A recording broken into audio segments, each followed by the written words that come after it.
will clash in a Swiss-style tournament. Key dates: Round 1, May 22. Round 2, May 29. The top 4 teams from this stage will advance to the final day of Clash Squad mode, which follows a single elimination format. The winners gain extra preparation time for the Grand Final. Grand Final, Champion Rush, Last Squad Standing. The ultimate showdown begins. Teams carry their momentum from earlier stages. Objective: reach 80 points and secure a booyah in the next game to be crowned champion. If no team achieves this after 10 matches, the highest scoring team wins. No retries, no excuses, just one path: victory or nothing. New feature: live broadcast situation. This season's live streams will include live in-game challenges. Who will rise? Who will face punishment? Don't miss a single stream. More than a game, it's your legacy on the line. Will you survive or become a legend? Challenge your limits.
Power boost. Just what a hero needs.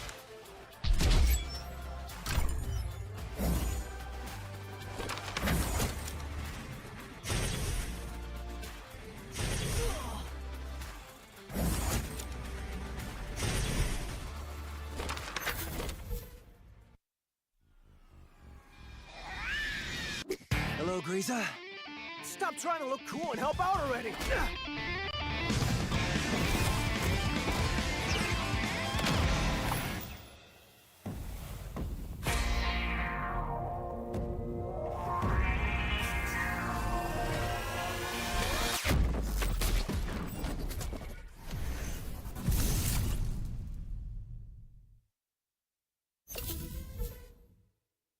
In the ultimate test of skill and strategy, only the strongest will survive. Welcome to the arena where legends are forged. To claim victory, you must challenge your limits. This season's special features. This tournament introduces exciting new challenges, unique team skills, fan-picked active skills for Clash Squad mode, champion rush format, randomized map order, total prize pool $378,000 US. Warriors will battle for glory and the ultimate reward. Tournament format. The tournament features 2 competitive modes, Battle Royale and Clash Squad. Battle Royale, 18 teams, knockout format with 2 phases. Clash Squad, 8 teams in a Swiss stage format. Both modes culminate in a grand finals where champions are crowned. Knockout stage. This is where the battle begins. Survival gets real. Phase 1, April 25 till May 11, 2025. 18 teams divided into 3 groups, A, B, and C, with 6 teams each. 3 weeks, 54 intense matches. Daily format. Group A versus Group B versus Group C. Top teams advance, the rest are eliminated. Phase 2, May 16 till June 11, 2025. 1 misstep and you're out. Week 4, only the strong survive. Day 1, top 12 from Phase 1 compete in 6 matches. Only one team advances to the grand final. Day 2 and 3, the remaining 11 teams battle alongside underdogs ranked 13th and 14th. One winner per day advances to the finals. Week 5, second chances. Days 1, 2, and 3. The same format continues with underdogs ranked 15th to 17th. Each day crowns a new finalist. Week 6, the last chance. The final 11 teams as well as the 18th team compete across 3 days in 18 total matches. The top 6 teams will secure a spot in the grand final. No second chances, only the worthy will rise. Clash Squad Mode. Before the grand final, the top 8 teams from Phase 1, based on the overall standings, will clash in a Swiss-style tournament. Key dates: Round 1, May 22. Round 2, May 29. The top 4 teams from this stage will advance to the final day of Clash Squad Mode, which follows a single elimination format. The winners gain extra preparation time for the grand final. Grand Final, Champion Rush, last squad standing. The ultimate showdown begins. Teams carry their momentum from earlier stages. Objective: reach 80 points and secure a booyah in the next game to be crowned champion. If no team achieves this after 10 matches, the highest scoring team wins.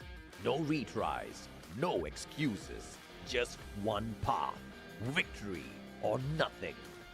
New feature: live broadcast situation.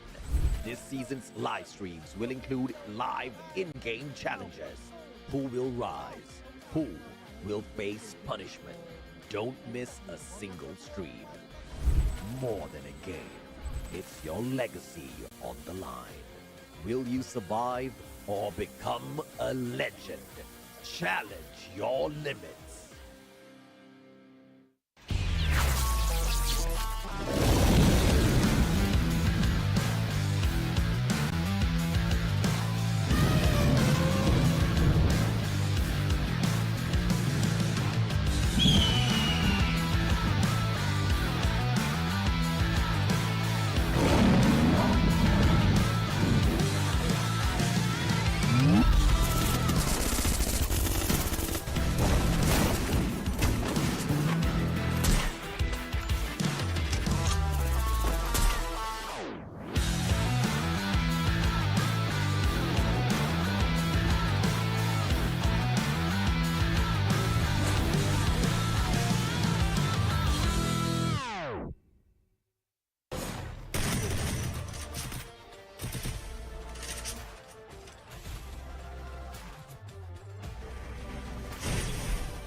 Power boost.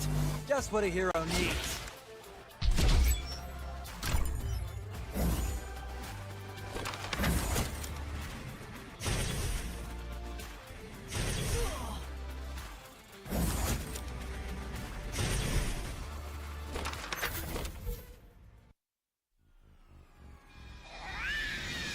Hello, Greaser.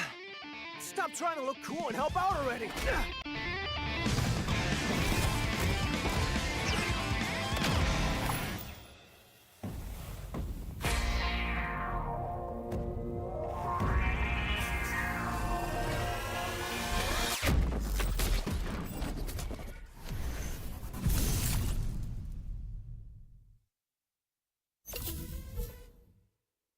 In the ultimate test of skill and strategy, only the strongest will survive.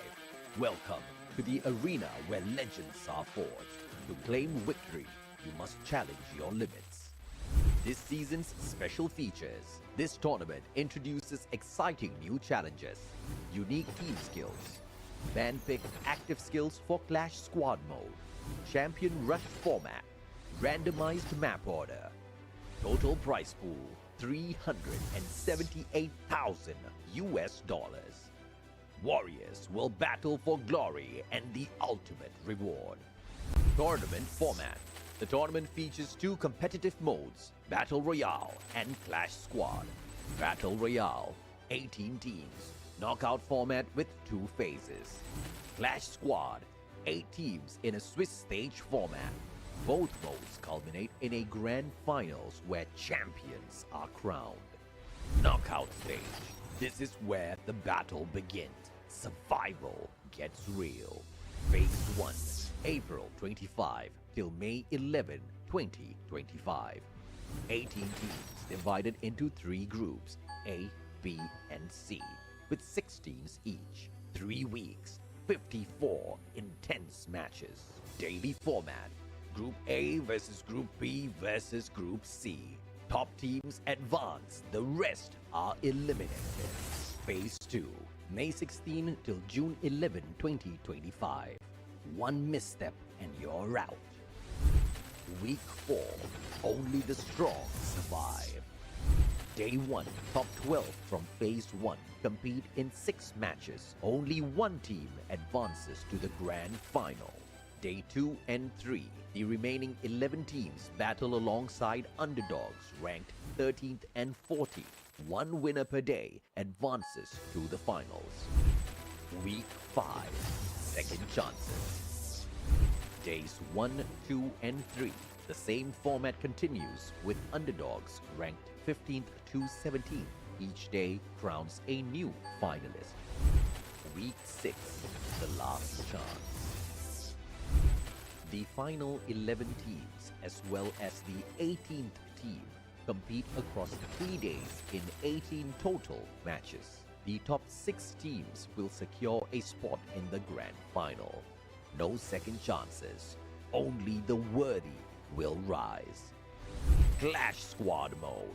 Before the grand finals, the top 8 teams from Phase 1, based on the overall standings, will clash in a Swiss-style tournament. Key dates: Round 1, May 22. Round 2, May 29. The top 4 teams from this stage will advance to the final day of Clash Squad mode, which follows a single elimination format. The winners gain extra preparation time for the grand final. Grand final, Champion Rush, last squad standing. The ultimate showdown begins. Teams carry their momentum from earlier stages. Objective: reach 80 points and secure a booyah in the next game to be crowned champion. If no team achieves this after 10 matches, the highest scoring team wins. No retries, no excuses, just one path: victory or nothing. New feature: live broadcast situation. This season's live streams will include live in-game challenges. Who will rise? Who will face punishment? Don't miss a single stream. More than a game, it's your legacy on the line. Will you survive or become a legend? Challenge your limits.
Power boost.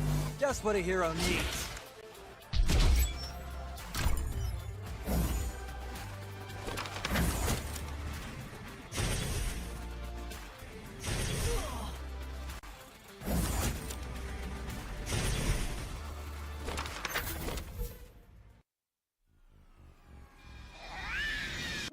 Hello, Greaser. Stop trying to look cool and help out already!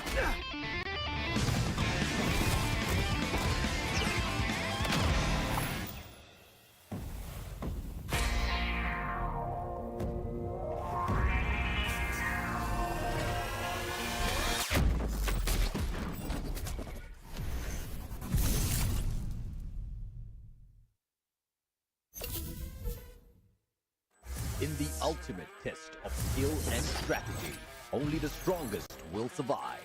Welcome to the arena where legends are forged. To claim victory, you must challenge your limits. This season's special features. This tournament introduces exciting new challenges, unique team skills, man-picked active skills for Clash Squad mode, champion rush format, randomized map order, total prize pool $378,000. Warriors will battle for glory and the ultimate reward. Tournament format. The tournament features two competitive modes, Battle Royale and Clash Squad. Battle Royale, 18 teams, knockout format with 2 phases. Clash Squad, 8 teams in a Swiss stage format. Both modes culminate in a grand finals where champions are crowned. Knockout stage. This is where the battle begins. Survival gets real. Phase 1, April 25 till May 11, 2025. 18 teams divided into 3 groups, A, B, and C, with 6 teams each. 3 weeks, 54 intense matches. Daily format. Group A versus Group B versus Group C. Top teams advance, the rest are eliminated. Phase 2, May 16 till June 11, 2025. 1 misstep and you're out. Week 4, only the strong survive. Day 1, top 12 from Phase 1 compete in 6 matches. Only 1 team advances to the grand final. Day 2 and 3, the remaining 11 teams battle alongside underdogs ranked 13th and 14th. 1 winner per day advances to the finals. Week 5, second chances. Days 1, 2, and 3, the same format continues with underdogs ranked 15th to 17th. Each day crowns a new finalist. Week 6, the last chance.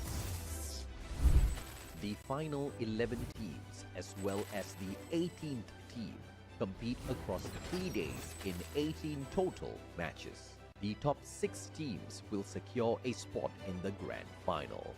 No second chances, only the worthy will rise. Clash Squad mode.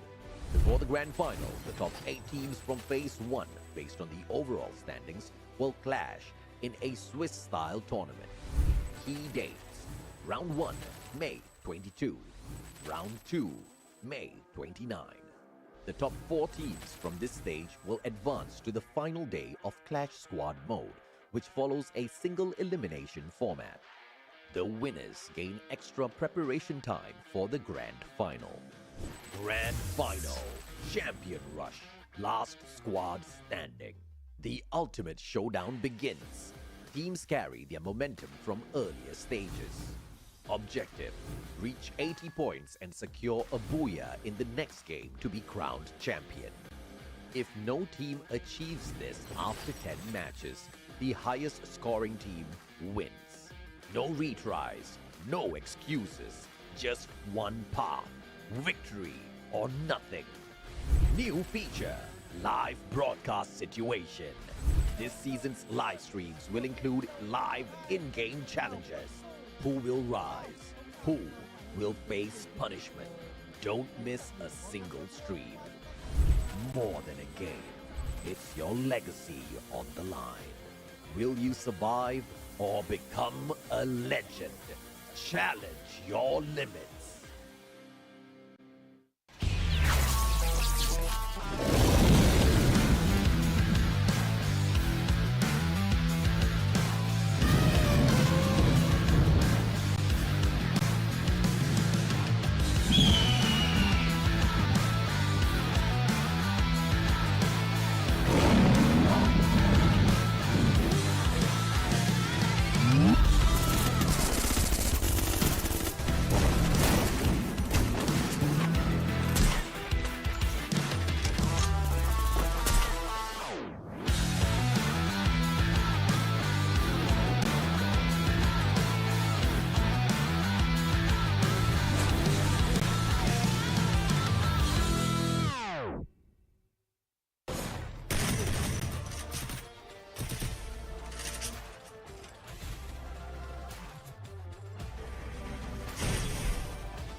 power boost. Just what a hero needs.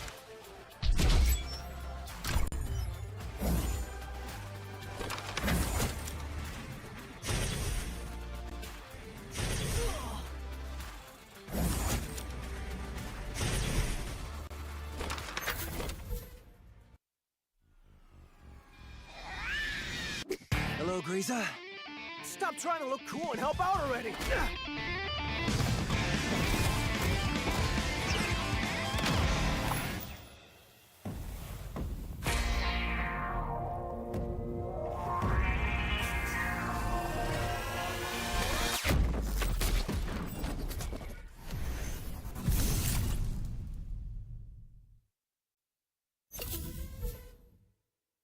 In the ultimate test of skill and strategy, only the strongest will survive. Welcome to the arena where legends are forged. To claim victory, you must challenge your limits. This season's special features. This tournament introduces exciting new challenges, unique team skills, man-picked active skills for Clash Squad mode, champion rush format, randomized map order, total prize pool $378,000 US. Warriors will battle for glory and the ultimate reward. Tournament format. The tournament features two competitive modes, Battle Royale and Clash Squad. Battle Royale, 18 teams, knockout format with 2 phases. Clash Squad, 8 teams in a Swiss stage format. Both modes culminate in a grand finals where champions are crowned. Knockout stage. This is where the battle begins. Survival gets real. Phase 1, April 25 till May 11, 2025. 18 teams divided into 3 groups, A, B, and C, with 6 teams each. 3 weeks, 54 intense matches. Daily format. Group A versus Group B versus Group C. Top teams advance, the rest are eliminated. Phase 2, May 16 till June 11, 2025. 1 misstep and you're out. Week 4, only the strong survive. Day 1, top 12 from Phase 1 compete in 6 matches. Only 1 team advances to the grand final. Day 2 and 3, the remaining 11 teams battle alongside underdogs ranked 13th and 14th. 1 winner per day advances to the finals. Week 5, second chances. Days 1, 2, and 3, the same format continues with underdogs ranked 15th to 17th. Each day crowns a new finalist. Week 6, the last chance. The final 11 teams, as well as the 18th team, compete across 3 days in 18 total matches. The top 6 teams will secure a spot in the grand final. No second chances, only the worthy will rise. Clash Squad mode. Before the grand final, the top 8 teams from Phase 1, based on the overall standings, will clash in a Swiss-style tournament. Key dates. Round 1, May 22. Round 2, May 29. The top 4 teams from this stage will advance to the final day of Clash Squad mode, which follows a single elimination format. The winners gain extra preparation time for the grand final. Grand final, Champion Rush, last squad standing. The ultimate showdown begins. Teams carry their momentum from earlier stages. Objective: reach 80 points and secure a booyah in the next game to be crowned champion. If no team achieves this after 10 matches, the highest scoring team wins. No retries, no excuses, just one path: victory or nothing. New feature: live broadcast situation. This season's live streams will include live in-game challenges. Who will rise? Who will face punishment? Don't miss a single stream. More than a game, it's your legacy on the line. Will you survive or become a legend? challenge your limits.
What's up, everybody? You're watching the Free Fire World Series Southeast Asia Spring Edition of 2025, and things have been heating up here at week number 3, but we are on our final day.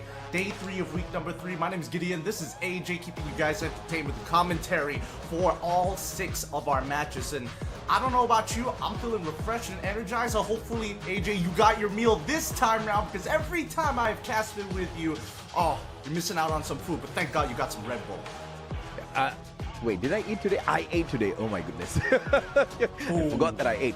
This time, I did most definitely have my meal, but I do need to get my fix of Red Bull. Ladies and gentlemen, boys and girls, we are happy to announce that for the first time in a long time, we've got a super duper partner with us. And this partner, this special partner, is not just our partner for this season, right? We are talking about both the spring as well as fall season. We welcomed Red Bull as the official energy drink partner for Free Fire World Series Southeast Asia 2025. 2 back-to-back seasons. Talk a little bit about some extra energy.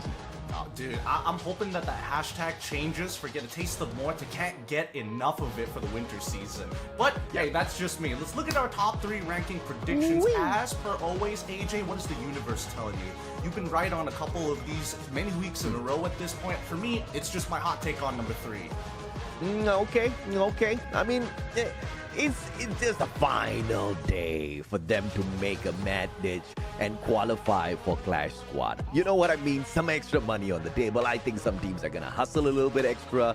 And then some of the teams who want to most definitely make sure they qualify in a certain way in the top 12. I don't know, put themselves in a better spot to play for that number 1 spot early. That's something that they want to do as well. But it doesn't really mean that if you're not in the top 12, you don't make it through to the grand finals this time round, right? We still have phase 2 of our competition. You get your second chances there. So the stakes are not as high as they usually are, but I like the fact that we need to start thinking from right here, right now itself, as to which teams gotta hustle a little bit more. And I think my focus is gonna be personally on the teams who are fighting to be in the top 8 for Clash Squad today. Let's look at the prize pool, because again, all of these teams are looking for that slice of the pie. 100,000 just for the champions. 40,000, which is still considerably a lot, but it ain't 100,000. And if you think that's sad, 3rd place, it's already half of 2nd place, and so on and so forth. Don't worry, there's still Team of the Day bonuses and Grand Finals MVP, which is a whopping 4K. Yeah, man. I mean, you've got more than $300,000 on the line overall for both Battle Royale as well as Clash Squad. and we've got a whole marathon to run through before we can touch that money, right? 6 weeks of knockout stage. This is for both Battle Royale as well as Clash Squad, and we get 1 day each for the grand finals, and that is on the 13th and the 14th of June. The most important thing is we are now coming to the conclusion of the first phase of our knockout stage. Today is the 11th of May. It is the end of week 3, so something is decided by the end of the day. The top 8 teams that make it to Clash Squad. Now, this is so important, right? Because our tournament format has changed from what some people may know. Just a couple of tweaks here and there if you're just tuning in. Phase 1 and as well as Phase 2. Yes, this is going to be a Swiss stage format for Clash Squad mode, but don't worry about that. That's on the second half of it. For the knockout stages, most people are going to remember it as exactly how it used to be, but that second phase is where all of these teams are grinding, and that's why there's such a big importance here on week number 3 before we even get anywhere close to the grand finals.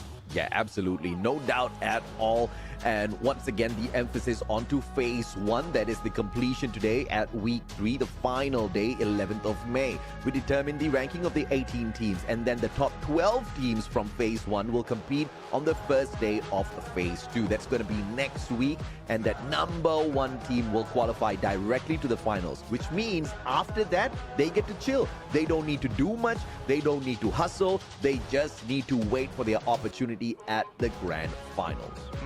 This does mean, based on our point systems, that you're looking for as many points as possible to set yourself up for that top 12. Of course, the point system has not changed, but the tiebreaker rules hasn't really changed much as well. Number of booyahs, the total eliminations, and then ranking in the very final game. Every single time, you're looking for those 12 points on top of the extra elimination points to set yourself up coming into week number 4. Absolutely, man. And of course, if we do end up on the tiebreaker, you've already mentioned it, we go through one by one on that list. We usually will be able to tell you exactly who ends up on top. But out there, when it comes to your active skills, there's no way to just go bum rush with 4 Tatsuyas anymore. Each and every single player needs to bring in their own individual active skill. You cannot have 2 of the same active skills on one squad, and that has been a huge game changer here. Of course, it does put a big importance on your support players. Based on what we've seen in the past couple of weeks, people have either adjusted extremely well or still looking to find the right build. Now, of course, most of you would still remember the Champion Rush format. A maximum of 10 games. First to reach 80 points activates the Champion Rush for the next game, and if you win the Booyah after you've activated it, then good for you. You're instantly a champion. However, if no Champion Rush Booyah, only the overall first team wins the championship. This can end in 4 to 5 games. This can go to a maximum of 10 games. That is insane. Looking forward to the grand finals. But of course, you've got your live broadcast challenge as well. And we've split that into 3 different segments. The first one's the Battle of Points. Second one is the special challenge. And the third one is an eliminations race. So we've seen all 3 of these versions already. Elimination race, we basically put 2 teams or 2 players up against each other, and we see who gets more eliminations. Battle of Points, we saw that yesterday between Buriram and RRQ, where RRQ had to do the chicken banana dance. And dude, I would have died on the stage if that was Look, they're coming in this time one more time, right? Group B, it's going to be RQ, Falcons, Reverse Red, Heavy, AG, and as well as PE. For Group C, it's Evos Divine, Famos, Core Memory, GOW, Expanded, as well as WAG. I'm curious to see what the challenge is going into this this very final day of week number 3. Hopefully the teams are going to be more invigorated, excited to not do the punishments and to watch it on live broadcast. I mean, that will depend on whether or not they get a choice. Sometimes you just throw 2 teams in that they don't really get a say on that. They just have to go out and perform. Speaking of perform, we've got 6 teams in front of you, and not each and every single one of them have managed to climb up to the top. And surprisingly, AG Global is one of those squads. Now, as of this point of time, AG is not even in the top 12. They are currently in the 13th spot. And we are talking about moving from 13th to number 8 by the end of the day in order to qualify for some extra pocket money through Clash Squad. So it's going to be a journey for AG. Fingers crossed that my predictions today are going to be good. I was hoping that, GOW, after having a great day number 1, is going to be coming over for this very final day to make sure, make sure that we can have enough buffer points for that top 12 and maybe have another hot day coming into phase 2. We just secure ourselves a spot straight off. Yeah, I mean, that's exactly what, teams are going to be working for. Some of them are going to be a little stressed as well today. It's the final opportunity to make that mad dash. But at the end of the day, if you maybe don't want to put more pressure on your shoulders, maybe you just want to go out there and just focus on playing in the top 12 and then later on being the #1 team, I don't know, you could try for that, but I would really check myself, right? I would really see what am I capable of within one day. Because if you talk about a team like Toda, if they can somehow cram themselves into the top 12 today, on day one, are they going to be able to walk away with that #1 spot? That's a little tough to think, right? So, if you're a team like Toda, if you are maybe PE Sports Expand at this point of time, your strategy is actually going to be to just hang on. It's all right if you are in the bottom 6, just chill and wait until the final week of the knockout stage, where all you need to do is be in the top 6. And that's not so difficult. It's the setup week, right? We're not immediately going into phase 2. There's still at least week 4 to kind of set yourself up for that. Generally, it's going to be a tough shout, right? A lot of these teams will need that early booyah to kind of build that confidence up and start the ball rolling as soon as possible. I mean, that's exactly what we're talking about, right? Get that ball rolling for yourself. If you can do it faster, then you get a little bit of a longer break. You want to take your time, you want to chill. Maybe you just want to practice against some of these other teams and then qualify at the very final second. You most definitely can do so, but you also have to question how many other teams are thinking of it, because on that final week, you're going to have 12 teams in that lobby, 18 games, sorry. We are actually going to have them battle over 3 days, 6 games each day. So you've got 18 matches to be in that top 6. Anything can happen, right? So, I mean, if you can't get it done in the regular stage here for the knockout stage with all of the big dogs in here, maybe the chances are much higher once we take some of these heavy hitters out of the league and we throw them into the final straight away.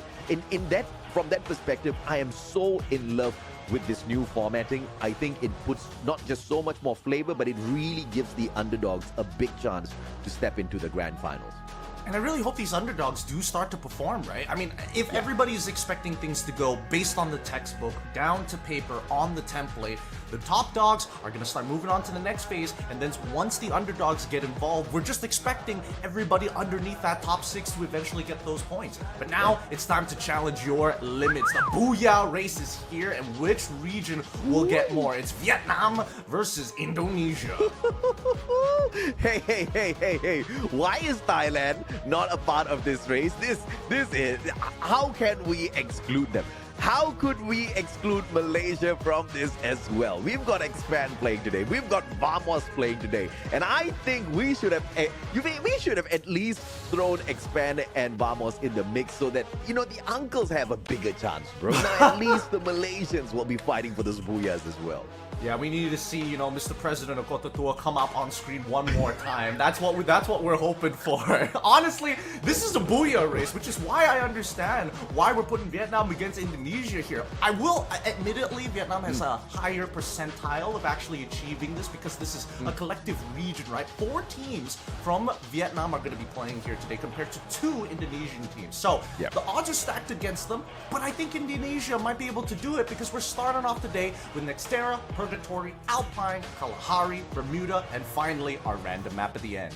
As much as I love Indonesia, my bet is with Vietnam, baby. I think today Vietnam is gonna stand up tall. They're gonna be ripping away some good points to make themselves kind of squeeze themselves into both Clash Squad as well as the top 12 before we end the first phase here. But looking at the map layout, Nextera, Purgatory, Alpine, Kalahari, Bermuda, this is going to be the rotation that we run through before we hit the randomizer for Game 6. Yep. And why I'm excited about Nextera is because at the very least, RRQ is standing right on top in terms of their personal best. 2 Booyahs already achieved, 56 eliminations, 98 points. Falcons as 3rd. Unfortunately, Buriram's not going to be playing today, but still very, very close by. I think this is what Indonesia needs, especially if we're talking about a Booyah race. Yeah, most definitely, right? I mean, you're looking at Nextera, you're looking at RRQ, Falcons, and Vamos. These are the top 3 teams that perhaps may be able to grab something out there. And that's what I'm talking about, right? Vamos, Malaysia. Come on, guys. Garina, you should have... The fight should have been between all 4 flags today. That's what I believe. And then at least the Malaysians would have been more motivated to bring us to those uncles. But of course, Vamos standing a good, strong chance at Nextera makes me a little excited, albeit they do not have a single booyah here. Yep, they don't have a single booyah, but at the same time, this is where things are looking to change. At this point, we're hoping that our teams are going to start buckling up and show us everything they got. They're going to set themselves up with a booyah first before they head into Phase 2 later down the line. It's time to look into the future. A city of the future, they say. It's Nextera. Let's head on in. What a flight path, right? Trying to torture the players who attempting a Graph Labs drop here. Esports up against RRQ. This is a huge possibility as RRQ may be looking for some early points to climb up the leaderboard today. They got to catch up as soon as possible, some may say. But I'm curious to know on your predictions, right? You were saying Reverse Red might be able to start pulling it back. And based on the weeks that we've seen, they haven't been able to catch as many points as we... Honestly, based off of last year, how many points of a difference has it been? Nearly 50 to every single day. I mean, that depends on what kind of a human being you are, right? Are you living in the past or are you living in the present? And as of the present, Reverse Red has got 6 booyahs, bro. The most number of booyahs in the knockout stage so far is 7. They're doing all right. It's just that they're not pushing themselves all the way, right? You see some explosive days, multiple booyahs, and then some days they're barely even scratching top 10. And you've only got 12 teams playing in there. So it's been a little rough for Reverse Red, but I think they're not fully focused in the competition just yet. And they're waiting for that last minute push. They're lazy just like me. Procrastinators, bro. Procrastinators, but not as much action as we're seeing up on our screen with Vamos in against CRM on top of EVOS Divine Scouts hovering around the outside of the museum. So far, we haven't seen a full squad wipe just yet, and even so, trying to control this compound is going to be difficult with multiple floors to worry about. We see the UAV get deployed, and now we have full information about how everybody is positioned. Oh, this is a tough one. The battle of 3 flags very early on in this museum. Who becomes part of the furniture in the museum or a showcase piece, we'll need to wait and see. EVOS Divine very smartly pushing a player out of the compound just in case things go south, but if they can pick up a couple of extra points, they will not mind. And Aim God doing exactly that. Beautiful spray onto G'day. Vamos losing 1 player early. Heavy on the way in towards museum as well, potentially, as they hear all of these gunshots. Core Memory backing away. They know 2 teams are doing battle. They are not part of that, and they want no part of that. We're seeing no punishment just yet. EVOS Divine, they've only got 2 members here. They want to slowly encapsulate and pick off as many eliminations as possible. Again, there is no full commitment at the very least, especially with Ingon as well as Kochiro being the only ones here. Oh, hold on, Heavy getting involved. Yeah, as expected, Heavy hearing the gunshots, and they want some points. These boys don't understand. They are actually party number 5. They are actually very lucky that Core Memory does not want this early battle as they try to back away. Heavy trying to find that engagement. They've got that high ground advantage. And Pokey getting sprayed down. Beautiful farmers action by Get Nice. And now with this vantage point, Heavy has got Core Memory pinned down. EVOS Divine can do the damage from down bottom as well. WAG getting involved out of nowhere. And the shots from afar. PLS1 and Kabi never saw that coming. WAG joins the fight now as well. I think Aim God and Kochiel realized this is a bigger situation than we thought it was. It looks like WAG going to be dropping down to the ground as soon as possible. Trying to get control of the bottom side as Krillin is able to bring back Export just in time. Even CRM having to deal with the remaining members of EVOS Divine, shooting them from the outside. I mean, again, these scouts have been here for a long time. Usually, this is where it ends. The booyah race between Indonesia and Vietnam is off to a fantastic start. Somebody pointed out that it's a little bit unfair that Indonesia only has 2 teams. Vietnam has got 4 running in here on this grouping. But bro, who told you life was fair? Who told you?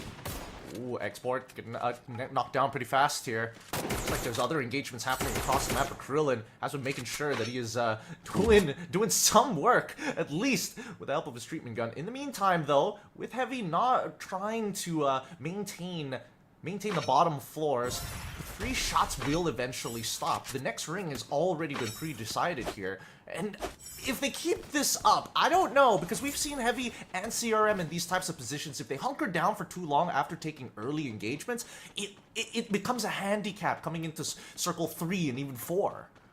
You're such a serious shoutcaster, Gideon. Hey, man, I'm just doing my job, man. I just like the video games, man. Oh, beautiful Riptide rhythm. That goes a little wide. X-Boy anticipating Coach Hill stepping out of his defense. And he makes one big mistake. Man did not have enough glue walls on him to wiggle around, get sprayed down to the ground. Cyrus put down as well by Get Nice from afar. And Heavy not going in with a follow-up. Beautiful pickup coming through by Allen. WAG on the revive as well. Beautiful ambush onto Heavy, and then instantly that stopped because Museum was just way too crowded, Gideon. It's just a lot of just hot action, right? Too much contact there for most of these teams who actually prefer having some kind of personal space. Don't want to be sharing the dorm rooms with too many of the bros. But at this point, based off of what we saw from that flight path, this is why we're seeing so much of the engagements happening towards Museum, right? It's usually if you had an even playing field, an even flight path, we'd be having these little pockets of fights happening on the edges of the maps. But now it's so concentrated towards that southern side that as we get into the second, LBT finds Coach Hill straight away. Yep, M590 straight to the chest. LBT, what a play. And now, it doesn't matter. Eva's Divine, no stranger to revives. Every single player has been reborn here. Mere paas Maher, uska naam. Well, Eva's Divine, because this brand keeps giving birth to these players time and time again in this lobby. Happy Mother's Day, by the way, to all mothers out there. In fact, all of us are mother in some way. We'll get back to that point in a little bit because I think Reverse Red now has a big opportunity as they scout out PE Sports. Question is, do they have a couple of snipers on hand to take this big fight?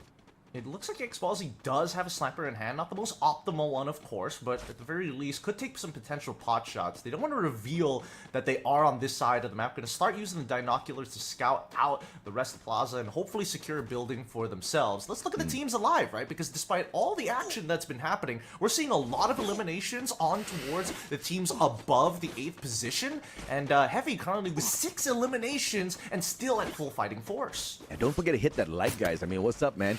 You guys have been tuning in for a while already. Join us on the chat as well on YouTube, Free Fire Esports official page, and you can join us in the conversation. Fingers crossed. You'll laugh at my jokes. He'll get you one way or another. It's just a matter of time. It's just a matter of time. Reverse spread, 2 eliminations in pocket. And Esports, LBT, come on, you can't miss that diamond. M590, third shot. And LBT walking it off. Those grenades is... Oh, he missed all 3! Those nades. And Diamond, he got the clip with the nade that fell behind him. All right, you got to give it to Diamond, bro. I mean, after the first 2, it's like, okay, I have to throw the third one. If not, I'm not going to get the knockdown. The elimination is going to take too long. The first 2 was where I was supposed to make it happen, but it's fine. It's fine. 3 eliminations in the bag. Control over the area while my sniper is in a perfect spot to scout for thirds. Yep. Heavy 6 eliminations already. And it was just hilarious. But PE Sports now losing 2 players back to back, but still 12 squads remaining in this lobby, just like when we started. 1 more revival, and we are back to a super packed lobby. Very packed lobby. There you go. Not entirely sure who dropped the kill contract this time around. But at the very least, it's revealing the positions of the RRQ members. I'm guessing it's from EVOS Divine. They do like to have that early on in their loadouts. But I think at this point, considering that there is a Booyah race happening, like, guys, there's only 2 of us, right? It's 2v4 for the rest of today. We don't have to engage each other until the final ring, right? Yeah. Exactly. I mean, if they start shooting at each other, I hope one of them screams, "Wrong number, bye! Wrong number!" Oh, no! The wrong number is about to be dialed. RRQ, as they try to approach AG Global, actually trying to stop this battle between the brothers.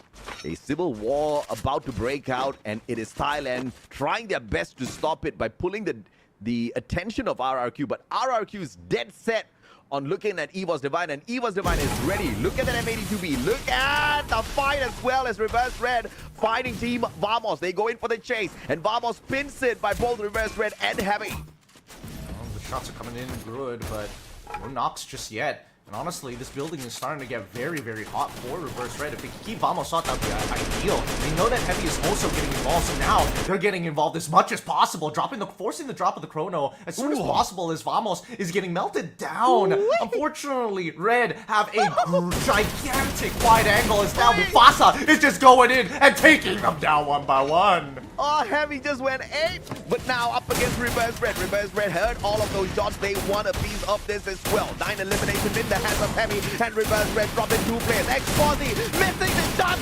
again. No, you can't do that, Exposy. Tommy dropping him like it's hot, and Heavy just cooked Reverse Red.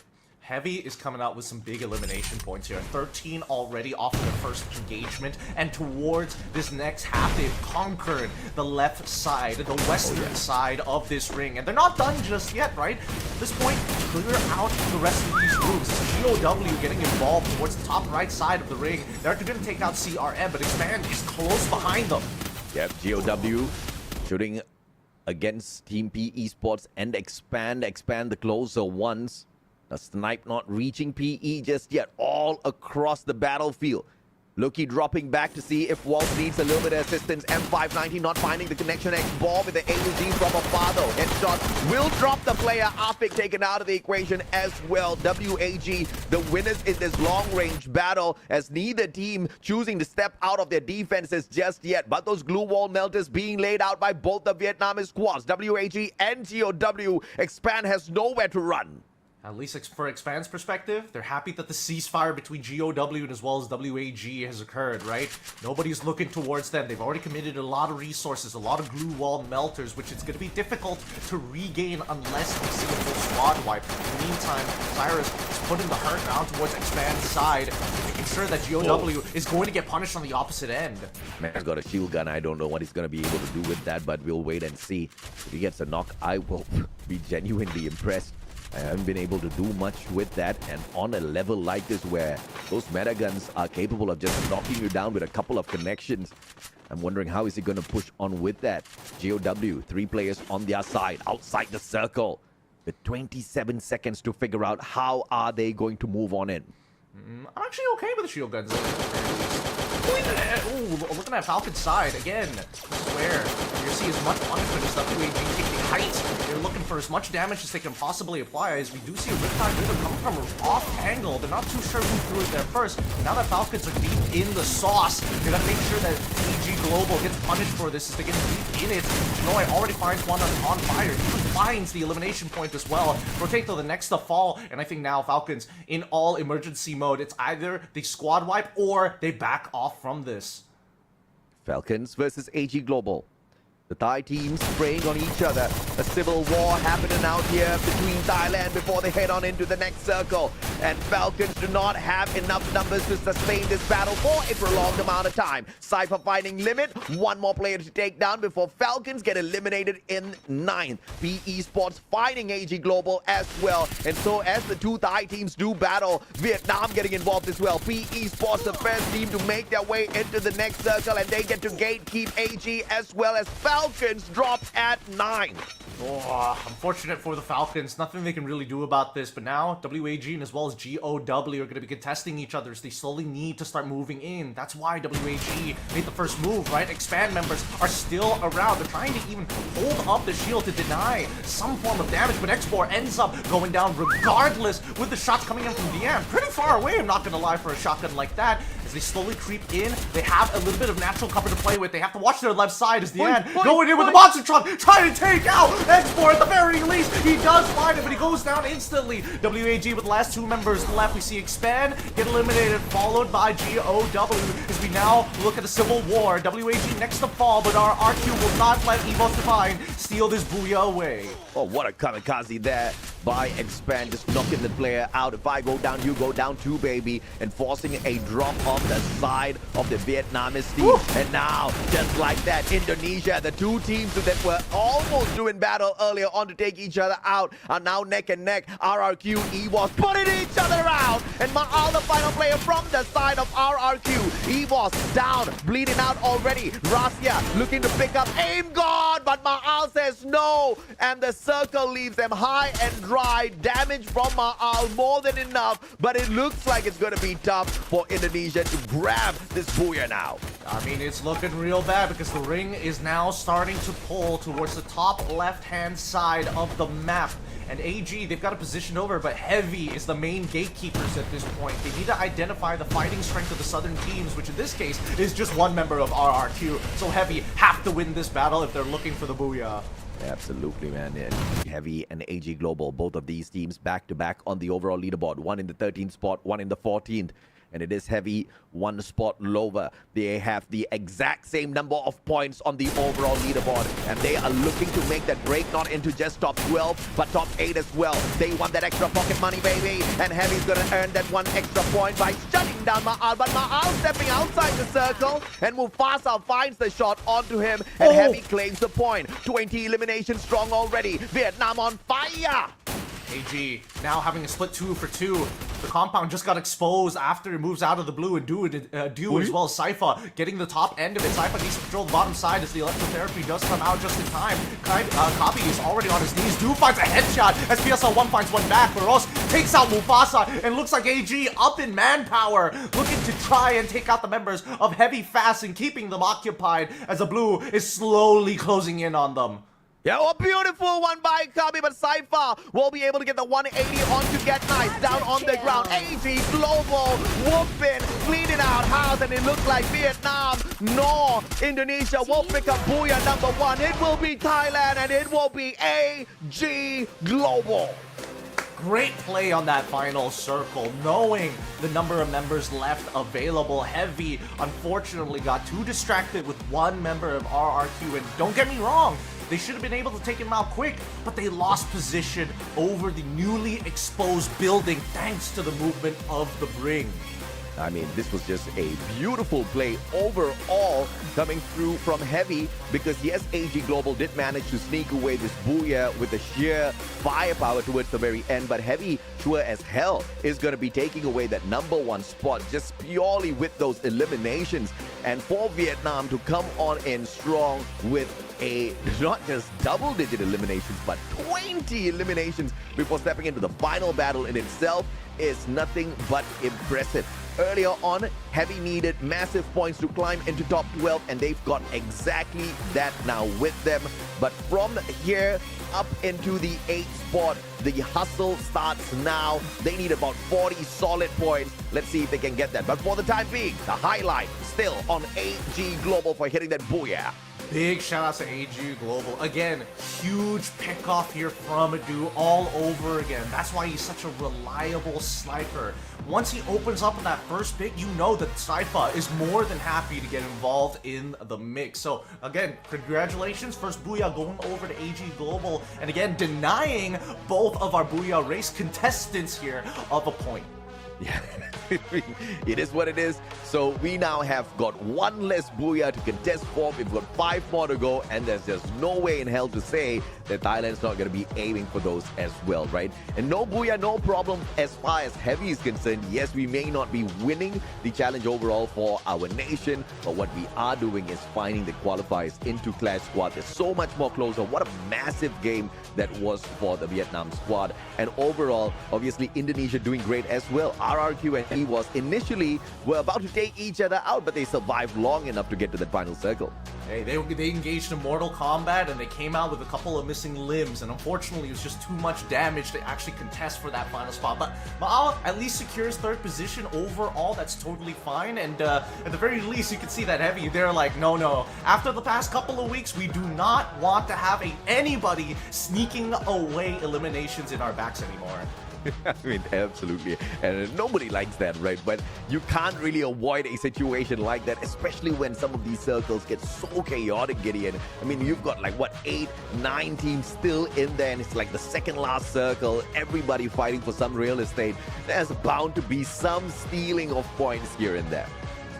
Well, I mean, after week 2 and as well as week 3, seeing how Heavy got done really dirty, I felt that left a lasting impression. Goodness. Luckily, at the very least, Group A isn't playing here today, so they don't have pure PTSD. But let's go over with the interview with our Thai representatives, our Booyah, so far for our first map. It's AG Global. Let's check it out.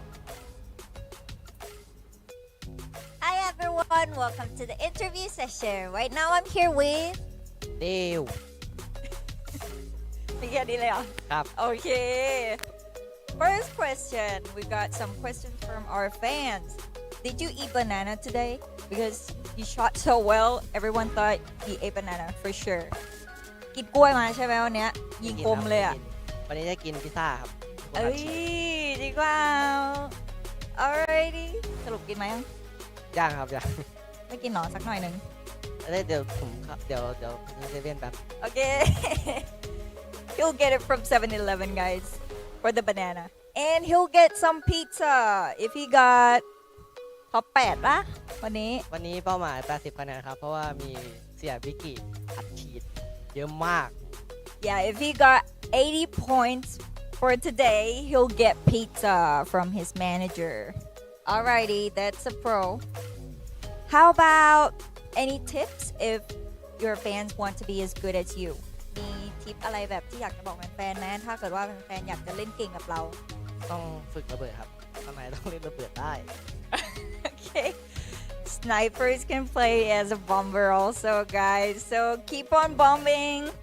Alright, last question. Is there anything you'd like to say to the coach who will get you some pizza? มีอะไรอยากจะบอกโค้ชไหมที่จะซื้อพิซซ่าให้เราในวันนี้ วันนี้เอา100 คะแนนครับ He'll get 100 points! Okay, maybe 2 pizzas for today. Alrighty, thank you so much for the interview. Now let's get back to the shoutcasters. Bye! Dave, I'm bringing in 100 points. You better buy me 5 pizzas, okay? What's 2 pizzas? No, Yeah. 2? I eat 1 whole pizza on my own. There's no way in hell 2 pizzas gonna be enough for that squad. And that's even with the banana on top of it. That's just, hey, you heard it, famous words. That's the pro, man.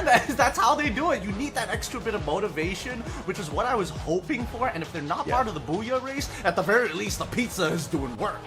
Yeah, I mean, and that's one of the good reasons why we should have one of these LAN Grand Finals in Malaysia, because I don't know if Domino's kind of serves the same thing all over the world, but we've got something called the banana pizza here, right? So he gets to have a 2-in-1 if he comes to Malaysia. The dessert pizza to kick off the Grand Finals, that'd be great. That would actually be great. Once again, congratulations as AG does find the first Booyah of today. And here's what I was trying to figure out, right? Again, I was trying to figure out whether or not we saw the Dimitri or the Alok, and it looks like it was the Alok here. Once he jumps down, and Saifa was making first contact to stop Heavy from actually controlling the bottom side of that compound as Du was sitting on top. Alok, he is buying so much time here. He's throwing that aura down, and if Du wants to get involved, at least it also drops that passive down, sorry, not passive, that active down, so that Du can get involved as well, and also have an aura active too. Yeah, absolutely, man. I mean, we are clearly looking at Saifa focusing on the healing within his squad as the support player. Great plays coming through from him, and obviously as the support, if you're getting those numbers in terms of eliminations, that's great, right, for your squad. We've got Barros running that electrotherapy on the Cassie, and once again you see the similarity here, bringing that Olivia in. They run a triple Olivia. This is a team that is super focused on ensuring survivability on the battlefield, and the fact that they got to the final circle as well as the Booyah shows you that the tactic is working. What is not working for them is getting mass numbers in eliminations. I'm curious to see exactly what the setup is like on the side of Heavy, because that was a monumental game for them. Overall, 12 eliminations. It's not a bad game. It's just not bombastic. But if they continue with this, they keep getting more Booyahs and they keep getting in numbers like this, I'm not going to complain. No, I'm not complaining at all, but it explains so much about why their playstyle, especially in those final rings, were like such. I wouldn't have expected AG to be this aggressive into going into the 2-for-2, because we knew that they were running the Cassie anyways, right? So why wasn't Shinoy the first person to make contact to try and stop the initial progression coming in from Heavy, which, again, all three categories of key players, Heavy, they were looking so poised to take the Booyah. Okay, all right. First of all, it is not a twin action thingy here. I think we've got one of the photos mixed up because it's Mufasa with the eliminations and Get Nice with the assist, PLS1 with the damage. But either way, all the highlights coming through from only one team, and that team is called Heavy. Wait, no, they look so similar, bro. I thought they were the same basically paternal twins. They look like twins, but of course the highlight once again for Team AG Global for the Booyah, but as anticipated, Heavy will overtake them by 5 points, all thanks to the eliminations. was Divine climbing up quite high, but look at RRQ. This is so rare for them to find the final circle, but still drop all the way down to the 7th spot just because they weren't getting into enough scuffles. They weren't able to steal enough eliminations away from their opponents. Their angles were very limited. To be fair, we did see Ma'al actually get an initial pickoff on to do earlier on, just before we got into that second last ring. So I'm pretty surprised that EVOS Divine were the ones who actually overtakes them by a significant amount. But we're just seeing that all of our teams are being extremely aggressive, extremely eager to win. Yeah, absolutely. And of course, if you are eager to win in some solid games of Free Fire, what you want to do is pick up the best phone out there. The Samsung Galaxy S25 Ultra is that phone. It comes with the next-gen Snapdragon 8 Elite Galaxy processor that features an enhanced Vulkan engine as well as ray tracing technology. What this basically means is you get outstanding performance, lifelike graphics, as well as a smooth gaming experience. Hey, let's not forget about the AI technology, because I've got questions, business ideas that I must verify with the Samsung Galaxy 25 Ultra. Like, how do I put "That's a Pro" on a shirt, and how do I make it sell? I love 80 that. points. That's a pro. That's a pro. I don't know what to do, Misa. That killed me for sure. But of course, you gotta love it. I think Thailand's gonna be looking to sneak away a couple of more of these Booyahs, but very clearly we see Vietnam is hot, right? Multiple teams, even PE Esports trying their best to get into that final circle, but obviously we can only have one winner, and unfortunate for both the competing teams for the challenge of the day. It just wasn't Vietnam or Indonesia. I think, they're gonna go back to the drawing board. Indonesia's gotta look at each other and it's like, guys, one of us has to at least secure one Booyah first, right? Let's do that before we go into Mortal Kombat once again, because our next map is going to be Purgatory, and we know how aggressive these teams like to be, especially EVOS Divine.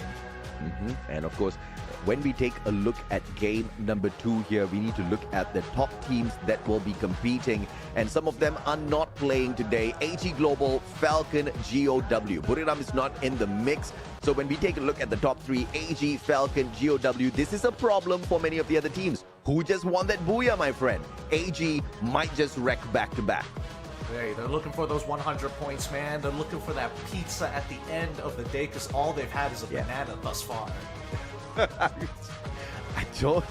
I guess banana because monkey see, monkey do. Well, there's actually a scientific reason for it, because it has potassium, which makes your brain think a little faster. It's a real thing. Okay. I mean, yeah. I just have it for constipation, bro.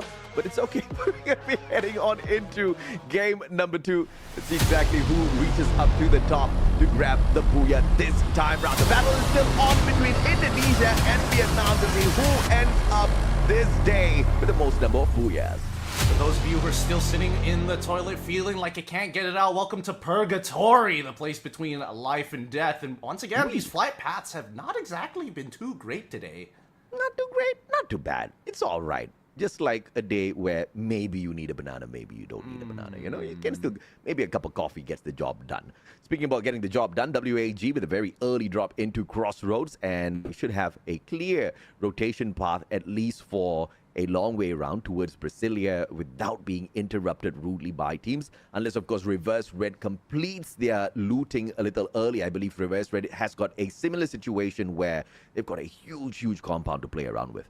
But they've got very clear rotation plans, right? They see nobody going over to Moat House. They can easily go into the traditional of playing on the outer skirts first, loot up, go into Moat House, and then head on over to Ski Lodge, depending on where the circle is going to set itself when it comes down to time.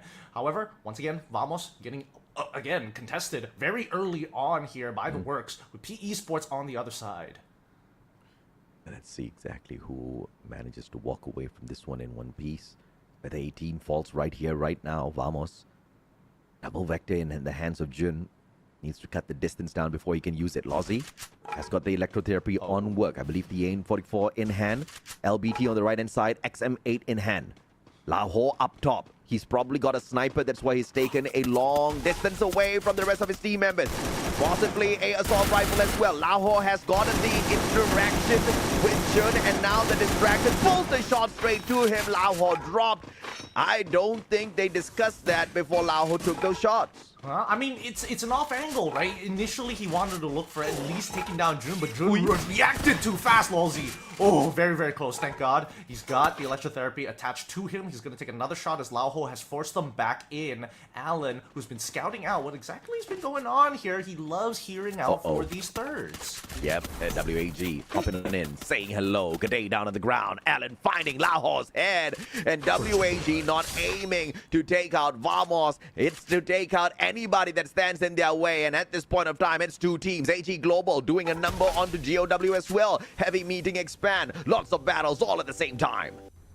It's not going too well because even Heavy is finding eliminations of their own, and the full fighting force of WAG seeing two neuter teams is just a little too tantalizing. They need to catch up in terms of points to set themselves up for week number 4, as Jun's position is now slowly being compromised with full line of sight. Oh wait, Jun actually trying to go on and challenge him. Krillin more than happy to take him out and guesses exactly where he's going to be across the wall. Man got him down with an FGL. You gotta love it, baby. You can't even hide behind a wall these days. You did it fast, man. Lolzy, next to fall almost instantaneously. More than half. Yeah, I'm not even gonna look him in the eyes before he takes him out. You gotta hate the FGL, bro. He was Divine in a scuffle now, up against Core Memory. A decent 4v4, and look at that, you coming from afar. Getting those shots in, Coachil backing away. Foki has got the electrotherapy courtesy of Poon, moving forward with Jump. It's a 3v3 for the time being. Heavy a little bit too far away, but they're most definitely going to be rotating in towards it if these boys don't finish this battle soon. Yeah, they got God back up as quickly as possible to get him into this fight because, again, CRM, they're fighting for 2 POIs here. The UAV has already revealed their positions. They're trying to keep them inside of this house, but this is exactly what CRM wants. However, looks like they're jumping out of it. They want to split themselves up. It looks like they're walking across an open angle as from the north side. It looks like they want to kind of spread their influence. Poon now trying to corral the rest of EVOS Divine like cattle to force them into less play space. I don't know if he understands the mechanics of the game. He ain't no dog, this ain't no sheep. He'll be outnumbered instantly. Man backs away, smart move coming on through. Ray with the Trogon gets the tags, backs away. But in danger territory now. Up against 3 players. Ray Trogon finds the action, but it's a double team. And a beautiful step aside. But 1v3 just not gonna cut it. And the sheep shows them exactly who's got the fangs this time round. And now Core Memory making the Tigers turn away and potentially run from this battle. But I don't think Core Memory is waiting for them to run away. They are gonna give chase. Especially after all the resources that have been dedicated to it, 2 revives as well. That has costed them a lot. Healing UAV going to be dropped down early. It looks like Russia must fight them off. Coachio can try and back him up, but he's got no line of sight. Again, gets connected with the electrotherapy. They must work as a squad to get on out of here. Their revives probably has already left them towards that northern side, and hopefully they catch them off in time. We do know from the kill feed that GOW currently in engagement with AG, but oh man, Nukami has been such a pain. Finally, Coachil takes him out. A beautiful turnaround by Coachil, finding the opportunity, going in for the instant shutdown, and just like that, this has been evened out between EVOS Divine and Core Memory. Shots from afar. Poon finding the connection with the Woodpecker, but not enough to put the guy on the ground just yet. Falcons, on the other hand, finding the connection with Team Expand. Kororo all alone, and that blue wall is going to keep him inside for a tad bit longer, but thankfully, No punishment coming on through. Heavy on the way in to probably interfere as well. Falcons now with their attention split across two teams. Oh no, Limit, his position is compromised, and now there's no safe path. They're gonna drop the healer UAV as Limit gets gunned down by the members of Heavy. Mufasa makes the connection, but Potato will bring Limit back. They've got to get out of here. They've already lost their anchor, and now if they don't rotate, they're gonna get pinched by both Heavy and as well as Expand. Heavy can see them on the rotation, and Heavy understands they're trying to run. Heavy says, you can try, bro, but I don't know if you'll get far. PLS1 with a shot from afar. Karoro down on the ground, and the car circles around. Those blue walls are about to come out, and it's a double team pushing on through here. Potato down on the ground. Kabi will find him, but Potato did manage to get a knock before getting taken down. Kabi with a mini Uzi. Mufasa joins them. M590. This is a game changer. Karoro from the back, but Kabi denies with the grenade launcher. And thank goodness that Revival came on through. Falcon still holding on through Limit. Whew. Thank goodness. Limit manages to get out of that fight at the very least. Honestly, it was a lot closer than Heavy would have liked it. The trades were very, very thin margins. Now we do see that RRQ putting in the work towards P Esports as they're rotating from Marbleworks. They've got the launcher already ready to go. Ooh, but they don't realize that LBT is taking shots from behind. They've got to do this quick and decide. As they jump forward, they quickly cover their backs as even Narrow now sees them in line of sight. P Esports did not take advantage of these guys using that launch pad, and now they've got their defensive positions. Lao gets sprayed down to the ground. Absolute fantastic crossfire set up by RRQ to pick off these players on the side of P Esports one by one. Lao running across the battlefield, and RRQ not even interested in going in for the chase here. They know the damage has been done. Man, he thought that nobody would notice that Bakery sticking out from that piece of cover, even when he got down on all fours. Nothing more that he can do there. But RRQ, they're going to start hunting, trying to figure out what's going on with the current space, because Brasilia is heavily packed with Reverse Red and as well as WAG. Oh my lord. This is a tense situation. WAG Reverse Red. WAG knows that if they step on out, this is going to put them in a little bit of a predicament. They want to get to the next circle. Reverse Red about to move on away. WH, oh no, they're taking that high ground. They want to fight. WAG needs to take this now, because if they don't either push Reverse Red away or shut them down, they're not going to be able to get away far. And Falcons early elimination from this lobby. An unfortunate scenario. Once they lose their anchors, that's when you see this team start to collapse, especially if they're going for those long-hauled sieges. Now, the positions continuously being traded by Reverse Red and as well as WAG. I'm pretty sure that WAG also spotted out the members of Amos looking over the top on that hill towards the northwestern side, which is why they're slowly rotating towards the southwestern side to play on the very edge of these compounds. Potentially, if there's enough gunshots, there's probably going to be a call that the pinch might happen. But do they know about EVOS Divine, who's actually not too far away? RRQ finding AG Global as well. And there's a question from the YouTube chat. Yo man, Shinchan asked, hey casters, what do you think? Buriram struggling or just playing with other teams? Now, I don't know in which world did you find Buriram struggling, yo man, Shinchan? Because the last I checked the overall leaderboard, Buriram was 70 points ahead of RRQ, and they're not even playing today. I mean, they probably missed out yesterday. Am I right? You know, they're just tuning in. They only got free time on one weekend. They've got a second job that they got to get to. Yeah, we're happy to answer your questions, and I'm more than happy to say that Buriram is in a much better position than they were the last time you saw them. But we see Heavy try. Oh, wait, hold on. Kabi is already down. Demon was able to snipe him off without one member here, and especially now that we're getting into that third ring, things are getting dangerous as PSLS1 gets taken down from Demon's AWM. You just throw in those alphabets there, baby. PLS1. Can he please give us one more? But it looks like Get Nice and Mufasa are going to be trying to get to the vending machine so that they can bring the man right back in. Aim God, though.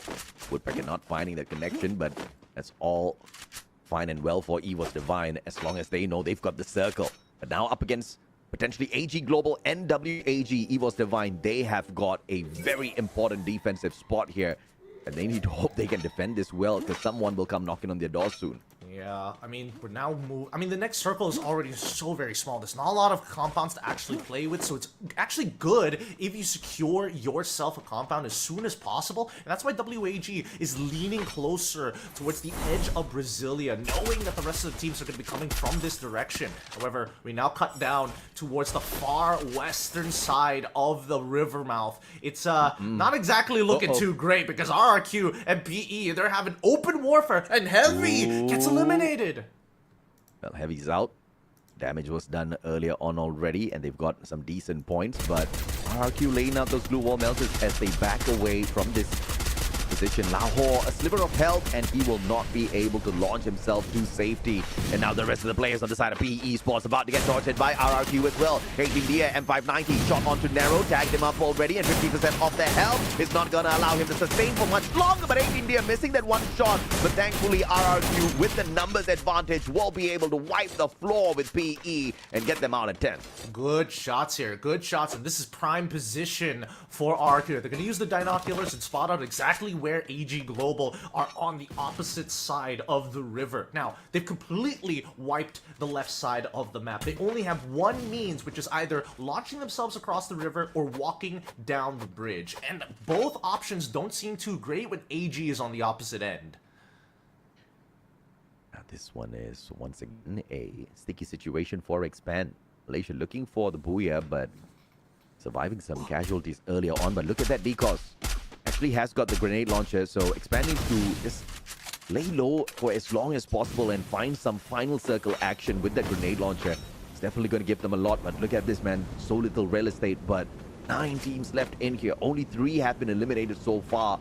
So this is going to be a tough journey for Expand. Yeah, and the next ring already reveals itself to be even further south, so all the compounds are basically null and void. They need to make a decision now because unfortunately for Reverse Red and as well as Expand, they're going to need a diversion to happen so they can sneak their way past WAG.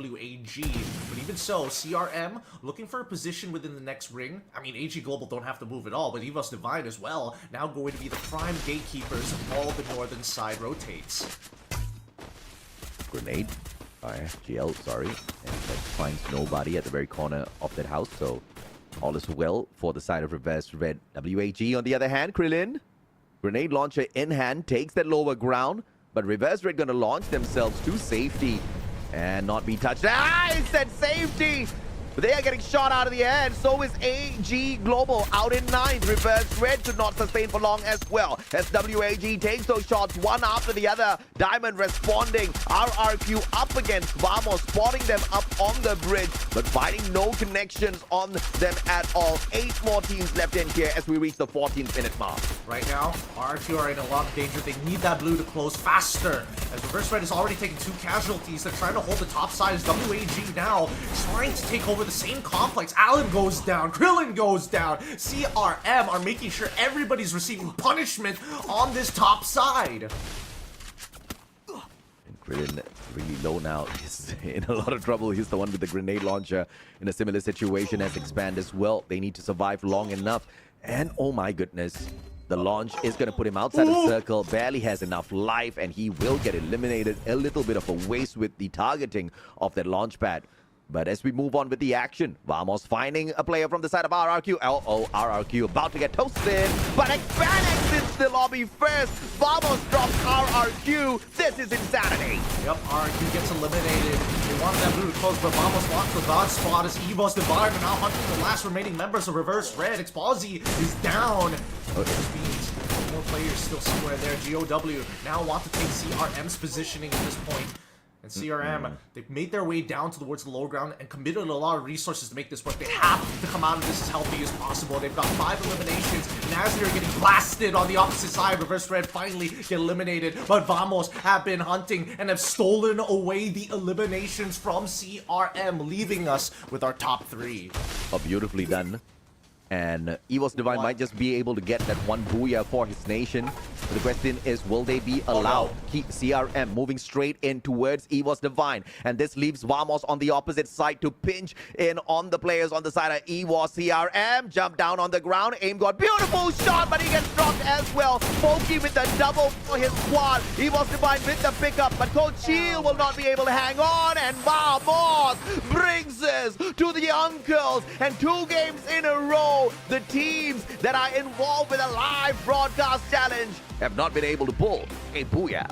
Yeah, we're still at the starting line when it comes down to the Booyah race here, but congratulations to Vamos here. They found the God spot, they fought for the God spot, and now they win through the God spot. Everything that could have gone right for Vamos went exactly to plan. I'm curious to see how many eliminations, because again, they took out RRQ. They have to take out GOW and stole a lot of the eliminations, and the final 2 squads were at full fighting force, which is CRM on top of EVOS Divine. That's a lot of potential eliminations.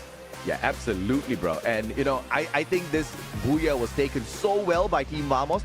Massive number of eliminations. No chicken banana game. It was just all-out brawl, all-out action, and all-out supremacy in a good game of Free Fire led by Axel. This was a great drive by the team. You know, Gade initially made a lot of noise for the squad as he was acquired from Indonesia, but the team overall has not been doing great in the league, right? They haven't been having the best of runs in the knockout stage, but they're currently in the top 12 and they're not too far away from the top 8 spots. So it's insane, but we could actually see Malaysia in Clash Squad, and that is exciting. Yeah, no, that's extremely exciting, and I think that at this point, how did Vamos come to that decision at the very end there? Because we saw that a lot of the teams that were coming from that northern side were getting heavily punished the more that they leaned towards like the east compound, the edges of Brasilia, and they're taking a huge risk playing on the outer circle from high ground into low. Had AG Global started to get involved and not lost that fight against RRQ, or maybe if RRQ just took the bridge, they would have made first contact with Vamos, and then I think the results could have been in anybody's hands. Yeah, absolutely right. But the biggest difference maker here was whenever Vamos was getting into a little bit of a scuffle, instead of running away from it, they just got the job done, or they hunkered down until the chaos got to their opponents, and that worked out for them perfectly. They had not gotten like crazy big eliminations on the battlefield, but just enough to really climb up this ladder, not just for today, but the overall grand scheme of things once again, to find the top 8, to qualify for Clash Squad, to also fight for some extra pocket money in the prize pool that we've got awaiting all of these teams at Clash Squad. To see a Malaysian squad there, I think is very exciting. I wish they could have done a little bit better than this in the competition so far, but you know, where they are right now is quite good as well.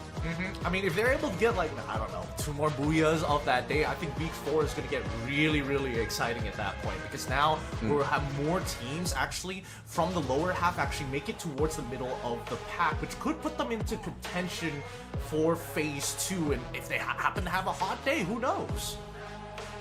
Yeah, so they'll definitely be in contention for the second phase. It's just that exactly how they do on that one day, right? Because the format is just so insane today, where each and every single day in phase 2, you just have to end up in that number 1 spot. Only the team in that number 1 spot will proceed to the grand final straight up. And if you still fail, you do have one final chance, and that is the final week, right? Where you've got 18 games to once again prove yourself in, as opposed to the 6-game sprint that surprisingly we've seen many teams land on in the past as well. I mean, Reverse Red, from not doing great in the competition to backing multiple booyahs in a day, you know, that those things are very, very much possible, Gideon. Yeah, very possible indeed. That's why it's exciting to see all these teams and how the chain of events that they have to capitalize on for an ever-changing game. With that being said, though, let's have an interview with Vamos live at the studio in Malaysia. Say hello to President Kota Tua. Lihatkan bagaimana pasukan Vamos berjaya mampu untuk mendapatkan booyah, dan sekarang ini saya bersama dengan Gede. Apa khabar Gede? Sihat Gede? Sehat. Yeah, so how are you? Sihat, okay? So so what is your feeling right now after Vamos already get 3 booyah in knockout stage? Apa perasaan Gede sekarang ini kerana dah berjaya bawa pasukan Vamos mendapatkan 3 kali booyah sepanjang peringkat knockout stage ni? Ya perasaannya sih biasa aja sih sebenarnya. Biasa aja. Ya yang penting kita lakuin yang terbaik aja buat kedepannya. So today hari ni Gede tahu kan pasukan Vamos harus dapatkan at least top 8 untuk ke CS dan juga misi untuk kekal dalam top 12. So apa target hari ni untuk pasukan Vamos? So in English dulu. Okay, so Gede, so pasukan Vamos today is crucial day. So you guys need to get top 8 or top 12 to maintain a slot for grand final atau CS mode. So what is your planning or target for today games? Ya kalau target sih nggak ada sih, kita yang penting main aja dulu sih, ngelakuin yang terbaik aja dulu. Gak usah mikirin ke depannya harus gimana ya udah yang hari ini aja. Ya, okey, yang ini hari ini aja. Yeah. Okey, so jadinya Vamos already get 3 buya kan? Dah memang dapat 3 buya. So any words to say to the fans Vamos? Ada tak apa-apa nak cakap dengan fan Vamos? Ya buat fans Vamos tetap dukung kita aja. Ya udah, terima kasih. Alright, so tetap dukung Vamos, tetap percayakan Vamos walaupun tadi game pertama tadi ada sedikit masalah kan. So so okay. So kita dah habis. Okay, we are finished here. So let's get back to the caster.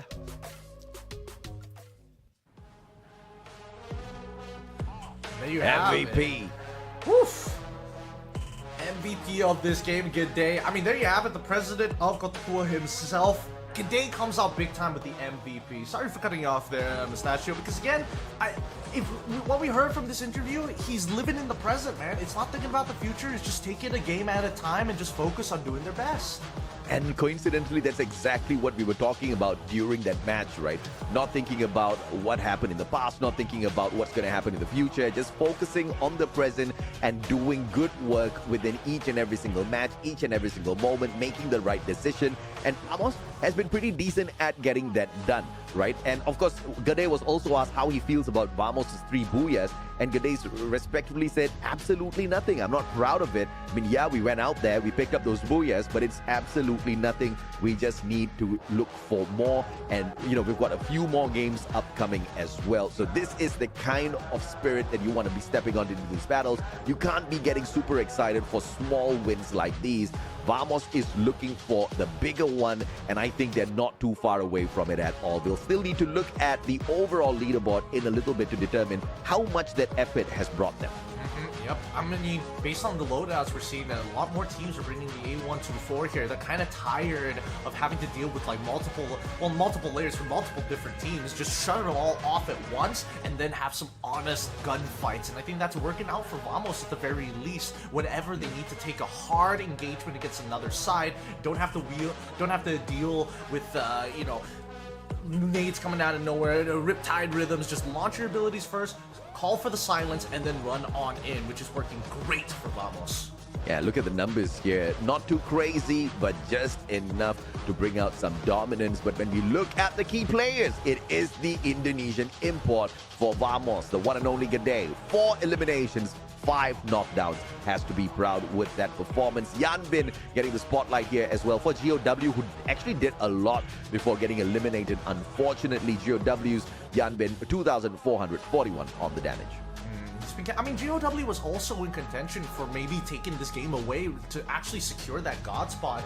Unfortunately, weren't able to, especially when CRM decided to actually start an active full squad fight just before they were about to make that move. But that being said, in terms of our game standings, 24 points, not bad. 12 eliminations on top of 12 placement points for Vamos, but EVOS has been catching up and getting so very close to the Booyah, but man, they keep getting initiated upon. I mean, this is insane. I mean, the teams that did decently well in the previous game kind of crashed out this time around. GOW did average in the previous game, a little bit slightly better than average this game. Therefore, they are going to climb up on the leaderboard. I want to see this today's standings board here. Heavy up top. No Booyahs, 36 points, but majority of those points once again came from game 1. This time they got eliminated early. And if you look at teams like WAG Global, right, they got a massive Booyah earlier on. You were thinking that maybe they're going to climb up a little bit more. Unfortunately, early elimination this time around as well. This is a rough lobby, Gideon. This has been been quite the rough lobby. And honestly, I'm happy to see that Heavy is back in this type of position where they're trying to get as many eliminations as they can. My question is whether or not they're going to run out of gas, because we've seen time and time again, first 3 maps they do okay, but later down the line is where they start to struggle throughout the match. Now, the overall standings are looking pretty nice. Absolutely. I mean, look at Vamos. This is my biggest concern. How far away are they from Clash Squad? Just 11 points. How crazy is that? All Vamos needs to do is they need to make sure they compete, number one, with Reverse Red, get more points than them. Make sure GOW does not beat them today, and they are going to be all Gucci. If they can perform even better than WAG, that will guarantee them a spot at Clash Squad. And for Malaysia to earn that spot, this is huge. No, I totally agree. That would be quite the statement, some may say. Yeah. But again, I'm still keeping an eye out for some of the teams who are looking to make it into that 12th spot. One of which being AG Global themselves. Yes, they haven't done too great, but if they have a big game, I think that's going to pose a lot of questions. And ideally, it happens sooner within the day rather than later.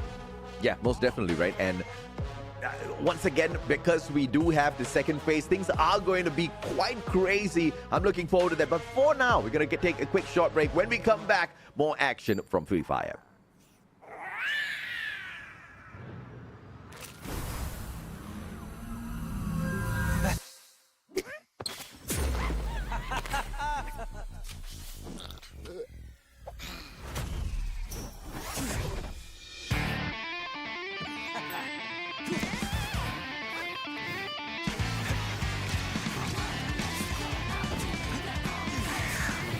Hello, Greaser.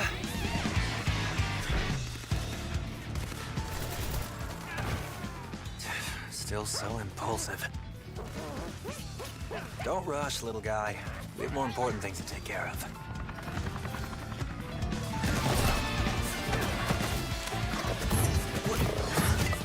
Oh, come on. What a hassle.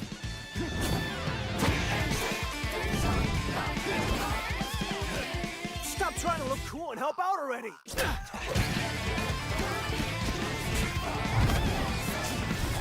How many of those do you have?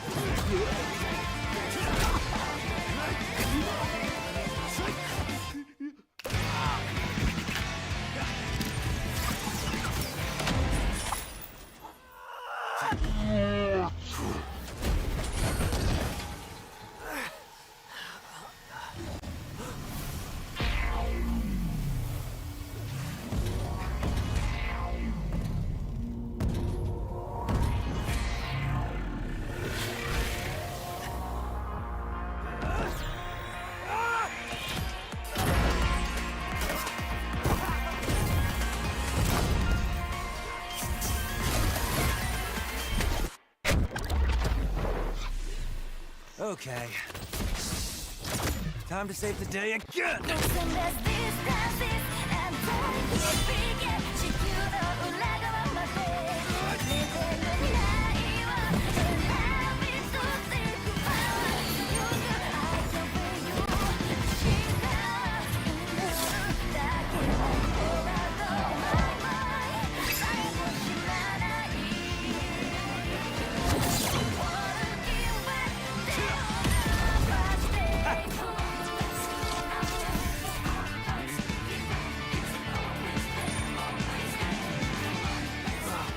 What's happening?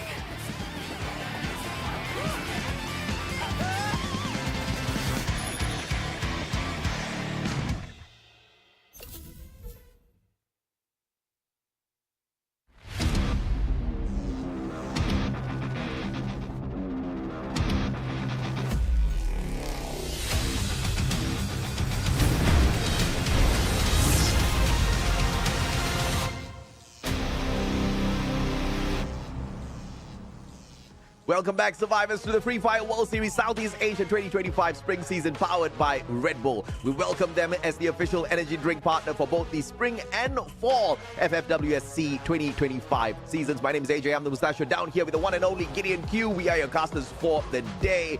And today has not been the day of Vietnam or Indonesia just yet, because Malaysia out of nowhere. And as usual, Thailand making a lot of noise. They're getting so close there. I mean, based off of the past two matches that we've seen so far, EVOS Divine has been by far the closest to actually securing the Booyah, but unfortunately keep falling short. And I feel like we gotta listen to that hashtag. They're getting a little taste of more. They want it badly, and if they don't have enough energy, they've got a Red Bull to keep them company. Hopefully, that's gonna be enough fuel to get them over that edge. Yeah, absolutely, right? And of course, if they can't push themselves over the edge through a couple of cans of Red Bull just yet, maybe what they want to be looking for is dropping and keeping their heads down low. We've seen this work out for a couple of squads already. Don't get into any engagements whatsoever. Try to avoid it as much as possible. Focus on the looting game first and get enough coins so you can buy those launch pads to get out of a sticky situation. We've seen that strategy a couple of times already. Yes, you don't get massive number of eliminations as you pull away a potential Booyah for yourself, but you get your butt into that final circle. That's one of the most important things in a game of survival for Battle Royale, but not many teams have been able to perfect this just yet, Gideon.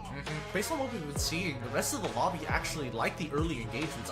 I'm guessing it's probably because of the flight path that we're seeing, you know, Heavy get involved so very early, CRM as well, which is a little strange because CRM isn't known to be like an early aggressive team. They like to play for those final circles and they like to kind of hunker down, but it seems like they've adjusted their strategy on both ends of the early as well as the last stages of the game. Yeah, I think it's very understandable that these teams are now desperate, right? Of course, your top flight teams, those teams that are very much comfortably in the top 12, top 8, are not going to be super hustling today. RRQ, I don't think they're going to go all out to grab a couple of Booyahs for themselves. If anything, they're just flexing. Today is just a warm-up day for them. They're already qualified for both, the second phase in the top 12 as well as the top 8 4-class squad. So, yeah, this is a day off for them. But teams like Core Memory, they're not even in the top 12 just yet. And top 8 is surprisingly not too far away, right? You just need to hustle. You just need to bring in the consistency. So it's very possible. They're pushing themselves. It's very doable. They just need to find the secret sauce. And, just get one good game like Heavy, but don't drop the ball the very next game. Yeah, no, they have to maintain that stamina, right? Again, every single time that we come into one of these days, these 6 maps is a lot of variance with the number of points that you could potentially get here. Consistency has been something that RRQ has been working up towards. I think this is one of the fewer performances that we see them not getting as many points as we usually expect, but in terms of position, it's still completely fine, right? So they're still following their game plan to a T.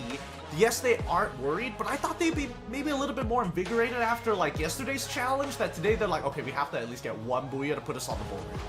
Oh, yeah, absolutely. And of course, let's take a look at some of these players here and see exactly what their moods are like. And as usual, Vietnam, all smiles, not too stressed at all. You gotta love it. And this is one of the biggest reasons why Vietnam has been performing so well recently. It looks like they have found a way to take the edge off of themselves and just go in and have a good time.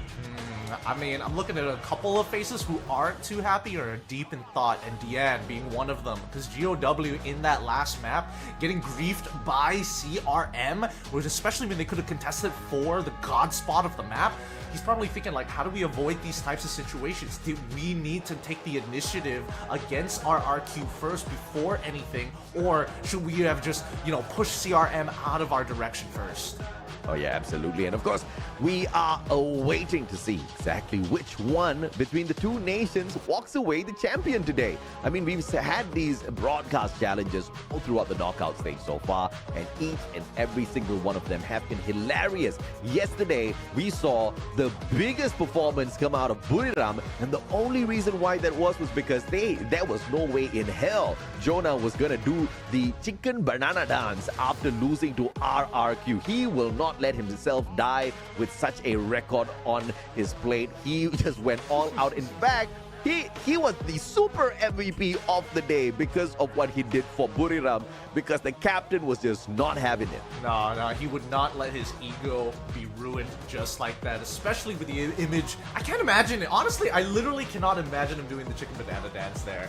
Either way, though, both of these, all the squads and all the regions, I'm not 100% sure on what the punishment this time around is going to be. Hopefully it's enough to start getting these Vietnamese squads a little more fired up, because again, the odds are in their favor for the Booyah race, right? It's 4 teams to 2 based on the groups. Yeah, absolutely, man.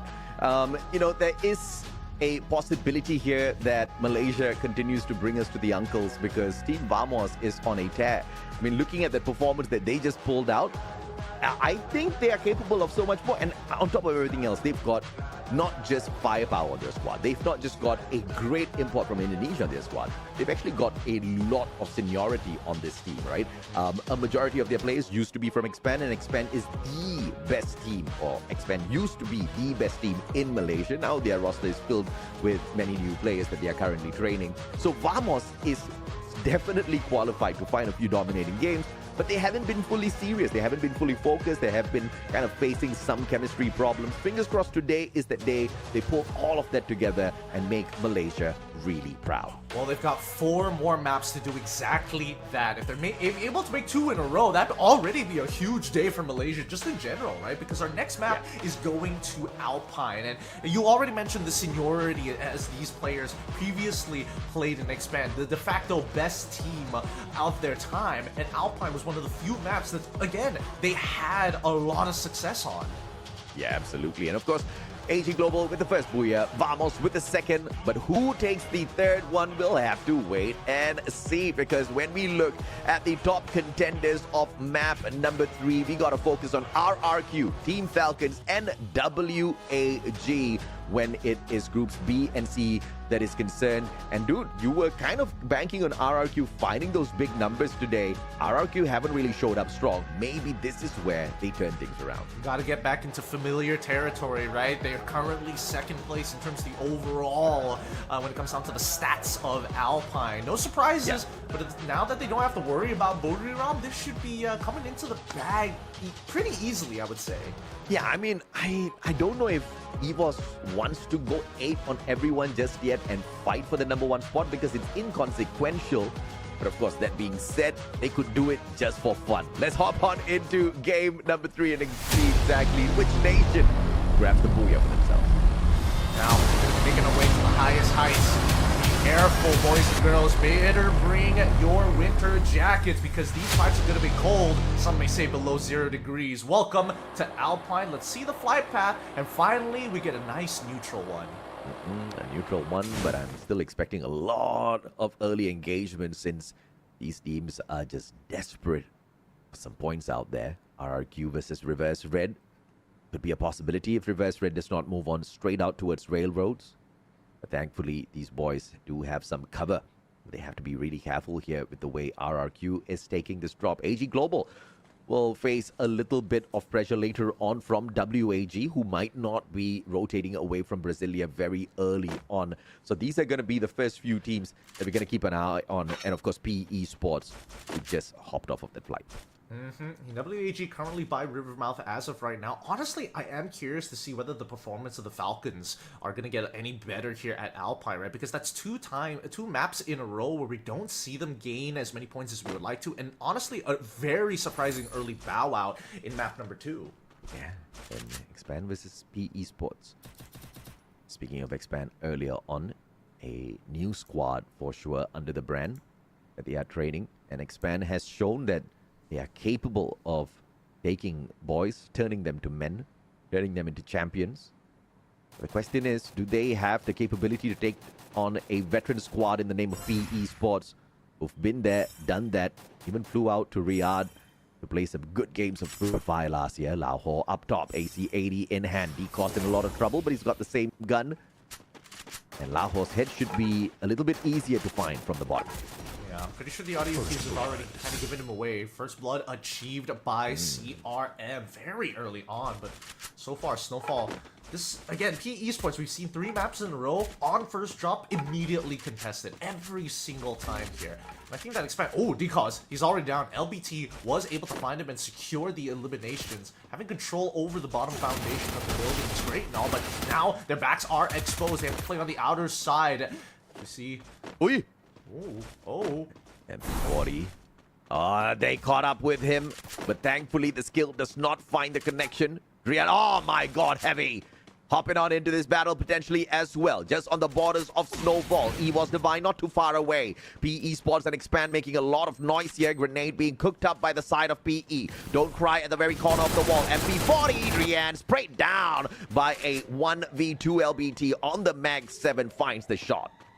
And the last remaining members who are being revived because he's going to quickly fly on out of there because PE, unless they clean this up fast. Oh, wait, Don't Cry goes down. Ball's able to buy some time with P95. Oh, secures it at the very least before he hits the floor. Because now going to be making his way to Malaysia to escape the chaos that's about to happen by Snowfall. We saw Heavy, we also saw EVOS Divine, but it looks like they're going to make first contact here as Get Nice is taking pot shots at Ray.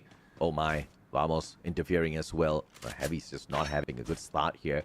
A heavy fight for them very early on in the lobby as they lose multiple players.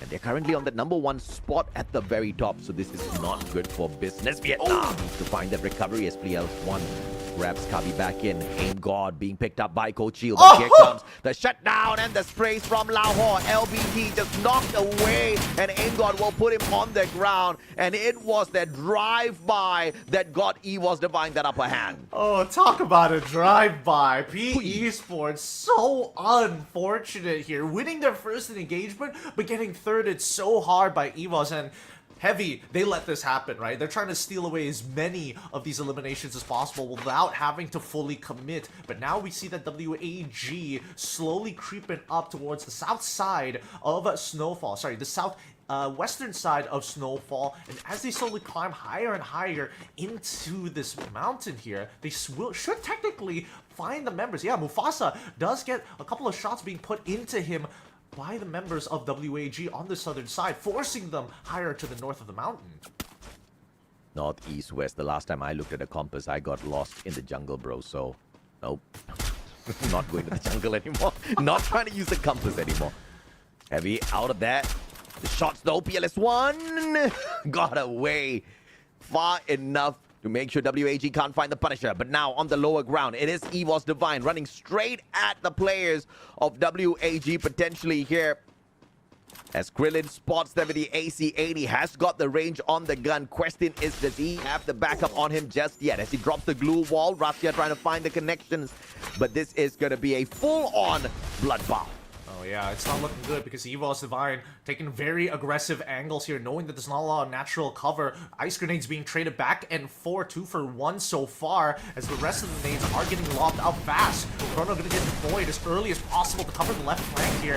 Suya Dash is trying to quickly find the outflank. Healing UAV is gonna be dropped as well as Export finds control. First blood on this squad as they continue to play on towards that height. Rash does find Cyrus, but quickly Rasha is able to secure the rest. WAG are able to find the revives, but they're on their last remaining members here as Rasha finally hits the floor, and now the rest of the members of EVOS Divine needs to close this out. Riptide Rhythm coming in from Krillin on the opposite end to allow Export to try and get those shots. It's too late. They've wiped that squad at the very least, but Snowfall is not done just yet. Alan getting back in here.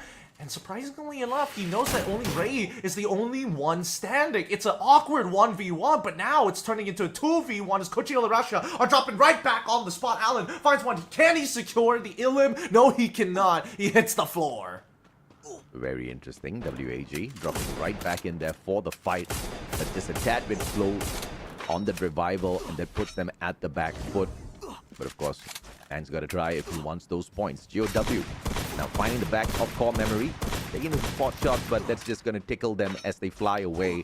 Vietnamese squad does not find the drop onto the players of core memory, but as I said, that demon making sure New Kami does not get that launch pad and take it out of there. A Malaysian squad right behind GOW as well, so this has to be a instant rotation for them. They can't spend too much of time outside the circle. Yeah, they can't waste that much time. Heavy should be coming into contact with the members of Expand. It doesn't look like they're fully looted up yet. Level 3 armors, okay. Level 1 helmet, level 3 helmet, level 3 armor from DCOS. He's got the launcher ready to try to slow them down. And now, instant pick onto Get Nice. That's what they want to see here. They're forcing the Heavy members to back up. Oh yeah, now it's Expand going up against Heavy. These are the underdogs fighting for those points. Can we see a little bit of fire here? Uzi turns around at the wrong time, but Drian from afar does help out his team member by dropping Mufasa. Drian with the pickup. Bro, pick him up. Don't worry, he's It gotta was support. elimination. That's not my job, sir. I'm a rusher. Let me secure the elims. 5 eliminations already. Expand on a full-on revival spree and still able to hop back in here. I think I've got a good feeling we're going to see the uncles again. We might just see them. So far, CRM, they were previously chased away by GOW, and I'm pretty sure that GOW has a bit of a vendetta after getting griefed in match number 2. Now, we cut back over because Expand, the troubles aren't done just yet. Their backs are getting chased here by 18 Deer from the side of RRQ. And they're more than happy because they saw the initial kill feed. They see the heavy blue walls, so they can expect the last remaining members of Expand to get shot at. Great line of sight obtained by RRQ. Seeing that opportunity, just moving on forth to play a little bit of pressure, trying to get lucky with at least 1 point off of the squad, but understanding there's just no use trying to push for a couple of extra points and put yourself in an unfortunate situation. They double back down to play the looting game best. X-Ball finds Gade out in the open all alone, looting up on his own. Interesting. What is the current status of Vamos right now if Gade is all the way over there, right? The rest of WAG, they've come back to full fighting force. Yes, they're a little spread out right now. And CRM on the backs of Alan, unfortunately. Even so, he probably was revived later down the line because he was trying to go for that full squad wipe against EVOS Divine the last time they met. RRQ into Reverse Red. Reverse Red sees them falling out in the open, but good glue wall dropped here. And they get a double glue wall for protection. Reverse Red does not find the connection off shots. Great maneuver by RRQ. Interesting. Okay, so they're right on the outskirts of Fusion.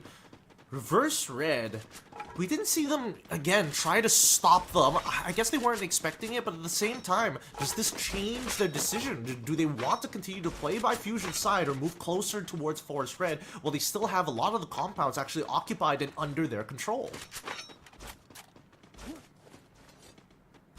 This is just a game of wait and see now, as this map has always provided us with a lot of space, which also promises a little bit of crazy chaos later when Real Estate gets taken away. All of a sudden, Reverse Red now. Potential skirmish, just like Team Falcons up against EVOS Divine. Rasya spotting out Karoro. That's just his back. Not gonna get the drop on his foot. This is the opportunity, but it's all right. They've got that information still to play.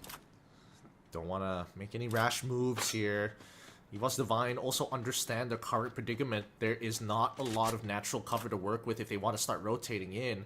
If Falcons don't spot them up, that's actually perfect for them, right? If Falcons end up having to move from that compound, that's a free rotate into this next ring for EVOS Divine. So it's better to not pull attention to yourself, especially if there's no guarantee of making it into the ring. Very, very, very smart play by Rasya. That's trigger discipline right there. Could have taken the shot a couple of times, and this kid definitely has those quick fingers to put limit on the ground, but he knows that none of his team members can go in for the follow-up, and it's just going to be an easy pickup. Rasya identifies that he does not have enough backup there out in the open. Baros, on the other hand, has got the LMG. Goes in for the wild spray to take down those blue walls. Nobody's home for the time being as Expand quickly backs away. The LMG is not bringing in enough damage to put enough pressure on Team Expand. But so Expand had to use a lot of resources. EVOS Divine, it looks like now they're going for an all-in battle. They want to go for the bottom side, but Falcons have a very good spread over this little town here. The outskirts now getting bombarded by glue wall melters as well as ice nades. Rasha takes the top side of where Limit is. They know exactly all the positions of Falcons, but they need to win out these individual fights here, right? Trying to take on one of the members. Take his time. Limit gets headshot here. That's a pick that they were looking for. And now it's about buying time, regrouping, and outflanking their opponents here. Potato is able to find Ray instantaneously and also secure the eliminations. Riptide Rhythm was launched, but now with the rest of On Fire and his squad, they have to move away. The next ring has already been predetermined. As the blue closes in, they want to make sure they are just playing around the compounds at the edge of this town. Fight continues. Circle about to leave them high and dry. Both teams playing this too late. A Potato out in the open, and Go Shield Gets him low enough to get the drop. On fire now, turns his back. Bad idea, but good glue wall to keep AimGod away. AimGod does not get to circle on around quick enough. Spots out on fire, healing himself. One more shot needed, and AimGod does the double. And EVOS Divide, 13 eliminations strong. Makes easy work of Falcons, but the squad still survives through 2 players. You were right. Rasha's got those quick fingers. 3 headshots in that fight, and Same gets gunned down in the open. And this is so dangerous because right now, unless they rotate early, they're gonna get punished very, very hard. They're able to get Same back up on his feet because Vamos is taking pot shots from their right side. GOW's right behind them, and honestly, this final ring is not looking good at all. Not at all, my friend. This 11 teams still alive. I don't even know how this is possible. RRQ, good nade here. They get a point off of EVOS Divine. So your brothers from Indonesia, just a little bit tortured now. Team Vamos beside RRQ and Reverse Red. EVOS Divine does not get to survive much longer after being pelted by bullets from all of the squads all around the battlefield. AG Global with the final nail in the coffin. Core Memory finding GOW. Deanne with the turnaround. New coming down on the ground, and Expand eliminated in the meantime. We're missing out all of this action only because there's just way too many teams here.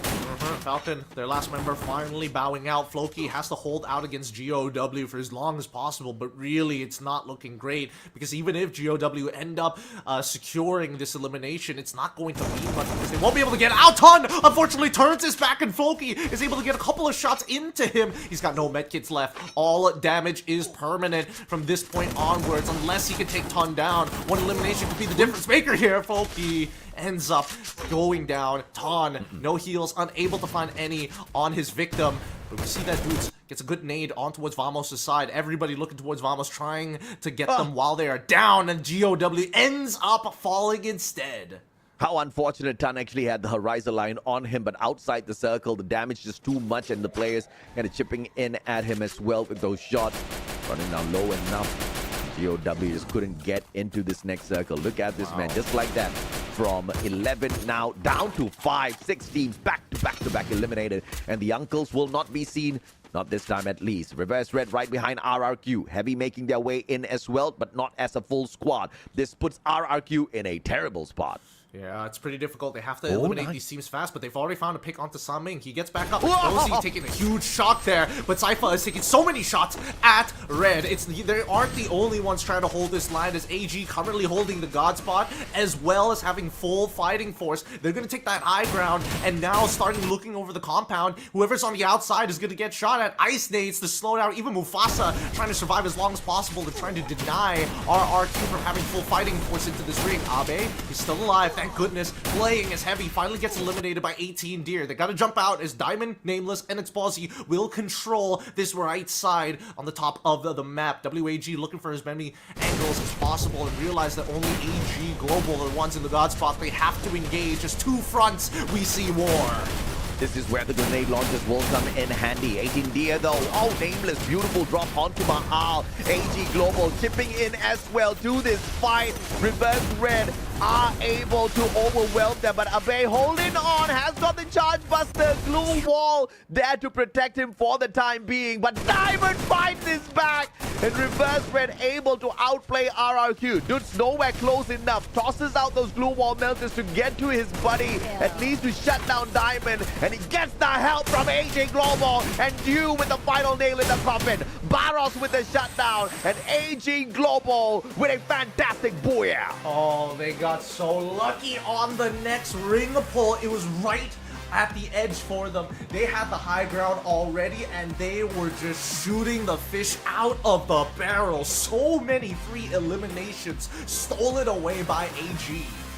I will not mind if get to the end of the day and we see neither Indonesia nor Vietnam pick up a booyah, because it looks like AG Global wants them all.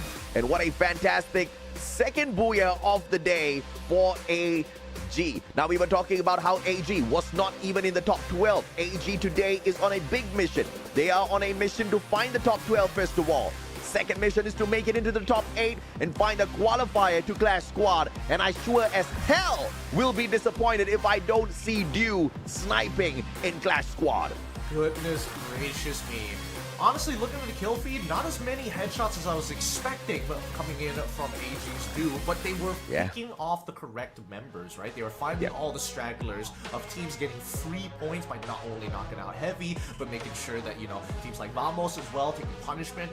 I thought that maybe their position might be ruined by WAG, but even then, that full 4v4 on the bottom side of that last ring worked out in WAG's favor. We've seen their lineup before. Sustain hard. If you hit us hard, that's totally fine. We can take a lot of punches. Yeah, I mean, they were taking punches left, right, and center. RRQ was giving a few of those punches. They didn't expect AG Global to get involved as well, right? Because when you're looking at the opponents right in front of you, you're laying out those glue walls just to protect the front, to recover, and then AG not even involved in this fight. Long-range combat, just uses those snipers and marksman rifles to take them out of the equation and then punish RRQ as well. AG took great advantage of the situation, which is why a little bit of luck is always sprinkled into this battle royales, right? You gotta have that RNG in there in terms of what guns you pick up and where that circle is about to move to, and that one, you can try to play your prediction, but you're not always gonna be right about it. But this time, AG Global has not gotten it right once, but twice. And if they can be that consistent, this is no just pure luck. They are creating, right? They're generating this luck for them. And I love to see this for AG. From nowhere to somewhere, this is very exciting. I'm not gonna lie, AG, in terms of their like prediction of where that final circle rate has been, is leaning more to the 60% side of things, which is, again, pretty shocking considering how, you know, RNG this game can be. Having that slight advantage makes all the difference in these types of matches. I mean, I'm curious to see what the questions are going to be for this upcoming interview, because we already got That's Our Pro. I want to see what else we can put on a t-shirt to sell. It's time for Misa again, guys. Misa's gonna be back. I really don't know which one of the interviews I enjoy the most, because now I'm even starting to fall in love with the uncle interviews from Malaysia. We're gonna bring the cameras over to Thailand once again with AG Global and Misa. Welcome back to the interview session, guys. Congratulations for the second booyah of today. And now I'm here with... Okay, สายฟ้า First of all, a lot of fans are cheering for you guys right now for AG to be top 8. Do you think we can do it today? แฟนกำลังแบบเชียร์แบบใจขาดดิ้นเลยให้เราได้ท็อป 8 ในวันนี้เราคิดว่าเราจะทำได้ปะ ก็คิดว่าทำได้เหรอ He thinks he will definitely do it, guys. Okay. How about signature pose? Do you have a signature pose that you want to show to the fans? มีแบบท่าประจำที่อยากโชว์ให้แฟนๆดูปะสักนิดเซิร์ฟthumbs up. Okay. How about what I interviewed Do just now? He said that he's going to get 100 points for today. Do you think he can do it and get the pizza afterwards? เราคิดว่าเราจะทำได้100 แต้มแบบที่ดิวบอกไหมแล้วก็ได้นั่งกินพิซซ่าด้วยกัน ก็คิดว่าทำได้แน่นอนเพราะต้องบูย่า เอ้ยความมั่นใจเนาะความมั่นใจ He can do it for sure, guys. This is the second booyah after all. Alrighty, last question. Is there anything you would like to say to the fans who are absolutely cheering for you right now? มีอะไรอยากฝากถึงแฟนๆที่แบบเชียร์ตูดไม่ติดเก้าอี้กันไหม ก็ขอบคุณที่เชียร์ทีมมาตลอดครับ โอเคมีอะไรอีกไหมอยากเสริมอะไรอีกไหมโอเคไม่เป็นไรครับ Alrighty, guys. Thank you for supporting him and cheering this team. Of course, they'll do their best. Alrighty, thank you for the interview section. Now let's get back to the shoutcasters. Bye. Thanks, Misa. Now, we got the quote for the t-shirt. We've also got the imagery for the t-shirt as well. It's all coming together. These are all selling points that AG Global. If they don't take advantage of this, they're going to be selling off like hotcakes. We will see if or not that is gonna happen. First of all, the t-shirt with the tagline, that's what I'm looking for, man. I'll be customer number 1. But of course, Reverse Red, they started off hot and they found Vamos, but they couldn't really eliminate them from the equation. Vamos went on to survive for quite a while. In fact, quite a number of these teams survived for quite a while, right? 11 teams surviving all the way up until what, the 10th, 12th minute? and that was just pure insanity. Every one of these teams were looking for a place to play, but unfortunately, the ring was not kind at all, forcing it out in the open field of Alpine. Just so many teams left to get shot at for free, right? With the way that we've been seeing these games actually progress, we're seeing that these early engagements are working out, and AG Global not part of that equation. They're waiting for that end zone. They're waiting for that end ring to fully abuse a lock. And 7 eliminations, Sypha was hot, so hot on Alpine. Again, it was all about the healing plays coming through from that Alok. It is all about that Olivia and the increased healing effects, as well as the spread for the team members who are within a 15-meter radius, which is massive in a Free Fire lobby. And the way AG Global plays their grouping so tight, you know for a fact that it's going to bleed over. That just increases their survivability. They've been able to prove this twice now out of the past 3 games that we have played. Interesting stuff. And once again, it is going to be the exact same lineup of active and passive skills. Yep, they haven't changed it up at all. And I think that teams need, again, we've seen a lot of teams try even incorporating the Kairos, the Alvaro, to try and start snowballing out of control when they do get to those end game rings to find early picks. But I think that AG has been making it so difficult that the only way that they're going to have to take them out is full squads and stopping them from even making that prediction in the first place, right? You got to catch them on ring 3 or even ring 4.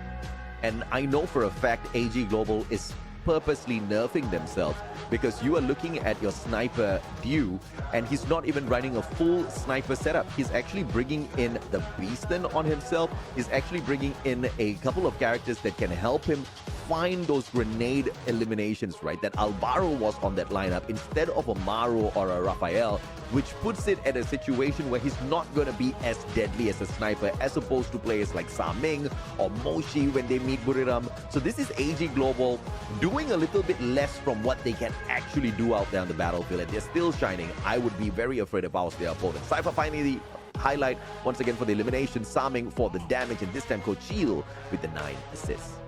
I think you bring up a really good point here. And I mean, based off of our key players, that's why we're seeing Sypha getting a lot of these eliminations, right? He was running 90% of the time of this match on the Woodpecker initially to try to steal away eliminations because they don't want to fully commit against their opponents. And now, because they don't have to worry about a sniper's position, they now have the ability to A124, shut off initial engagements, and then just start lobbing nades at their opponent when they're caught out in the open. They secure themselves 24 points with RRQ right behind them at 18. Unfortunately, no booyahs achieved for either one of our race contestants. Yeah, no booyahs at all for them. And that's just insane. 3 games in, not a single one touched by Indonesia or Vietnam. And I think that may just continue by the looks of things. AG Global up on top now on the #1 spot with a total of 53 points. EVOS Divine heavy right behind them. RRQ on the slow climb as well. Down at the bottom, on the other hand, you see Team Falcons. 3 games in, they've got an average of 2 points per match. The Falcon fans are not happy. Not happy at all. We still have 3 maps left, and it could be anybody's game still. AG still on that, still on trajectory to make another 50 more points to get that pizza dinner that they're all waiting for. But even so, right, we're seeing that Heavy didn't bow out as early as they would have liked. They probably wanted to get a couple more points because they're still teetering on the very edge. Right, absolutely. And of course, we now have started highlighting the top 12. We also should highlight the top 8 because those are the teams that are going into Clash Squad. You look at AG Global, where they are on the overall leaderboard. Not too far away. They are only about what quick math would put them somewhere just under 30 points required. They've got 3 more games to go. The way they've been working thus far, hitting a minimum 24 points per match when they hit this booyah, I think they can get it done. I think it's definitely possible, right? Considering the performance that they are getting out of the Samsung Galaxy S25 Ultra. Because again, we're seeing that these teams not only are getting more aggressive, but more headshots are being accumulated over these past 3 maps. And maybe it's the ray tracing technology, but don't count it out just yet. Yeah, absolutely. You talked about the powerful AI capabilities, top-tier performance. If you're a content creator, if you're a pro player, I mean, the ability to create content is most definitely there. You're playing the game so much already. Might as well clip it, put it on the internet, and you want to have a good enough device to help you multitask and do all of these things, edit on the phone, everything, right? All on this one device instead of investing in a computer and whatnot. The beauty of technology and mobile gaming, and this phone literally gives you everything. I mean, look at Rasya from Esports Divine. He's got what, 7-8 million followers? That's insane. He's barely 18. He's just 16 this year, and he's already pretty much a millionaire. Yeah, he's going places, that's for sure. But he still has a long career ahead of him. We'll see how it continues to flourish. As now our next map is going to be Kalahari, and since we've already seen 2 booyahs from AG and 1 coming in from Vamos, Kalahari, the Indonesians are looking at this and they're like, come on, put us on the board. We need this. I mean, everybody's going to be looking to get on the board. The question is, can they scratch and climb their way into it? Top 3 teams that we have to focus on this time who are playing: Reverse Red, WAG, and Team Falcons. Falcons currently down at the bottom, only 6 points over 3 games. Maybe this is where they find the recovery. WAG needs these points as well. Reverse Red hasn't shown up much, so this is the opportunity for these 3 teams. Yeah, again, a lot of the teams that we were, starting to predict to actually do pretty decently well. I think I've hit just consistency, but the big one has to be the Falcons so far. Bowing out very early in match number 2, coming into match number 3, I thought maybe they could collect a little bit more, but even then, I think this could be the map where they could find those very big points and put themselves back on the board. But that being said, I think it's time, AJ. We gotta get into this. Let's get into it, bro. AG Global looking for the #1 spot, but if Thailand continues to rip this away, I wonder what's going to happen. What happens then if neither one of the nations have a booyah? Maybe both of them are the losers of the day.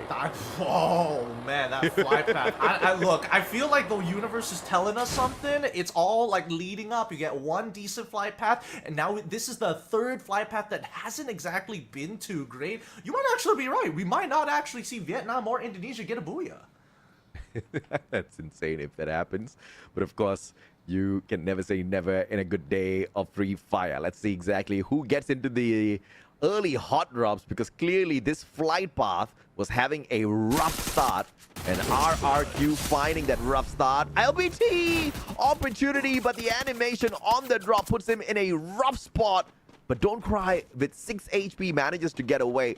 Hopefully it doesn't break his foot on the fall. 2 more players on the side of PE scrambling, but they are about to be surrounded by Vamos. PE off to a rough start. Very, very rough. They've been trying to contest a lot of these teams. Have been contested in a lot of these spots. Unfortunately, don't cry. Will end up breaking his legs. Falls to his death. Refinery in control of RRQ4 now, but he's going to fall into the crosshairs of Vamos. Again, they like to do this so very often. The sub side is pulling these teams away. He's like, if anybody's going to take me out, I'll take myself out. Thank you very much. Yeah, wrong number have I. He tried to dial his opponent, but he dialed himself out with the grenade. Unfortunate! In core memory, giving Expand a core memory on this map by wiping out 3 players instantaneously. Luki, 300 coins in hand. Needs to get something done here. He had the revival platform, but choosing not to go in for the activation of that, instead to run away and play the insurance with a buyback from the vending machine first. We'll catch up and Expand a little bit later on. Core memory continues their push, this time up against GOW. Yep, Core memory again. They're the ones who took shots at Expand, and now that GOW is getting involved, I think that could have changed the decisions being made by that last Expand member, because he was afraid, right? If he sits on top of that, on top of the point, he might have just called a full engagement for CRM, but Nukami gets blasted down. 2 Riptide Rhythms thrown at him. Overkill much, but they still need to find these eliminations. These points are crucial. See exactly where they move on in. And he was Divine catching out Falcons. Now there's a question in here from Bruted Blue Gaming. Shout out to you, bro. I'm pretty sure you make some good Free Fire content. Bruted Blue Gaming is asking, exactly what's going on with Falcons and their poor performance. I think Falcons has got no sweat to break at all. They're currently in the top 8. They have already qualified for Clash Squad. They are in a great position overall. Even WAG, who's in the top 8, is 27 points behind them. So Falcons can continue to sleep and they will still qualify for both Clash Squad and the top 12 of our first phase of the knockout stage. So no, Falcons are not performing badly. Falcons are just chilling. Here's my theory on it, right? I think that because they're so comfortable in their current spot as Evil's Divine is about to make contact with them, I think that right now, Falcons, they're playing a limit-centric strategy, right? Oh, Potato gets headshot by Lasha so quick here as Confinement is now in the control of Evil's Divine. They want to make sure that they secure everything here. Falcons probably on the run at this point. Now we jump over to Raid, who's trying to make sure that On Fire can't run. Yeah, this is not the usual Falcon style. I mean, these boys will usually group up, move on in together as a squad, and they will be a firing squad for sure if EVOS had ever seen one in their life. But yeah, this kind of Falcon, they're just laying low as much as possible, waiting for the crowd to underestimate them. And then, of course, when the day comes, they are your champions once again, potentially by the end of FFWS Sea Spring or maybe even EWC that's coming up very soon in July. People got to remember, the league is pretty long. There will be days where you're going to not only be underperforming, but time to actually try out some new strats, if not new loadouts, to see what the rest of the world, because we're not the only FFWS region out there. I think even when we're looking towards the Latam side, we want to make sure that we know what's going on in our opponents' meta. Hopefully they don't try and steal it away from us. Southeast Asia still, again, want to be able to kind of maintain that trophy. Esports has been doing badly, but still doing better than Falcons, who are currently on 6 points. So I don't know if that's something that they want to be proud of. But if they want to make any sort of climb towards the top, it would obviously be pretty impossible because they're 96 points away from the 12th spot. Even a all-out day from here on end will not be able to get them that many points. So this one's a rough one for me. Yeah, it really is going to be. Right now, by command post at the very least, we are noticing that WAG taking shots once again towards Heavy side. Heavy and as well as WAG has made a lot of contact in the earlier stages of the game, and that hasn't changed at all. But with Expor, making sure that the top side and no thirds are coming in from the southern area, he's got some pretty good angles to kind of keep Heavy away if necessary. So this does mean that WAG has the time and space to realize, hey, we don't have to be part of this. We can just start walking away right now. We can take the vehicle if necessary, but for the most part of it, let's start looking for eliminations. I was so confused why some of these teams are really not trying, although they're in the bottom 6. I just realized something so fundamental. The worse you perform, the higher your chances of qualifying to the finals, because on that final week, you just need to be in the top 6, and you don't fight any of the big dogs because the top teams would already be in the finals. I think PE Esports, Toda, Expand, they're all onto something great here, but Raid surely wasn't. That jump was just absolutely off, but Falcons still falling one after the other. Evil's Divine looking for the final finish. Look at Kororo, not even with his gun out, the man is running around. Falcons are not looking for points. They exit the lobby again. They exit the lobby super quick here. Evil's Divine just going to gobble them up. Free dinner here with 8 eliminations, and this is only the very first ring. Wait, do they notice the PE Esports member who's flying above them right now? As we do see that the contract has been applied towards Aim God. A very interesting setup coming on through here from all of these boys. And the question is, even with Falcons pretty much not picking up even 10 points out of 4 games played, can they be replaced in the top 8? That's a huge question mark, right? Because other teams really need to hustle to catch up to Falcons. Enhanced Vision, all thanks to that Coda as they fly on in. This is a 3-way battle now between WAG, GOW, and Vamos. Now Vamos, they do have a back to fall.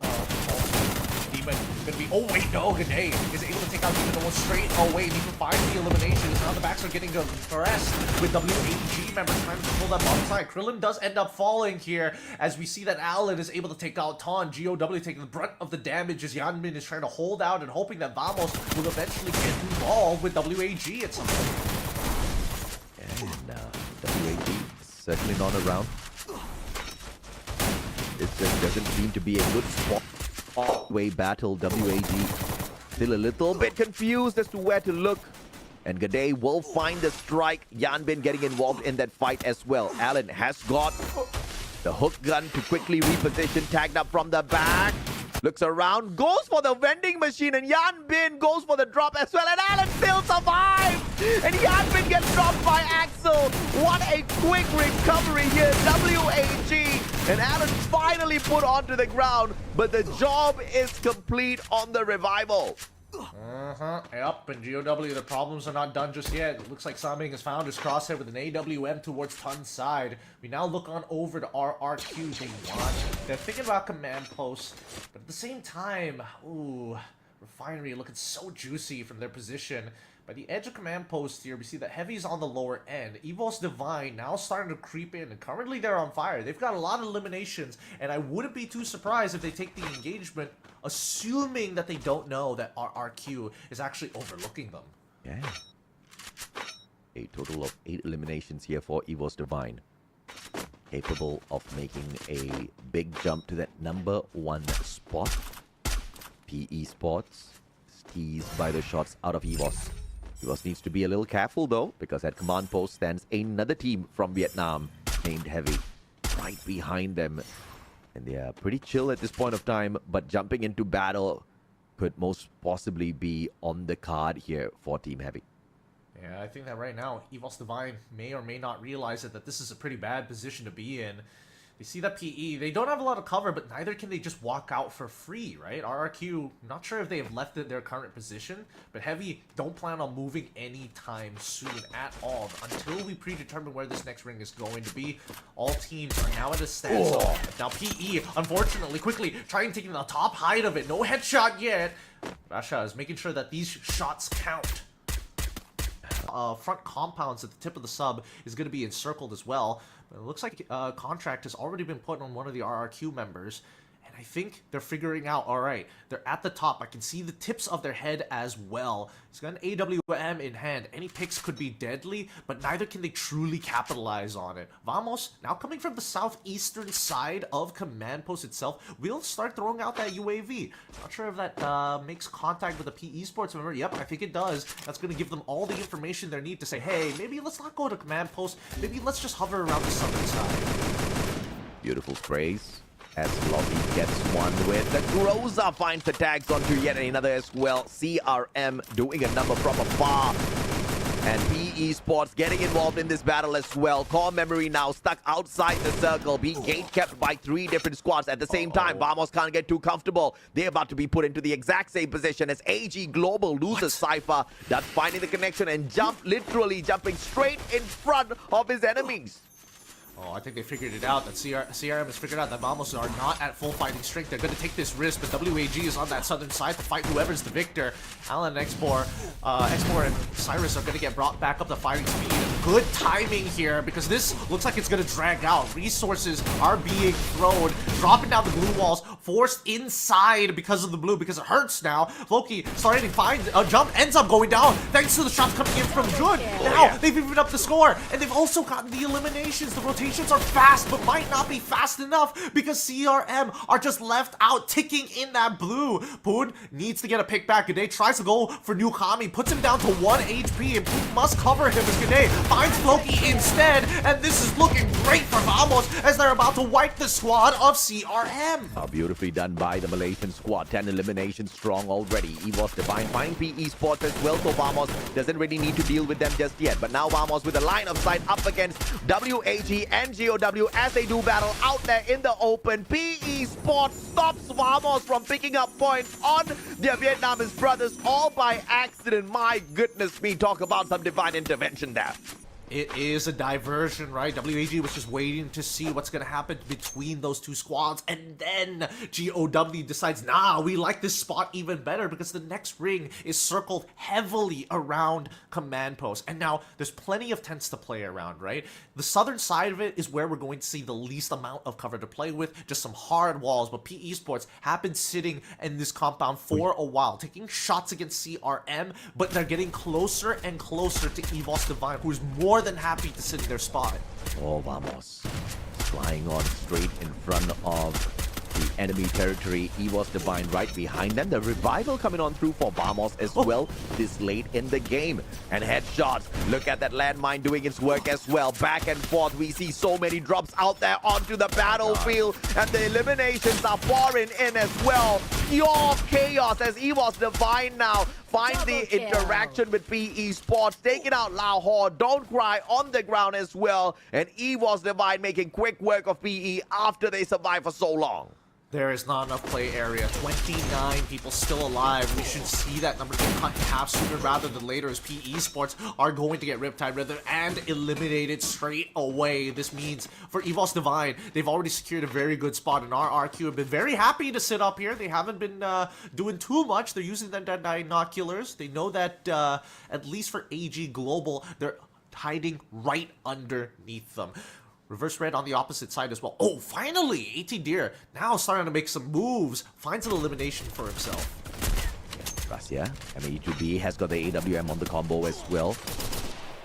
Doesn't manage to get that perfect shot just yet. Ray, Ice Grenade gets the knock on to get nice after a couple of other teams get those damage in first. EVOS Divine up top. The LS1 spotted out already. And the drop from AimGod. What a jump shot. Get nice now. Down on the ground. Riptide Rhythm breaking down their defenses as well. And Ray with a big one on the grenade launcher. EVOS Divine winning big up against Heavy.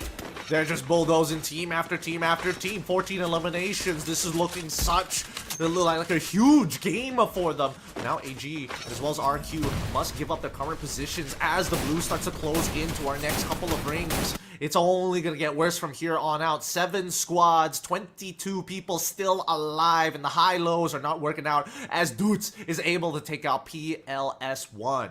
Yeah, this is a opportunity now for some big plays here because RRQ right outside. EVOS Divine can take advantage. AG Global playing with a lot of pressure here from the blue, but interestingly still stands at the very corner of the balcony. And look at EVOS Divine all stacking on each other. They're playing the blue to the T. They are just playing We Bear Bros. Just stack, brothers, stack. We got to hold out for a little bit longer. If we can just wait this out, we might have an opportunity to jump, because now the rotations is going to force them down to the southern side of the command post itself. Diamond, he realizes that this might be a bit of a problem. Luckily, they do at least have this natural fence blocking them off, as GOW is taking the punishment from Vamos. EVOS as well. G'day has to try his butt, but Ray is just getting everything with this launcher. Vamos goes out at 7th. AG Heavy and RRQ still on that northern side as the Riptide Rhythm has already been dropped. Red is just incentivizing everybody to be like, look here, shoot this team. Oh, great play by Reverse Red, shutting down the players on the side of GOW, but because of this huge wall right in front of them, they have not been able to fully capitalize on those knocks. Look at EVOS Divine in the meantime, 17 eliminations strong already, and they still have got the grenade launcher in hand, quickly finding the reposition. Now Reverse Red in a lot of trouble, tagging up Kochil first. Kochil trying to get that grenade launcher near enough so that he can put out the whole of Reverse Red out of commission. Saming with that high ground advantage, looking for Kochil and Ray, not able to find a single one just yet. Reverse Red now will not be sacrificed as GOW pulls a little bit of the attention. Riptide Rhythm dropping down the defenses of the Thai squad. Reverse Red pulls up yet another line of defense right behind a boulder. Oh my goodness, 4 squads remaining. They're taking damage, but now they're jumping straight in towards GOW's side. They know that they're hurt. Even the Chrono's not going to be enough, because Code Shield and Aim God make sure that the shots ring true. AG and as well as Reverse Red have tried so hard to stay out of these fights. AG in particular, but they're caught out in the open. Reverse Red just needs to make them look tantalizing, needs to make AG Global looks so edible, and maybe EVOS Divine might just bite on this bait. Yeah, EVOS Divine is trying to win this out for their nation, bro. Alright, they want to win against Vietnam today, but AG Global can prevent that. Reverse Red can prevent that, but EVOS Divine with the highest potential win rate here, and new with a drop onto Gotil. Gotil dropped by Barros. Beautiful play, and that shot from Russia is going to be remembered by the squad for a long, long time, and Russia with the M82B finds you through the glue wall, and now it's Reverse Red up against EVOS Divine.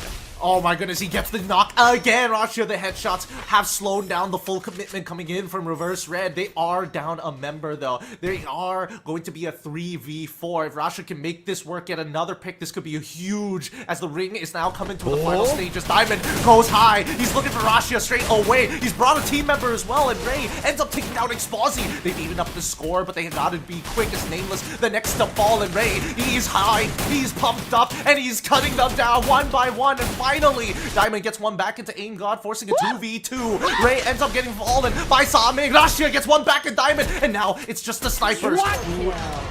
He did it. He lands the headshot to close the game out.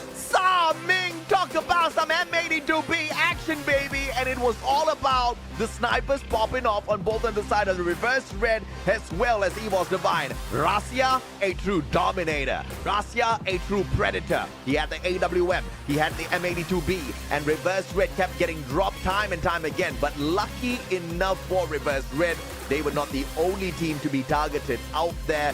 Thankfully, there was another one as well that was pulling the attention of Russia for long enough, or else Diamond would have been pressured way too much and potentially even eliminated. And the decision to go up there to the watchtower by Diamond, calling in backup as well to push Russia off that high ground, was fundamental for Reverse Red to take this booyah, albeit not a huge one with the eliminations. Yeah, the comms just was a little too slow there. They realized, hey, two people have jumped to our position. We've lost our sniper's position. Now we have to start engaging big time against them. However, I don't think they were expecting Saming to be an absolute beast with an AWM in hand in CQC. And believe it or not, up until now, 4 games in, the challenge that was put out for Indonesia and Vietnam to see which nation can pick up more booyahs still remains a tie at 0, because it's the Thai teams that have been picking up all of these booyahs. I mean, AG Global showing up strong, Reverse Red showing up strong, even Vamos showing up strong. It will be absolutely epic if both Vietnam and Indonesia can be punished by the end of this day. Everybody has to take the punishment. There's no tiebreaker rules, none of that. It's either you get that booyah or you don't. There's no in between. Yeah. Oh my goodness, that would be hilarious. But man, once again, congratulations, Reverse Red again. Huge plays coming out from their sides. We're seeing a more passive side of them, but then when it's time to pour some gasoline on that fire, oh, it's great to see Saming sure enough what he can do with that technically quote-unquote shotgun of an AWM. Yeah, I don't know, man. I mean, I think the plays from Saming was just very, very weak this time around. Reverse Red was not impressive at all. I mean, Saming used to hit like a truck in the past. It used to be acknowledged as one of the best snipers next to Moshi, but not anymore, right? And then at a later point, when Dew came into the picture as well, it was Saming, Moshi, Dew, and then these boys have fallen off. Moshi is still there when it comes to Southeast Asia and the snipes, but I don't see Dew and Saming hitting as hard as they used to. Dew clearly is holding back because of his active-passive skills lineup. We kind of saw that through the AG Global with double booyah so far already. Not so sure exactly what's wrong with Saming, because Reverse Red has not been as aggressive as they used to be in the past, right? I kind of want them to go back to their old team name because they used to hit hard. I agree, they used to hit hard, and don't get me wrong, I think this is a different playstyle that they have to learn, unfortunately. I mean, they've learned their lesson last EWC that they can't just be aggressive to win games. It's also a very large macro aspect of, hey, we don't need to participate right now. We don't need to be active on the map, because these final circle positions, with the changes of the moving blue towards the end before the final shrink, has been brutal. Yeah, absolutely. Yes, it most definitely has been.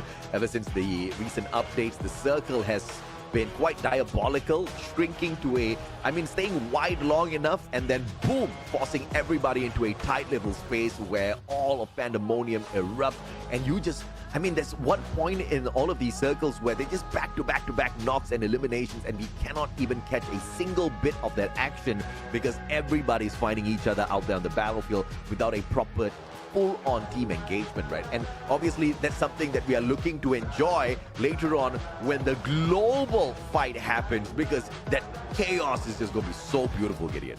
Oh yeah, no, I can't wait for that as well. I would like to see, Latam kind of change up their playstyle as well to also be like a little more proactive as well. But we'll have to wait until then. For now, we have an interview with our Booyah winners. Reverse Red, it's happy to have you back on the mic. Let's jump right into it. Welcome back to the interview session. Oh God, what a manner.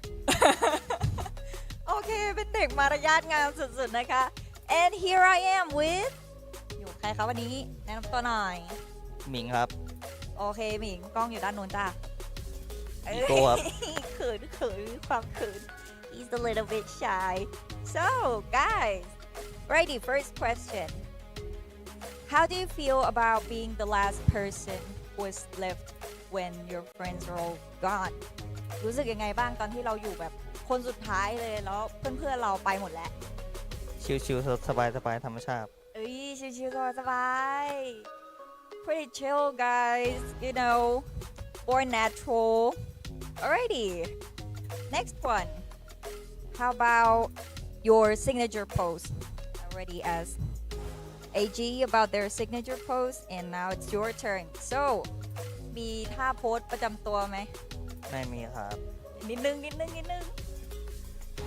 ก็ไม่มีครับ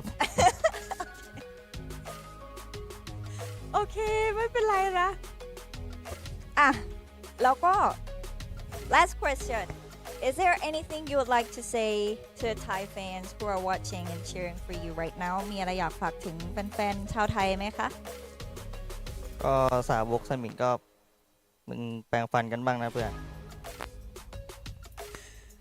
alrighty so guys who's cheering for Saming please brush your teeth I know hygiene is pretty important so please do what he said okay thank you so much for watching us now let's get back to the shoutcasters bye okay ต้องก้มหน้า See that humble bow from Saming. He's just apologizing to you guys because he has not brought the beast out just yet.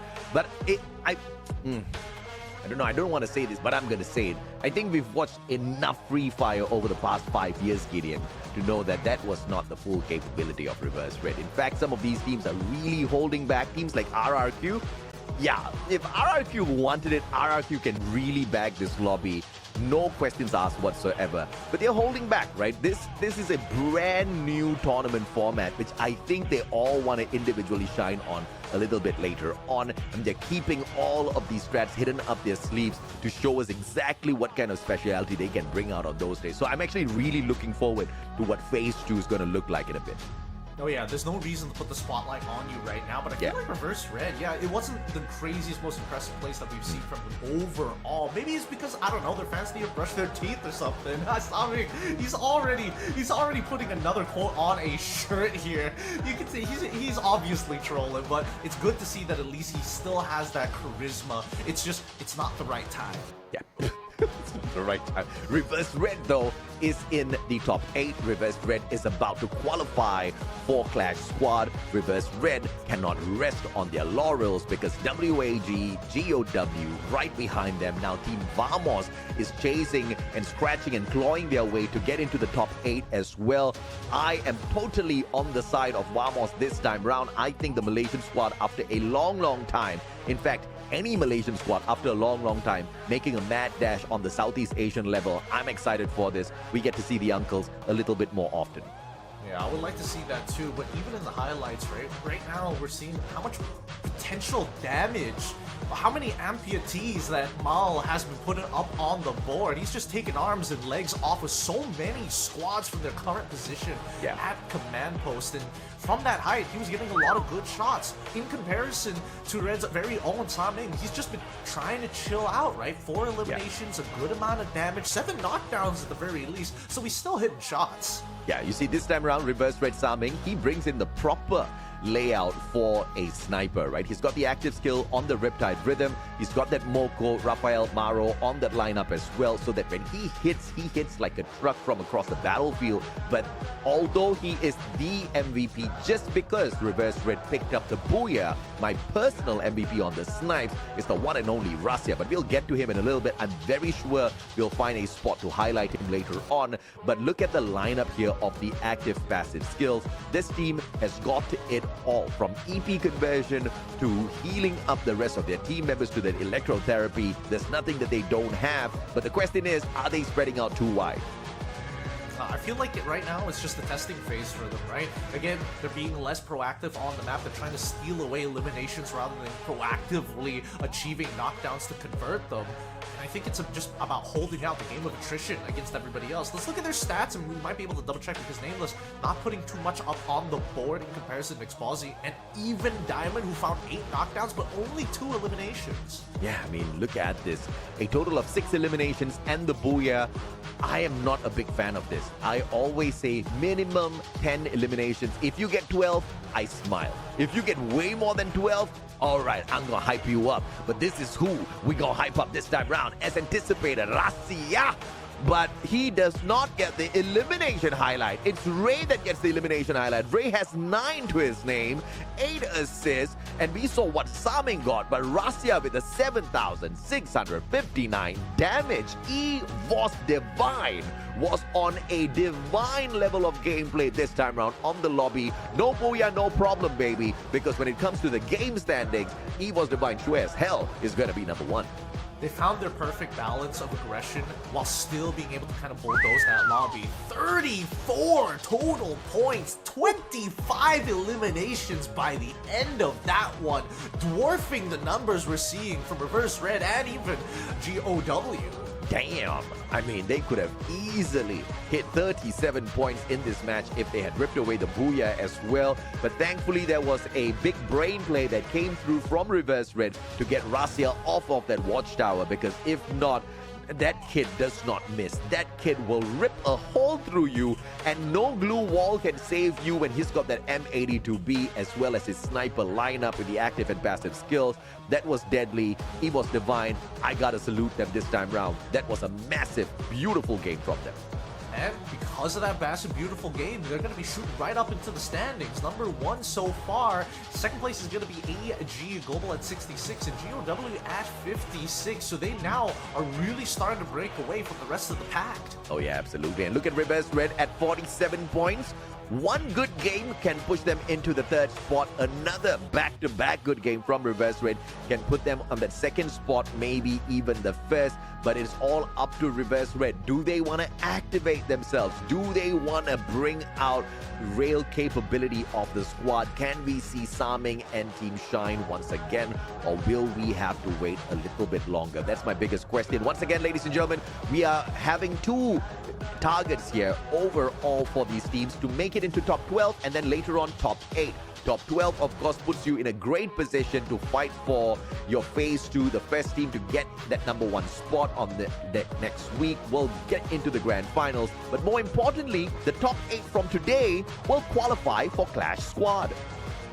So far, it's looking good, right? Because Vamos, they're catching up really, really quick. They've overtaken the necessary squads, and you can see that the position, unfortunately for Flash, is dropping lower and lower. But Vamos, they are currently so close. 7-point difference between them and WAG. They've got only 2 more maps left to try and make it there. And even for GOW, right, it's not exactly the most comfortable spot either. I mean, this is insane, because even Heavy, who's currently at the 12th spot, can make it into the top 8. All they need is 35 more points than WAG or GOW. So any of these teams, even when they are in this top 12, they can still make a good run, but consistency is key here, Gideon. Back-to-back games, can they hit that? If they can't, then making a mad dash for top 8 might be impossible, but at least they get to keep their top 12. We're going to take a quick short break now. When we come back, the final 2 games, and we get to see exactly who qualifies.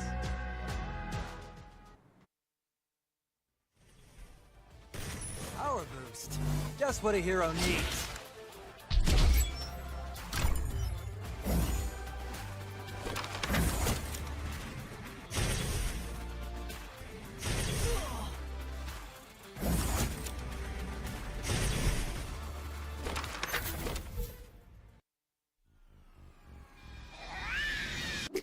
go, Grieza.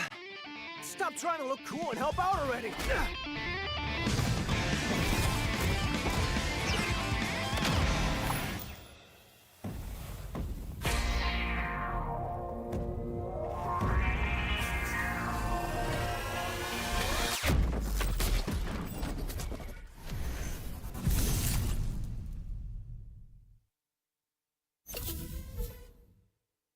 In the ultimate test of skill and strategy, only the strongest will survive.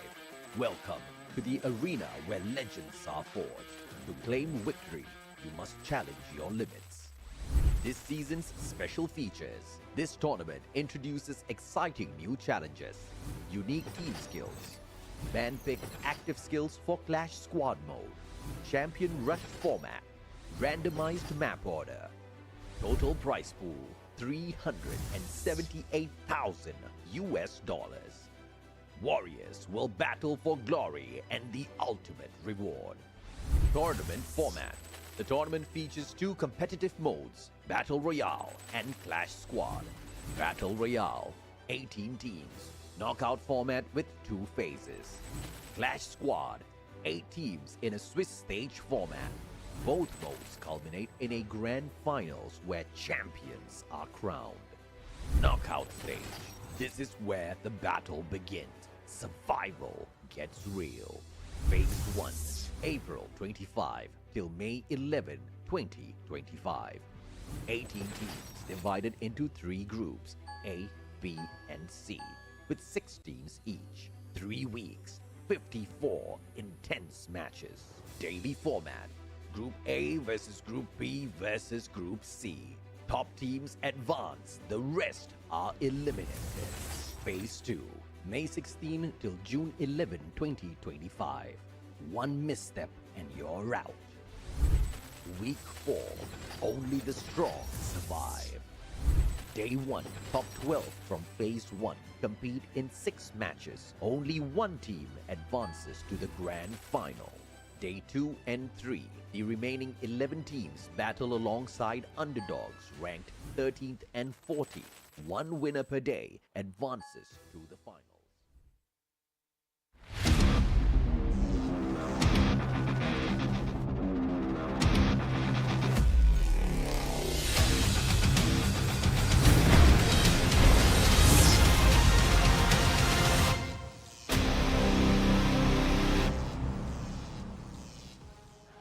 Welcome back, everybody. You're watching the Free Fire World Series Southeast Asia 2025 Spring Season. My name is EBQ. This is going to be AJ. We've got the final 2 maps here. And of course, I know you're feeling a little tired, maybe some even a little drowsy after long days this weekend. But don't worry, get refreshed and energized with the help of Red Bull. We welcome them because Red Bull as our official energy drink partner for not only just spring, but also for fall. Make sure you use that hashtag, get a taste for more if you are having just a little more Red Bull these days for these last couple of maps.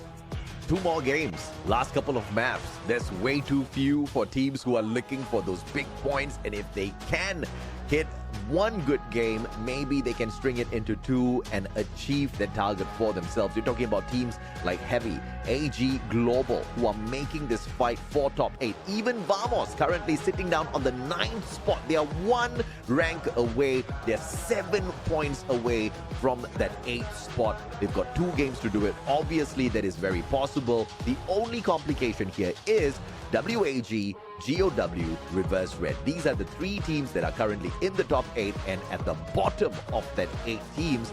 So they will be in contention with these teams who are trying to sneak on in. So if they perform, if they can just keep up a decent enough performance, get to the final circle, they stay in the top 8. Which is probably why you're seeing teams who are in the top 8, in that top 8, at the bottom of that top 8 standing, like Reverse Red, kind of taking their time. The positional points are way more valuable than just getting into engagements for eliminations. They want a recent map in Kalahari, but we're now going back to the default in Bermuda. And this is where it gets scary, because all engagements usually leads to escalation. Absolutely, and of course, once again, we have got our special challenge on our broadcast And the challenge for the day was a simple one. Between Indonesia and Vietnam, who can collect more booyahs? The answer, neither one of those nations have been able to collect some so far, so they are both losers as of this point of time. But we've got 2 more games for them to change that. Now, as we look at this game, and we see ourselves heading on into Bermuda for game number 5. This is an opportunity for a few of these teams here to make a great big impact. Mainly EVOS, Vamos, and RRQ. The top 3 teams that will be playing in here, and 2 out of the 3 are from Indonesia. So maybe Vietnam needs to hustle a little bit more. I don't know, I feel like EVOS Divine, they found that sweet spot where it's like, yes, we're not getting the Booyah to be completely content with the rest of the day, but they are getting some of the highest amount of eliminations we've seen so far, consistently through our past couple of maps. Yeah, absolutely. And of course, it's easier said than done to go out there and give your best, because this is the Southeast Asian level and these lobbies are a massacre house, right? Just waiting for points out there on the lobby. You cannot land in the crosshairs of anyone. They will not think twice to take you out of the equation. Speaking of which, we saw a lot of respect, a lot of trigger discipline from Russia earlier on at the early parts of the game, where he had many opportunities to shut down Falcons. He did not take a single shot, but later on in the game, we saw his capability, shot after shot, not a single one Russia missed. And that's the kind of discipline versus aggression balance that you need to bring into these games if you want to get to the end. And look at EVOS Divine. They ripped away massive points from that lobby. Yeah, we're seeing the true length and breadth of this squad. And I think, you know, for his career, I think he's a really good prospect if other teams are looking to, like, we need a sniper that has that length and breadth. His stonks right now are so very high, especially when he's on point. Because even for a couple of weeks ago, we've seen days where he's not doing as much as he usually, he's not as enabled, then it's a different story. Yeah, absolutely, man. Now, of course, we're going to be hopping on into the game as we head on in here. Let's see exactly who can make their dreams come true by hitting that top 8. Of course, some of these teams are very comfortable up top. Teams like Falcon, Bigatron, EVOS, RRQ, Buriram, they are very confident that their position on the top 8 will not be shaken. But of course, Falcons, I think they are counting their eggs before they hatch. They have got 2 more games, and I think they need at least 10 points each to make sure they guarantee their top 8 spot. Yep, we're blessed this time round with Bermuda, a default map that everybody knows, and a very nice flight path that cuts through every section of the map nicely. It's going to be an even spread amongst all of these teams. Expand, of course, going over to Sentosa as soon as possible. Cape Town getting controlled by Vamos with a very large spread. Although I am curious, where is PE Esports going to land? Because they've always been contested consistently, but now that 2 teams from Malaysia are going to be on the eastern side, we now jump over to AG Global. Let's see if AG can make the heavy pay, heavy lead this one. Mufasa onto the trade onto Cypher. 1-for-1 so far. And they back away from this engagement. Smart play by AG Global, but I don't think Heavy's gonna let them walk out of this one. Thompson in the hands of PLS1. Chinoy has got the P90. Easy headshot on the spray down. Barros about to be picked up as well. Good glue wall laid out at the entrance. But from up top, get nice with the Mac-10. Big plays coming on through. Mufasa on the backup as well. And Dew should not be heading on back in there. Has got the mini Uzi. Looking for the vending machine. Quick revival coming on through. Tags up Mufasa as well. 1v2. Get nice. Bison. Great plays by Dew. May not be sniping this time round, but he's got the flex on the play. And Heavy now in a 1v1 up against Dew. Mufasa, what can you do? Oh my goodness, Dew. He might just clutch this out. Initially with the launcher against Mufasa, he's got some chip damage. All damage is permanent. He's got the Trogon as well. Only gets the spread. Doesn't get a full body shot. Mufasa goes and he's going straight to the vending machine. He'll take it out. Dew completes the 2v1, but at least Mufasa was able to get the revives. Hey, beautifully played by Mufasa there. And obviously, Dew saw that coming. He was running back towards the jump, but he should have used the Rebel Rush a few seconds earlier so that he can get into position. RRQ, though, in position to be shot at by PE Esports. LBT gets the UMP shut down onto one. But RRQ being forced on a very early recovery spree. Once again, I think RRQ can go berserk in this lobby. It's a conscious choice to not do much. A very conscious choice, but as AG is looking to recover, Cypher, what we're going to do here, unfortunately noticing the UAVs being deployed by GOW, who's looking to try and control the peak as soon as possible. With the binoculars used, they probably have figured out which direction that they're coming from, and they are leaving towards the southeastern side of the peak. I'm just confused with Dew's status here. He wants to be a sniper. He's also capable of being a rusher. Brings in a very interesting lineup of active-passive skills. Doing slightly better on the SMGs than the snipes. I've got big questions for the squad, but in the meantime, Heavy hasn't been able to find a decent enough recovery ever since getting into those early skirmishes. And WAG, on the other hand, will be able to find themselves a good upgrade here as the bunker's about to be unlocked. Oh yeah, WAG wants to get looted up as soon as possible. They're a team that really takes advantage of the equipment given to them. And it looks like a substitution has been made when Nakang is going... Oh wait, sorry, Don't Cry going out and Nakang coming in for the side of PE. Hopefully this gives them the success that they were looking for, because so far it looks like they've won their first engagement against RRQ. Another substitution, Krillin going out, Tikray actually coming in.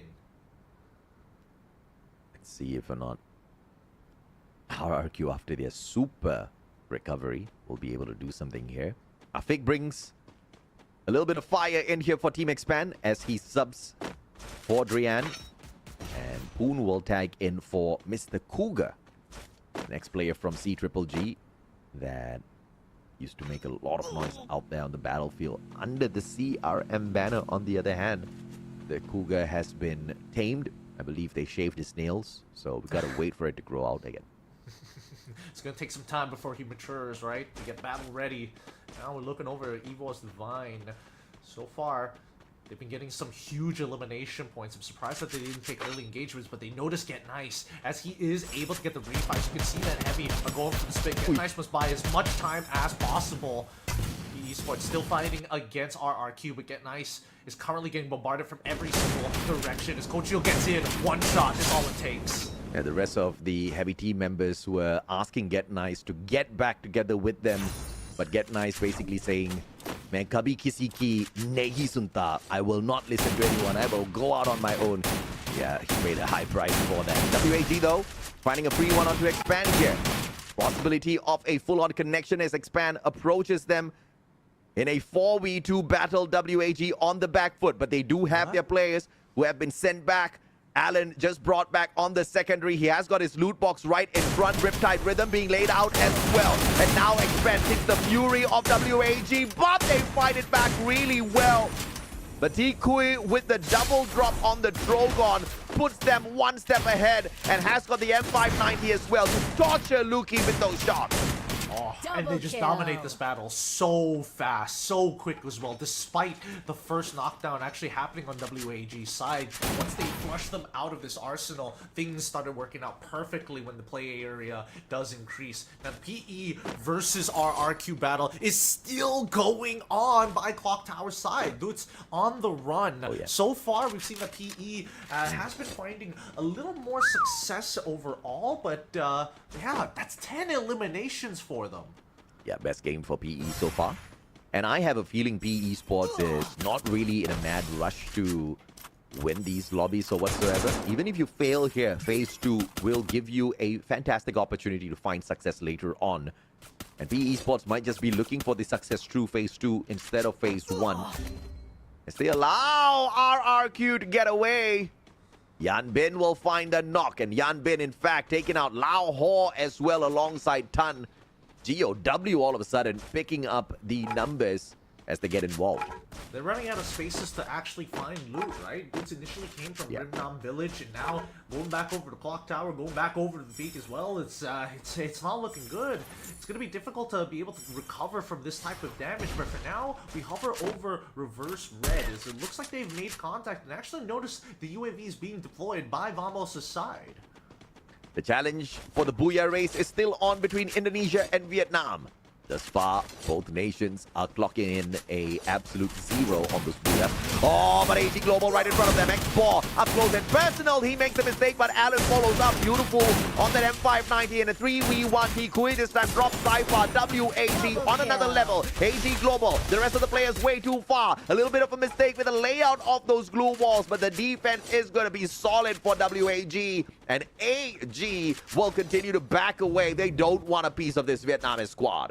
Oh no, they do not. They had a 2-2 split. Unfortunately, snipers weren't able to connect enough shots thanks to the members of WAG putting it at a very key angle of dropping down the chrono, the time turner, just exposed towards the sniper side, allowing the members who are coming in from that left flank to actually fall behind to and actually reposition after locating those specimens. Now, we do see that Expand is coming back into full fighting force. However, First Red might just catch out Vamos walking towards that arsenal and now taking the launcher. They might get shot out of the air, but none of them are connecting enough. No punishment. Vamos makes it out. Very well played by Vamos. Reverse Red, on the other hand, just needs to remain silent as long as possible and get into that final circle. Currently, they are in the top 8, and that was a brilliant move from Vamos. Currently, they sit in the 9th spot. It's too risky to take a fight this early in the game. They need to conserve their loot and get into that final circle.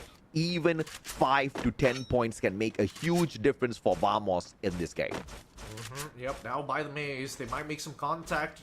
They can definitely hear the footsteps of WAG at this point. They've given up their current position. More so, do they actually want this smoke?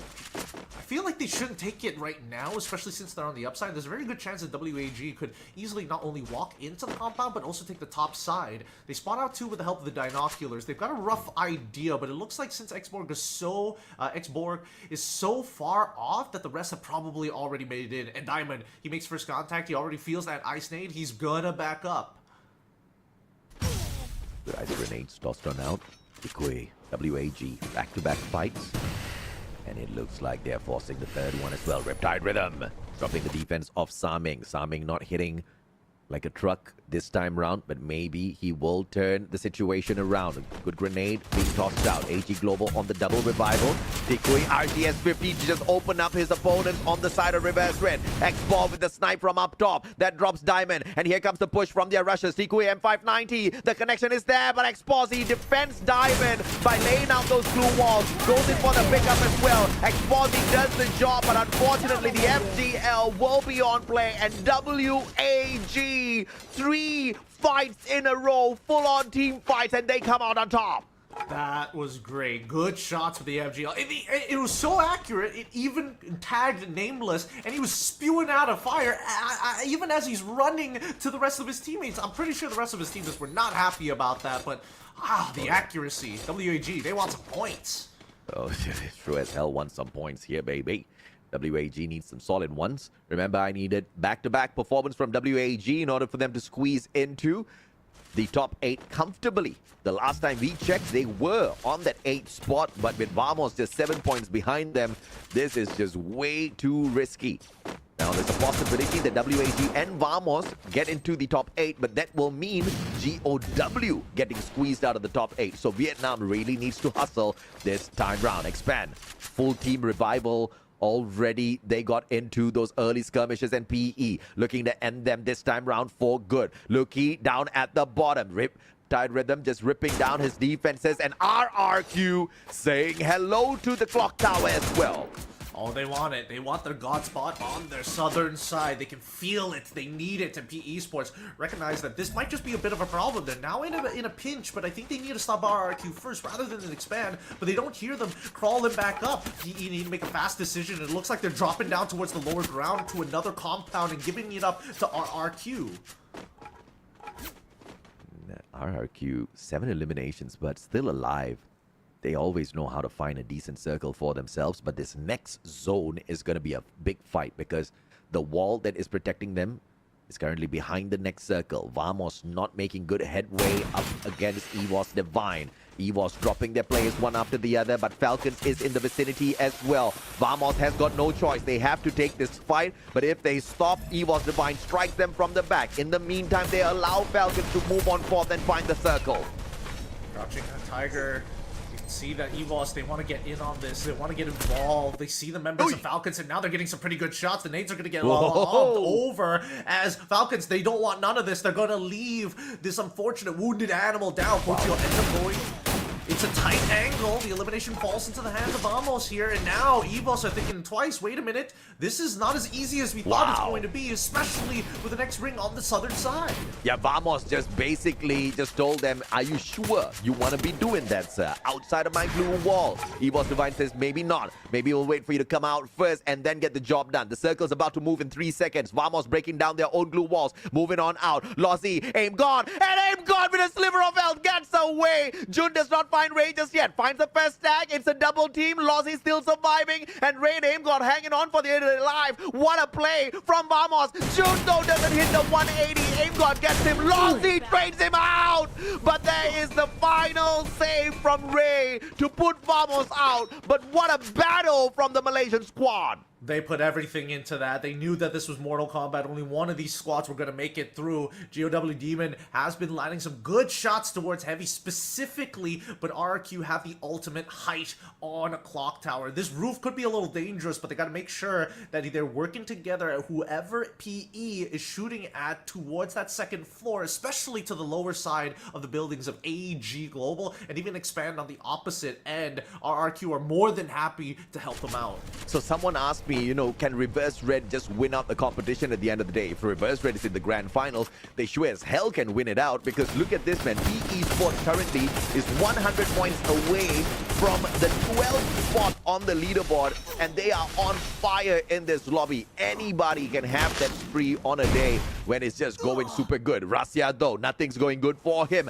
Out in the open, being tagged up by the blue. At the same time, Riptide Rhythm ripping down all of his defenses as well. Limit knocked down by the zone. Falcons facing a little bit of losses as well. But Rasya with a beautiful Riptide Rhythm dropping the defenses of GOW. And Rasya, as they solo play off EVOS, does them in. And Potato pressured as well. What is this kid made of? He is on form today, and he has not been missing. Some great decisions have been made, and now another squad falls just because of it. RRQ, now you notice that the ring has moved towards that northern side, closer to the western side of the blue so far. And they have to make a choice. Heavy now getting involved, trying to eliminate, getting another point. It looks like Mufasa ends up winning that battle, knocking out EVOS at 7. But we need to make sure that Expand stays strong, because they know that Falcons unfortunately don't have that full fighting strength, and Mufasa is getting shots up towards the side. He goes down, and that is going to be Falcons bowing out at 6, allowing these members to walk through. Now, despite RQ having 12 eliminations, PE ends up getting punished by the rest of the Expand members on top of AG Global. They had to move first, and they paid the price for it. And Expand, they have the best odds of winning this out, 37%. It's either Thailand with Misa or the uncles in Malaysia. And it looks like Heavy and RRQ only have one option on their side. AG Global have got 2. Hopping down on the ground though. AG Global can still make a miracle work out of this one. Deco sprayed down, picked right back up. Chinoy on the recovery, but look at them all pelting the bullets straight at the Expand players. And Expand focusing onto AG Global, leaving Heavy out there. Can Vietnam still bring us to Yunsol somehow? They're gonna try, but again, this is not exactly the best spot to be in. Expand full fighting force, trying to make sure Chinoy needs some help, and Heavy is not going to participate. He's gonna take his time. He's gonna play for those positional points, and Expand might just get the booyah that they've been looking for. There's a way that he can take out all 4 of them. Mufasa finds 2, surprisingly. Wait a minute. Hold on, no way. He finally goes down. Thank God. Expand secures the booyah. Basically, neither Thailand nor Malaysia cares a hoot about the challenge of the day. They're like, wait. You are not going to include Thailand in this race? You are not going to include Malaysia in the race? This is an insult. And since you did not include us, we are going to dominate, and we are going to punish both Indonesia and Vietnam at the same time. Holy mama. 5 games in a row and not a single booyah out of Indonesia or Vietnam. How rare that is. That is so rare, man. I thought at least one. We still have one more map left to go, but the chain of events that led up to this for Expand just worked out perfectly for them. Oh, yeah. RRQ had a pretty good position. P Esports had a good position, but I think everybody else in the lobby recognized that, hey, these guys got a free compound. As soon as they move out of that compound, we'll make sure we put on the hurt. AG Global ensured that.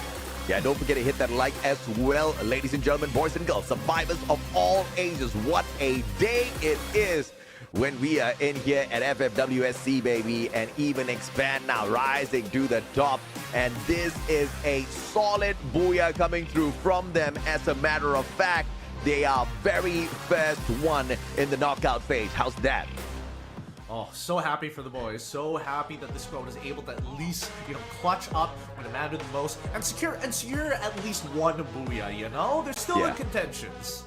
I mean, what a beautiful game that was. Battle after battle after battle. We knew teams were going to slug it out today on the final day of Phase 1 to find the qualifier into Clash Squad, to find the qualifier into the top 12, to set them up for potentially being the first team to qualify into the grand finals and take a holiday for the rest of our marathon of knockout stage, right? Obviously, everybody wants that, but not many people can get that. Only those that are consistent. And today, the consistent teams, I mean, EVOS Divine, man, they have walked in here, they have dominated the top of the leaderboard, but not a single booyah to their name thus far.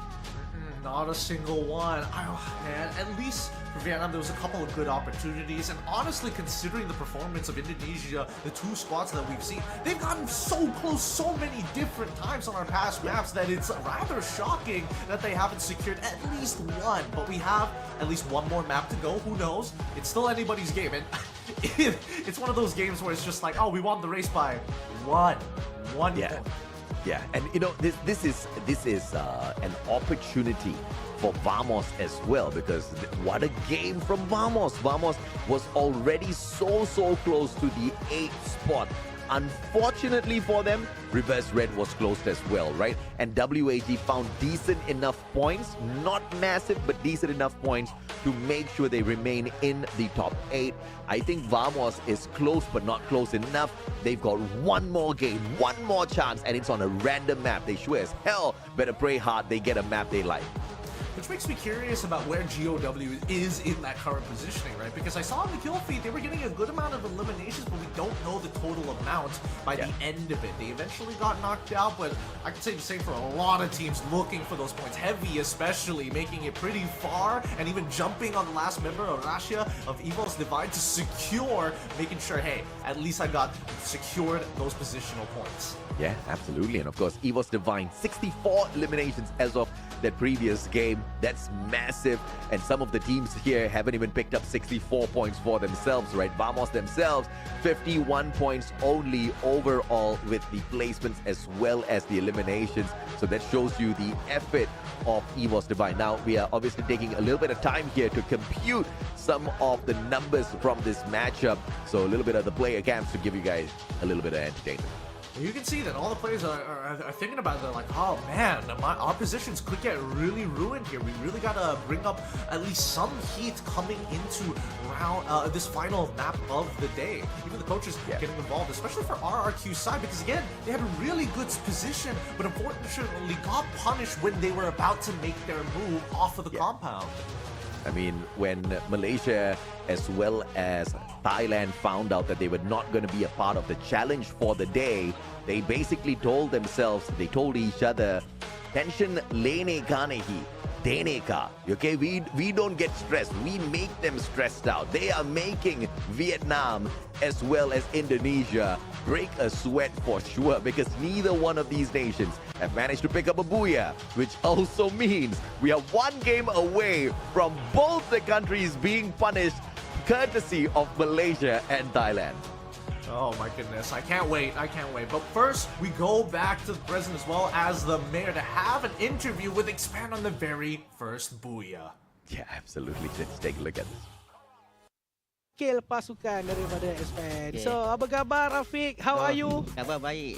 Yeah, you are fine, right? I'm fine. Okay, so soalan pertama, okay, first question I want to ask you, okay, what is your feeling after 4 games Expand play and then game 5 you get booyah? So setelah faham kan? Faham, Okay, faham. terus jawab je. Sebenarnya rasa happy lah Buyah kan. Afiq expected tak untuk dapatkan Buyah tersebut? Are you expecting? Oh tak expect. Tak expect? Tak expect pun.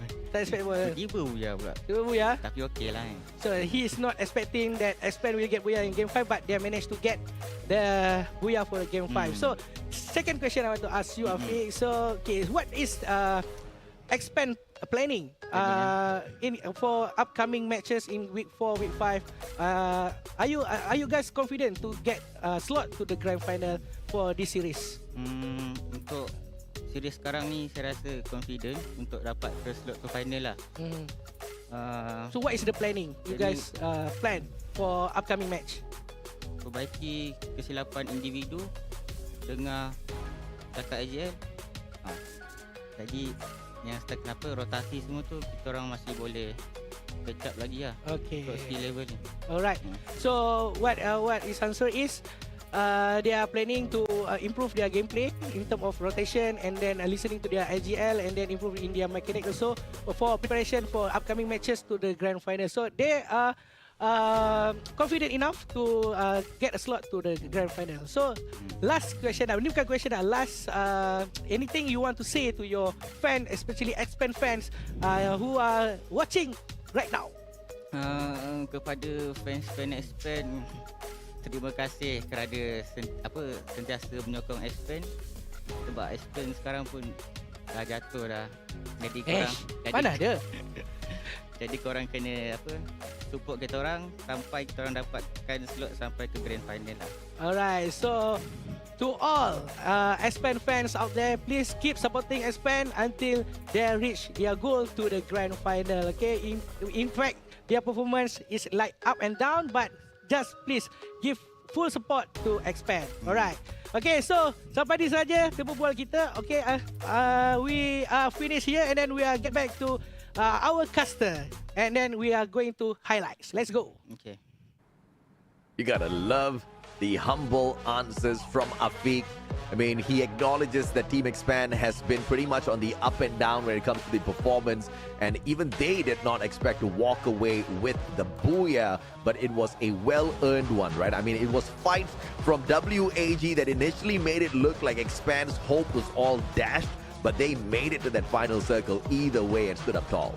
Yeah, they stood up tall as long as they could, taking advantage of all the teams who had been neutered, trying to get into that final wing. And to be fair, it's not like the play space was any kinder to everybody else. Even AG understood it's we need to do damage. If we don't do damage, we're going to get punished for it. We've got to make the best out of the scenario.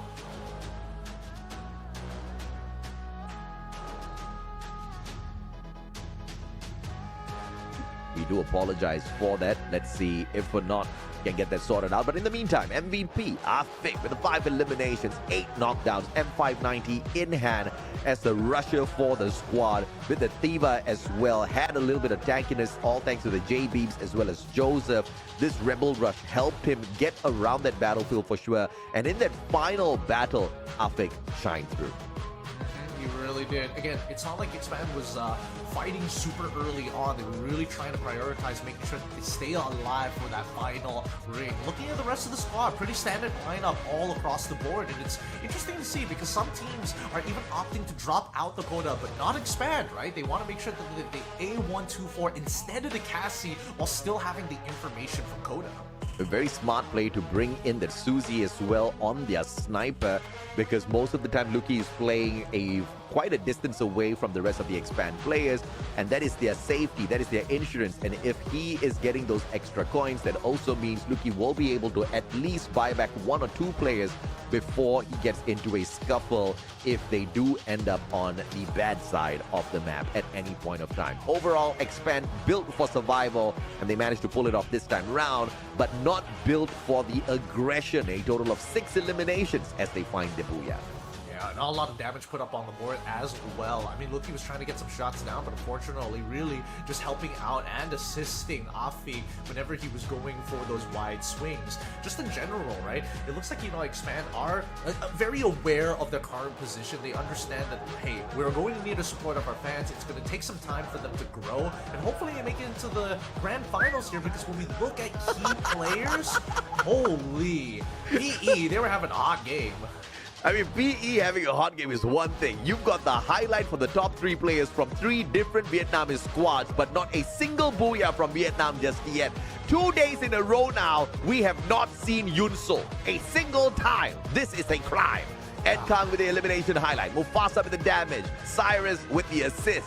But Vietnam, it's still no booyahs. No booyahs.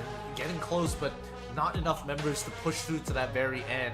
At the last of the game standings, we see that RRQ coming up with 19 total points, finding a good amount of eliminations, but just not enough placements. Expand, however, they take that booyah, but with 6 eliminations, put them at 18, tied up against PE.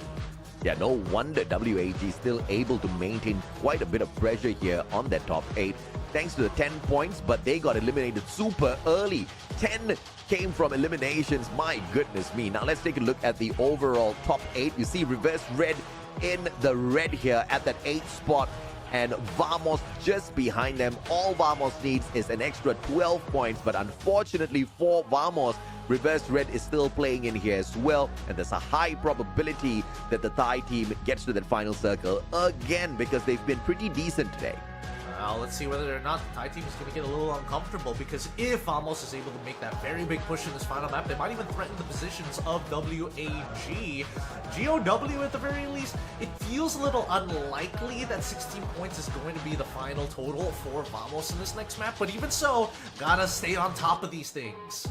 And here's the best part. For Vamos, they are actually performing better than Reverse Red today. So they were playing a game of catch-up, and now they've managed to finally catch up. One final game will determine if or not we see Malaysia in there. We've already got 2 of the Vietnamese squad, so that's quite good enough. And how are they performing so well? Not just those mechanical skills, but the device that they run this on. They've got the Samsung Galaxy Ultra in their hands, and we have Samsung Galaxy S25 Ultra sponsoring this broadcast as well. The phone comes with the next-gen Snapdragon 8 Elite Galaxy processor, an enhanced Vulkan engine, as well as ray tracing technology to give you outstanding gaming performance as well as lifelike graphics as you go out there and hit your booyah.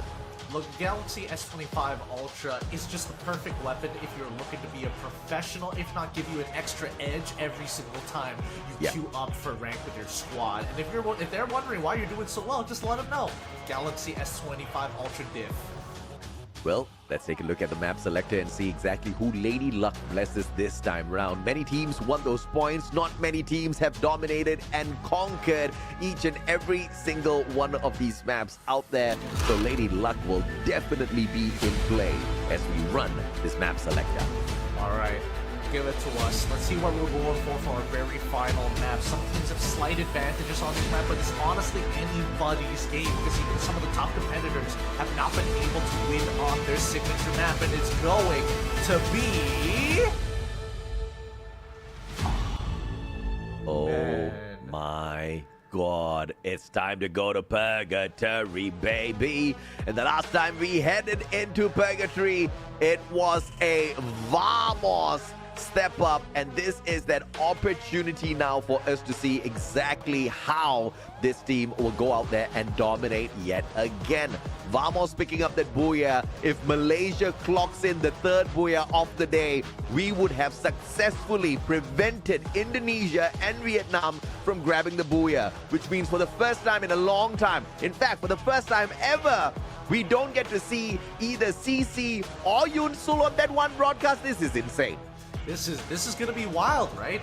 Purgatory was one of the few maps I was hoping we were going to avoid because we saw the high variance amongst all the teams in that matchup itself. Vamos now have already secured themselves the 2nd spot in terms of the raw top 3 teams of this match, with AG Global currently in 3rd. Yeah, I mean, at the end of the day, when we saw Vamos go on out yet earlier on and they grabbed the booyah, it was not a massive one, but remember I said it was very decent. They got 12 eliminations as well as the booyah. They got 24 points. If they can get to the final circle again, if they can walk away with the booyah, Malaysia will make it into Clash Squad. This is where I was talking about how Lady Luck plays a role in here with the randomizer, this map selector. Malaysia just got blessed. It is their game now to lose, Gideon. well, I think that it's not only their game to lose, everybody else has an opportunity to actually correct some of the mistakes that we saw coming into Purgatory. Teams like Falcons, for an example, might be able to kind of change things up. If not, we might just see some other teams look for a stabilization in the raw gameplay. That being said, though, this is the last opportunity to see who's going to be making it for those classic squads, who's going to get those points they need, because we've been blessed by Lady Luck. However, we're going to have to go to Purgatory one more time. Let's go! Oh, what a flight path to torture all the players out there on the final game. And now this just throws everything into chaos once again. It is no longer favoring Team Vamos because now we do not know if they're gonna get caught in an early hustle. Look at this, Vamos jumping out early out of the plane just between Falcons. Team Heavy is here. You also have a potential of a scuffle with Expand and EVOS Divine. Oh man, this is crazy. Yeah, again, most of the northern side, the northeastern side of the map is basically inaccessible. So many teams actually pretty concentrated together here. EVOS Divine more than happy to take an early fight, but first they're going to have to face off against Expansion, which doesn't seem to get much here. We do see that Ray was on the chase initially. Luki will shoot back to try and slow them down, but Rasha, again, doesn't miss. Make sure that Luki goes down instantly. And this is the curse of the lower ranked squads. After finding a booyah, usually the tradition is they get kicked out early from the next lobby. And if that's the case, that is going to continue for Expand here. They better be ready for a rude awakening. Vamos, on the other hand, finding 1 point and then quickly going out for the reposition. Axel has got the profile, finding the connection onto PLS1, gets a double hit, but it looks like it's not going to be sufficient to get the knocks coming on through. LBT with the headshot onto Aim God as EVOS Divine finds a couple of PE players. Yep, I mean, PE has been pretty aggressive with the early engagements, but they always seem to attract attention, and it looks like CRM is going to be the ones. They're Lauho already. They're gonna, at least for Ray, he's going to take out that UAV. We'll see whether whether EVOS is going to accept the challenge. If not, start moving away and looking for that loot early rather than later. Neptune seems to think that the flight path has lost its mind, being horrible twice in a day. But I think Neptune does not know what he's talking about because we live to see this chaos. This is the kind of absolute insanity we need early game just to shake things up a little bit, right? Yes, we had Lady Luck smile at Vamos, but now the flight path just hit the reset button on everything, forcing the best team mechanically to get in front of others. Let's see exactly who can win out some of these gunfights because Vamos is still stuck in this battle between themselves and Heavy as they continue to trade each other out. AG Global up against GOW, and the Vietnamese team does not look like they're in a good spot. Yeah, I mean, I'm curious to know what Dude's loadout is going to be, because before this he had more of a rusher loadout previously, but coming back to Purgatory, he might just go back to that sniper. Wasn't expecting the flight path to be like this, but the GOW members punished initial rushers down. Demon does bring Dian back up, and now AG Global should go on the offensive. And the very early drop basically puts GOW in a little bit of a pickle here, and not the kind of pickle you would like to eat, because not much utilities on them. Those glue walls are rare at this point of time. Chinoy doesn't even have a glue wall on him. He needs to fight Demon in a 1v1, but it's a 2v1 at this point of time. He gets the tag onto Demon Barros with a shot from afar, and Chinoy is able to aggress on to find Tan from across the battlefield. RGS 50 on for the pop, missing the first connection, but GOW either way on the back foot as AG pressures them. Why did he swing so far out? He had the launcher right next to him, and now they're on the chase for Ton. The launcher actually working out in the favor of AG Global as they've already secured 3 eliminations. They might get a free squad wipe here. Yep, they most definitely are going to get exactly that. Cypher quickly repositioning, taking the load. Turning around, and it looks like the R1 scan was not used. Dinoculus in their pockets, but absolutely wasted. Huh. Interesting. All right. At least GOW is able to kind of get back on their feet here and get 1 revive down. EVOS Divine still hasn't found that because, unfortunately for Cochil, he's in amongst a surrounded position. He gets down, gets a time turner as well, and able to revive one of his members before the CRM assault commences. Yep, AG with a double. Evos Divine getting knocked to the ground as CRM finds the opportunity to catch out their stragglers. This team forced to play the revival so early on that many of them are spread out on the battlefield. So we will have to perhaps expect that situation to continue a little bit longer for Evos Divine. In the meantime, Expand has found a little bit of a recovery, and GOW finds the revivals as well. And this seems to be a decent enough reset. Look at that, 47 players alive and kicking. One more revival needed for a full lobby once again. All of that chaos has been neutralized. All right, so now the question is, how much loot are you going to get before the next ring is going to get revealed? And the rotation should be pretty simple, but there are teams who are on a hunting spree, like CRM, right? Early 6 eliminations works out in their favor. PE also kind of doing the same thing. The question is, when do you start to calm down? The Esports is tracking core memory across the battlefield, and they will launch themselves into firing distance between themselves and core memory. Now, not a lot of space here to play with. And PE Sports are going to be challenged. And RRQ drops by to say hello. Potato finding Cochil. And Evos Divine once again all spread out on the battlefield will continue to be tortured by the other squad. And Dudes gets the wrong number as he takes himself out with the grenade launcher. RRQ now. Everything falling apart. Abe hiding away. M590 in hand. PE flying on in. But Mahal, the sniper of the squad, rocking the shotgun. So reliable, no matter what weapon he's given, his accuracy is undeniable. And Nero, unfortunately, out in the open. Abe, not enough ammunition to take him down. He knows that Laho's underneath him, goes for the shots, and beautifully takes him out. Doesn't waste a motion. CRM has taken so much damage. PE has taken so much damage. And RRQ, despite a couple of knockdowns pulling through, they know how to turtle up. And again, Revival's just playing their role. And 47 players in the lobby. Only one team with 1 man down, and that's PE, about to be 2 men down. As Nero gets a tag, M1014 will not be able to find the headshot. Jump takes him out. And Expand loses a player as well as they get into a scuffle with Team Heavy. I mean, Heavy has been doing very, very nicely so far. Only one member of Expand to hunt for. And it looks like they will get the full elimination. Expands bows out in 12. The curse continues as you see that RQ isn't done with CRM. Currently, they're only playing on the opposite side of that building, right? It's just that one concrete fence that they have to deal with. The walls are keeping them covered, but for how long? Because we see that CRM also want to be able to find loot of their own. RRQ now. Opportunity to make some magic at CRM right outside.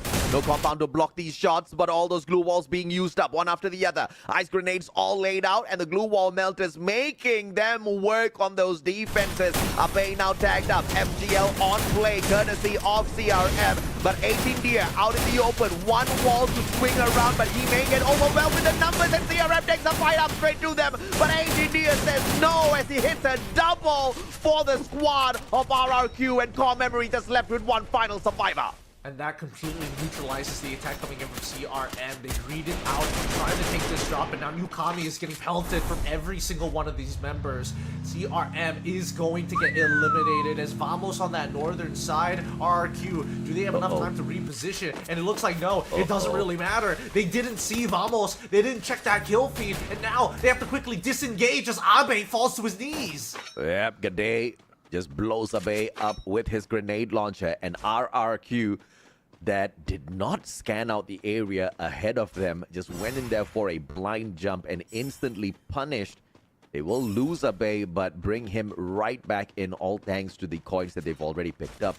That was a wasteful jump coming through from RRQ after a good fight.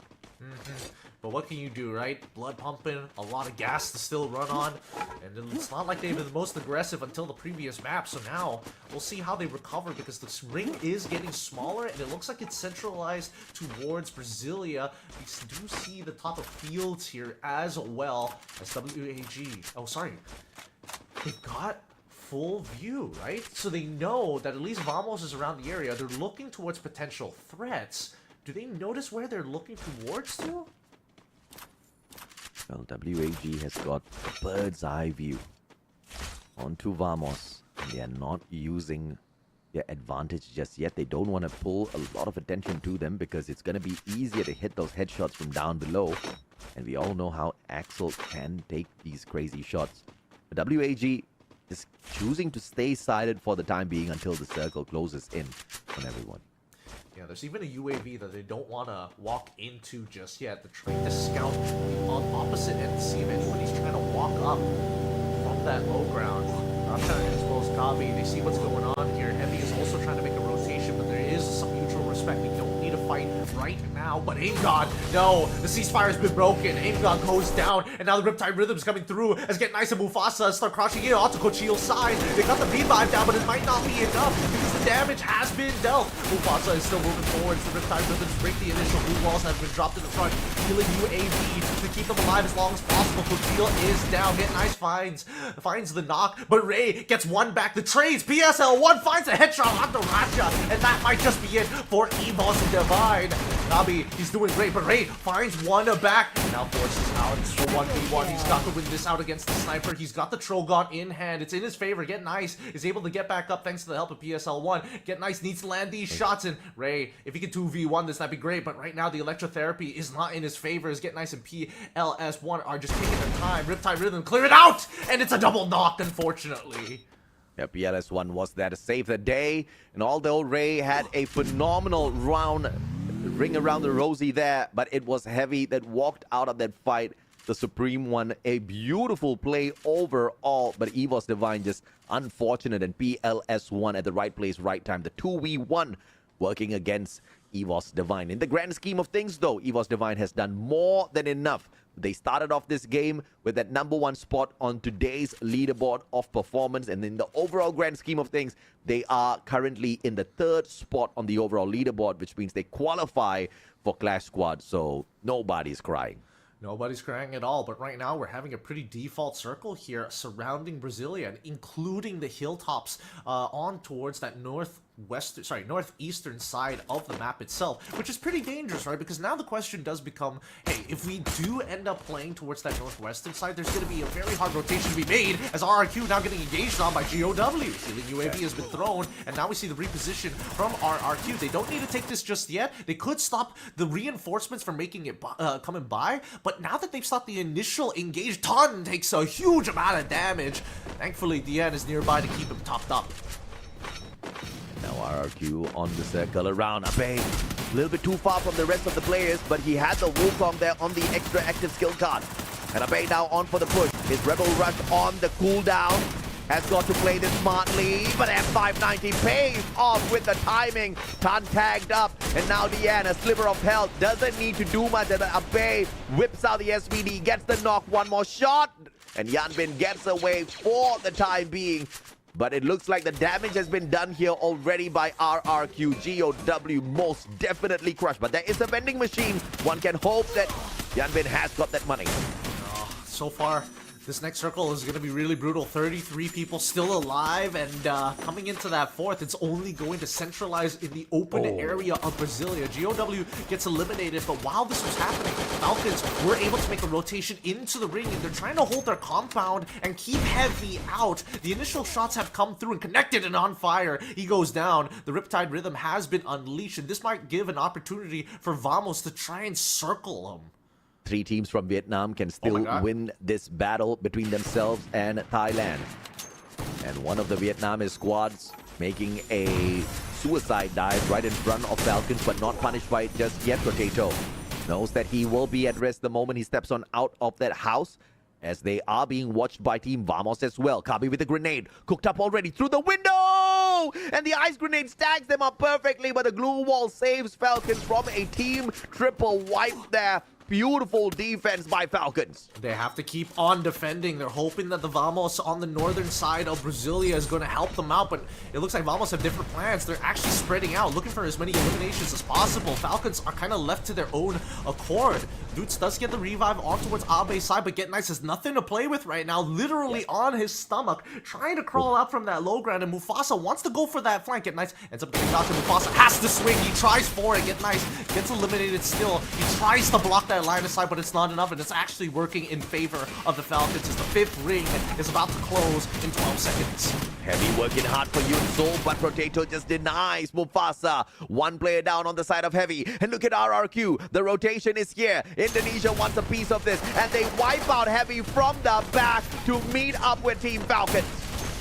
The Axel was able to get a headshot here, but Heavy already eliminated. RRQ more than strong. They've got the superior weaponry, and Abe finds Potato. Keroro does take down Mal, at least isolating him. They have plenty of resources thanks to the body bags listed around. No Riptide Rhythms as well. Falcons go back into the compound, and RRQ are a man down, and we'll have to fight them out in the open. Oh, the circle now pressuring RRQ to move a little bit quick. Falcons right behind them now. RRQ pressuring Falcons, but now the tables have been turned as RRQ runs away from the circle. They lead the Falcons right behind them. Their backs are wide open. They have to use those blue walls, but Falcons focusing on PE Esports as well. Axel knocking down Lahore. PE from the opposite side of the battlefield. Can't seem to do much as Vamos does not want to let them get away too far. Double healing UAV used by Reverse Red, trying to tank out as much of the chip damage as possible. It's a matter of time because Vamos is on that top side. Hero finds multiple RQ members, but this bottom compound is all hell breaking loose. WAG thinking about going in, but they can't find anything as Reverse Red ends up getting blown up by AG. Good shots coming in from the Do. Now, it's about the glue wall melters. Jun needs to get back up as soon as possible, and Vamos needs to re-angle themselves on the opposite end as RRQ gets eliminated, unfortunately. The 6th ring going to pull towards Falcon's side, and WAG have been waiting for this. Now they fall into the death trap. Tigray, he finds 2, finds 3, the Axel, able to take out Do, and that's going to be AG getting eliminated fast. Vamos, huge launcher to turn this around. Absolutely looks like we have got an opportunity to meet the uncles once again. But there are 2 Vietnamese squads still on the map, and AG Global can perhaps chip on in to get PE Esports out of the equation. LBT with the monster truck hitting the big player out of the lobby first. Gade taken down, which means the grenade launcher is now wiped out, and Expand will not be able to do this. And it looks like we get to see Yoon Soo, all thanks to PE Esports. And Lao Ho, the final one to get the bullet in the coffin to make sure Indonesia gets punished by the end of the day. They win the challenge between Vietnam and Indonesia. Congratulations, PE pulling through from having a really rough start to the day to finding the booyah at the very end.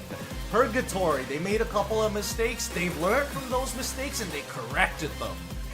Oh, wow. What a game. What a day. I mean, we're looking at teams like AG Global finding so much of opportunities out there. In fact, creating so much of opportunities out there for themselves.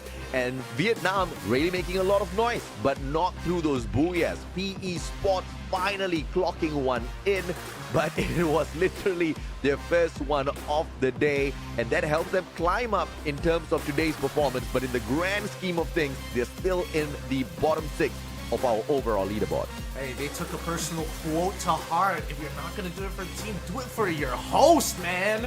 PE Sports, well done, well done. At least we get to see the full recovery, right? From starting slow to now, like, all right, at least we got to get one in. At least if we're not winning out the day, we're winning out for the country. I mean, this is just insane, right? The fact that we had to look to the final game to find out who's going to win in this challenge between Vietnam and Indonesia shows you the strength of not just Thailand, but so impressively Malaysia today here as well. Vamos has most definitely exceeded expectations. They have done a lot, but the question is, did they do enough, and did they try too late in the knockout stage of phase 1 to get these points? Because the Vamos we saw today is not the Vamos we've been seeing the rest of the days. If at all we had seen this version of them a little bit earlier, I think they could have guaranteed this top 8 for them. And now I'm a little nervous for the squad. Yeah, we don't know. At the end of it, right, they were getting some big eliminations. They were wiping squads out. The launcher as well, out of nowhere, Yeah. finding 3 might have just put them right over the edge, but there's no way to confirm it. Yeah, I mean, Gade with the and this was a beautiful play from PE. If it wasn't for LBT and the monster truck, I don't think PE Esports would have won this game, because the first person that there's no way to tell, because the kill feed has been switched off, so you don't know who you're engaging with, you don't know who you're knocking, so it's just a wild bloodbath out there. This guy takes the monster truck and he got lucky, because the one player he knocks out was the guy that had the grenade launcher to do area damage and just absolutely wipe out PE with a couple of bumps with that grenade launcher, and game would have been so different, just like how Vamos helped it end for a couple of other squads before the final engagement took place. Oh, it really did. Again, a lot of things that were unexpected here. I can't imagine what PE has got to be feeling, right? Because that's just like, you know, a stroke of luck, but everything falls into place perfectly. With that being said, we're going to be throwing over to PE. Finally, an interview.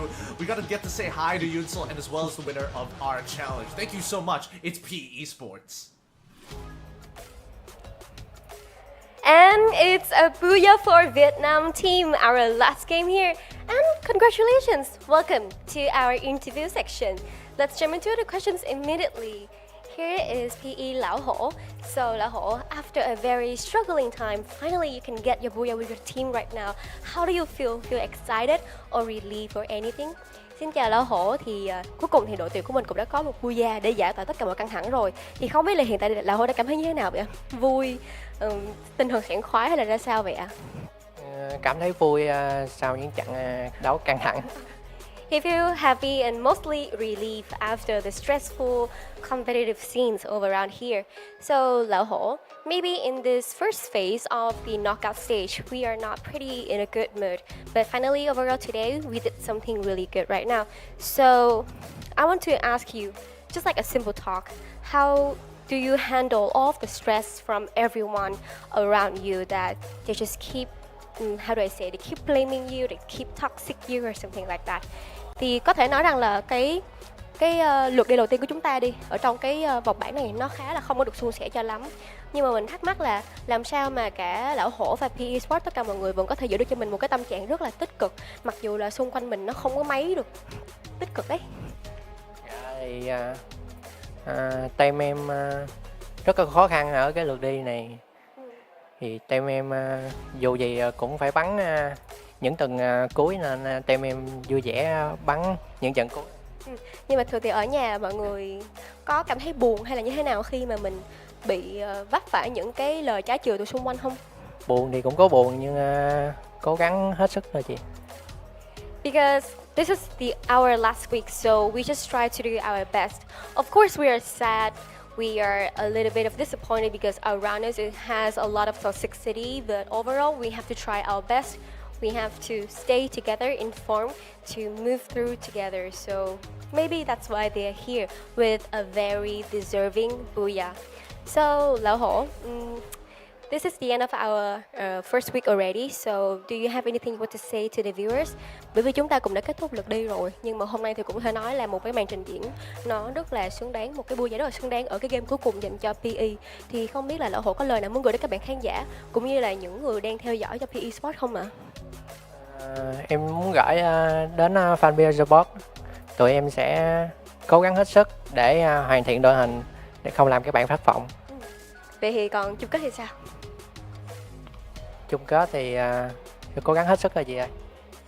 For us, we would like to say thank you to everyone who has always supporting for us, always follow us, and here we just want to say that we will try our best to, to form our roster and become the best team that you guys wanted to. And for the finals, we will try our best. So, thank you Lão Hổ so much, and you know that you just saved us from the betting of Indonesia. So, again, congratulations and thank you to PE Esports.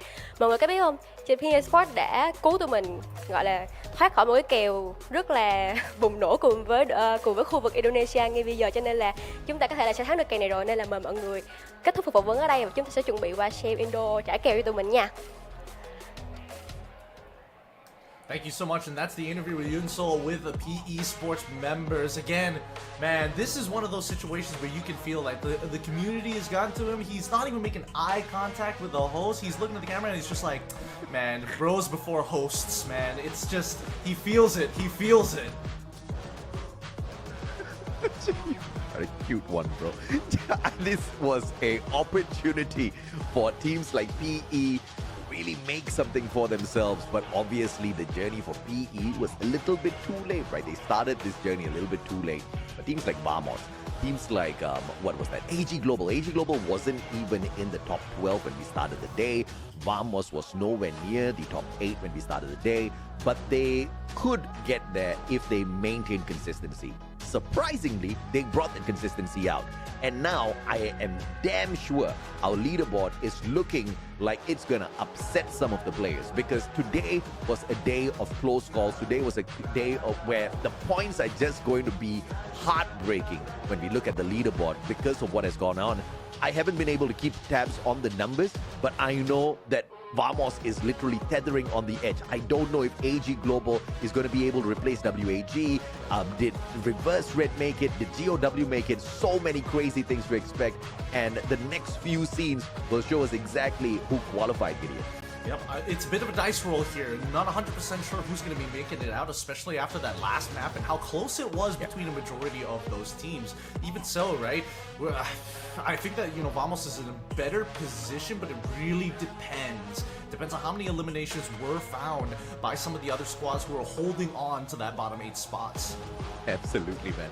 Now, this is a opportunity. Now, Hindi on pesa தெரியும், Tamil on pesa தெரியும், English, Malay, Malaysia, man. We are filled with multilingual people, right? But the broadcast is filled with players from all over the world. And we've got this cheeky battle between Vietnam and Indonesia today. And I cannot believe it actually went down to the wire, where I was almost thinking Malaysia was going to walk away with the booyah, and Malaysia almost walked away with the booyah, and we got to see the uncles again. But Vietnam, at the very final moment, thanks to a crazy monster truck play courtesy of LBT, saves the day, saves the viewers who've been waiting to see Yoon Sul the whole day. And thanks to this battle between Indonesia and Vietnam, and Indonesia having to be punished for this, I actually think we're going to get to see CC as well. So we win, chat. We win. Everything according to the script, am I right? Got to make sure a bit of variety everywhere, that everybody gets a chance on the screen. Regardless, though, I want to see who exactly is going to be taking the punishment overall. Is it going to be whole squads? Is it just a whole squad? Coaches? Whole squads are going to be taking this. Whole nation, I think. Okay, not the whole nation. All the Indonesian teams playing today, I think they are going to be punished. I just don't know what the punishment is. Yesterday was a hilarious one where Indonesia had to do this chicken banana dance. And overall, when we first started out this knockout stage, Indonesia was taking a lot of L's, and then they got a couple of wins on their side. But now, a back-to-back loss in this week number 3. I don't think Indonesia is going to be very proud of that, but I do believe that's going to spur them on in phase 2, and that's not good for the other teams. The one thing that I can say about Indonesia is that when they take punishments, they take it with grace, they take it humbly, but they also know at the back of their minds, it's like, yes, we didn't win, but we're also scoring like a significant amount of points. Like EVOS Divine has been getting some huge elimination points throughout the day pretty consistently. Yeah, I mean, no doubt at all. I think EVOS Divine, without a single booyah, they climbed up the leaderboard. EVOS Divine, without a single, crazy out-of-the-world play, they just climbed the leaderboard with their consistency. But obviously, AG Global has given them a run for their money overall. But of course, let's head on in and check out exactly what these boys have to say. Hi everybody, so we are here to giving our bet back to the Indonesia team. Right next to me is the representatives of 4 Vietnamese team. So here we will witness our winning moment together here. Xin chào tất cả mọi người, và bọn mình ở đây cùng với 4 đại diện các đội tuyển Việt Nam, PM Esports, Heavy, Gao Esports và WAG. Và hôm nay bọn mình cuối cùng cũng đã chiến thắng được khu vực Indonesia với một booyah đến từ PM Esports. Và ngay bây giờ thì hãy cùng mình xem bên Indonesia trả kèo cùng nhau nhé.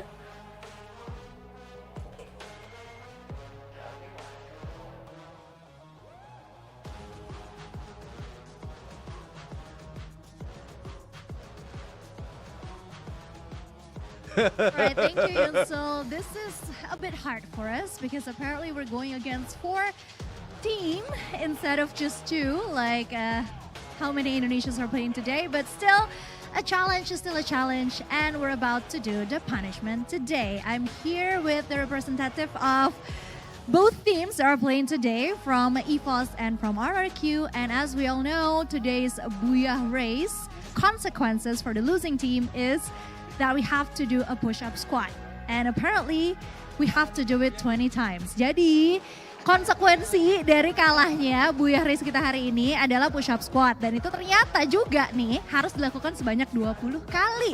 Aku minta maaf dulu nih sebelumnya, 20 kali banyak banget, tapi karena bukan aku yang bikin peraturan dan challenge tetaplah challenge. Jadi gimana, kalian udah siap? Siap. Sudah siap? Siap. Siap juga? Oke. Nah, ya jadi kayak gini, sambil jawer kuping terus sambil squat. Aku agak miring ya. Squat gitu ya. Squat gitu. Oke, aku temenin deh 5 pertama aja, tapi kalau nggak aku gempor. Oke, biar bersemangat ya, boleh dong yang di studio tepuk tangan dulu dong tetap buat tim-tim Indonesia. Meskipun kita kalah, kalahnya cuma di game terakhir doang. Aduh, tadi juga hampir banget. Oke, langsung aja kita mulai ya. Ready? 3, 2, 1.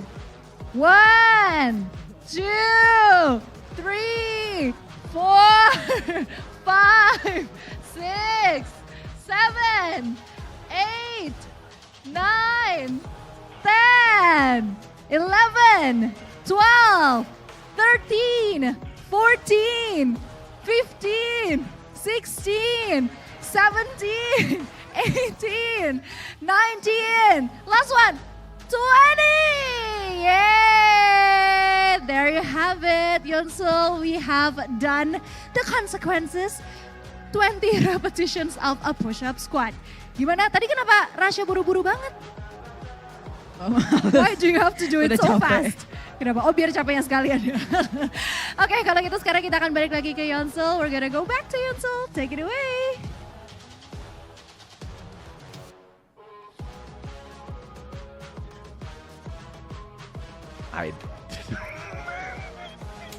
Huh.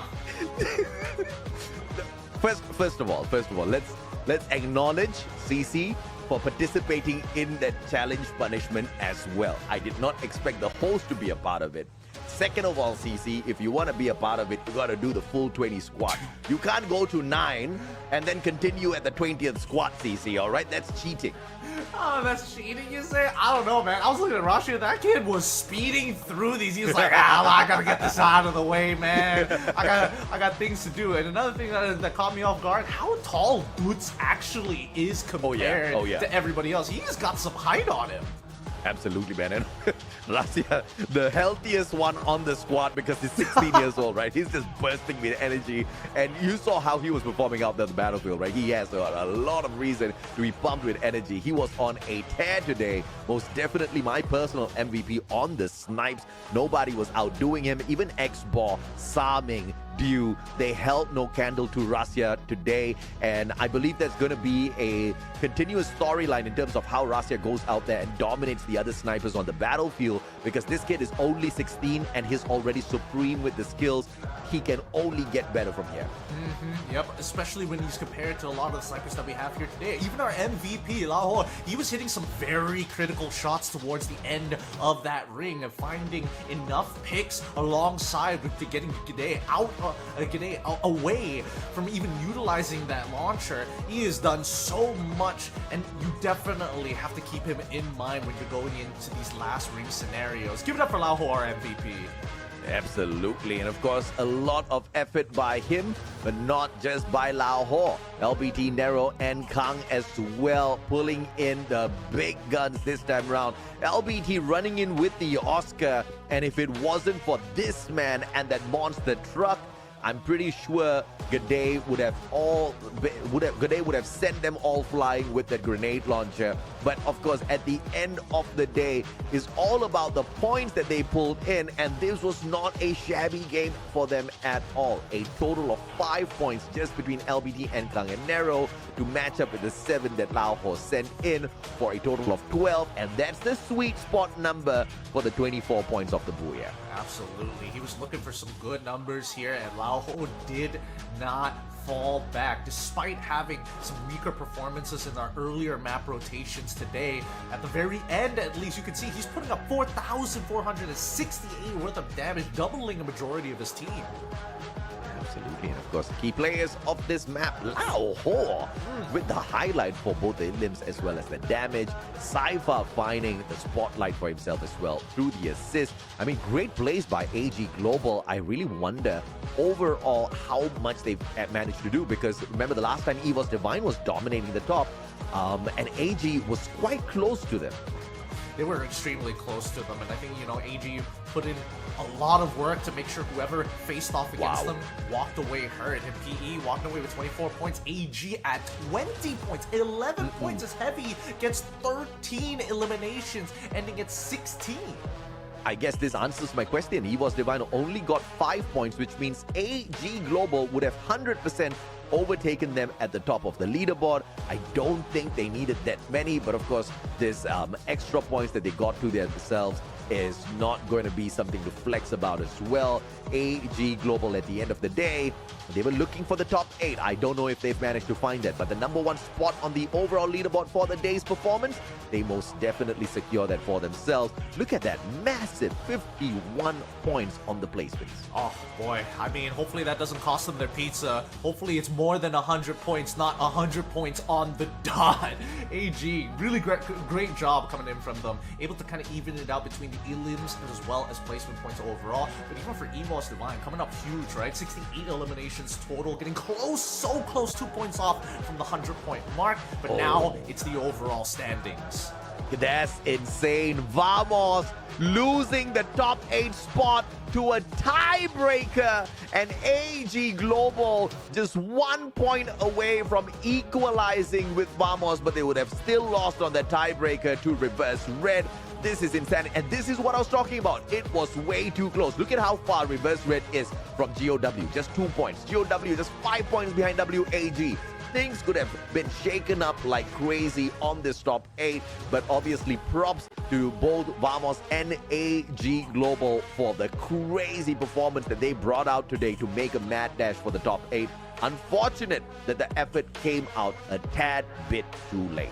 I mean, it's a sigh of relief for both Reverse Red and as well as even GOW, right? Because again, they have to play a strong couple of maps to try and keep in contentions and within that top 8 itself. WAG a little less stressed overall, but they put in the elbow grease, they put in the work. Look at our top 12 teams qualifying for Week 4, Day 1. One of these teams will go directly to the grand finals of Battle Royale. Only one team can get there, and obviously we see some big names up here and many of them potentially able to do that. I mean, Reverse Red has had a great day on that #1 spot. AG Global has seen that #1 spot. EVOS Divine a couple of times. Buriram has done it. RRQ has done it. Falcons capable of doing it. We've seen Bigatron do it in the past. We've seen Flash do it in the past. Vamos, on the other hand, this one is a question mark. Even Heavy has done it. GOW has seen a couple of times where they're at the top. So Expand maybe could not get the chance, but Vamos can represent Malaysia in a big way by being the first team to qualify for Malaysia. With that being said, we have our top 8 teams qualifying for the Clash Squad mode. It's going to be RRQ, BRU, EVOS, Falcons, BTR Delta, WAG, GOW, and as well as Reverse Red. It's going to be a fun time for these top 8 because, again, once we get into those Clash Squads, it's a bit of side hustle for a lot of these teams. But honestly, it's so close and personal, you kind of got to give it your all. Yeah, absolutely. And of course, the teams who are going to head on out there and give their all at Clash Squad will most definitely have a lot of money to play for as well. I'm sure they're looking forward to that. But the team of the day, with 101 points and 2 pizzas because they exceeded 100 points, is Dew and Squad. No banana, no problem, baby. 2 booyahs, 50 eliminations with 33,632 on the damage. Woof, AG, they've done it. The team of the day, some extra pocket money to be going along with them, and pizzas when they get back home. Congratulations with a total of 101 points. I mean, I was worried for this squad, I'm not gonna lie. There was a couple of moments there that we saw today where it's just like, how do you get yourself out of this position?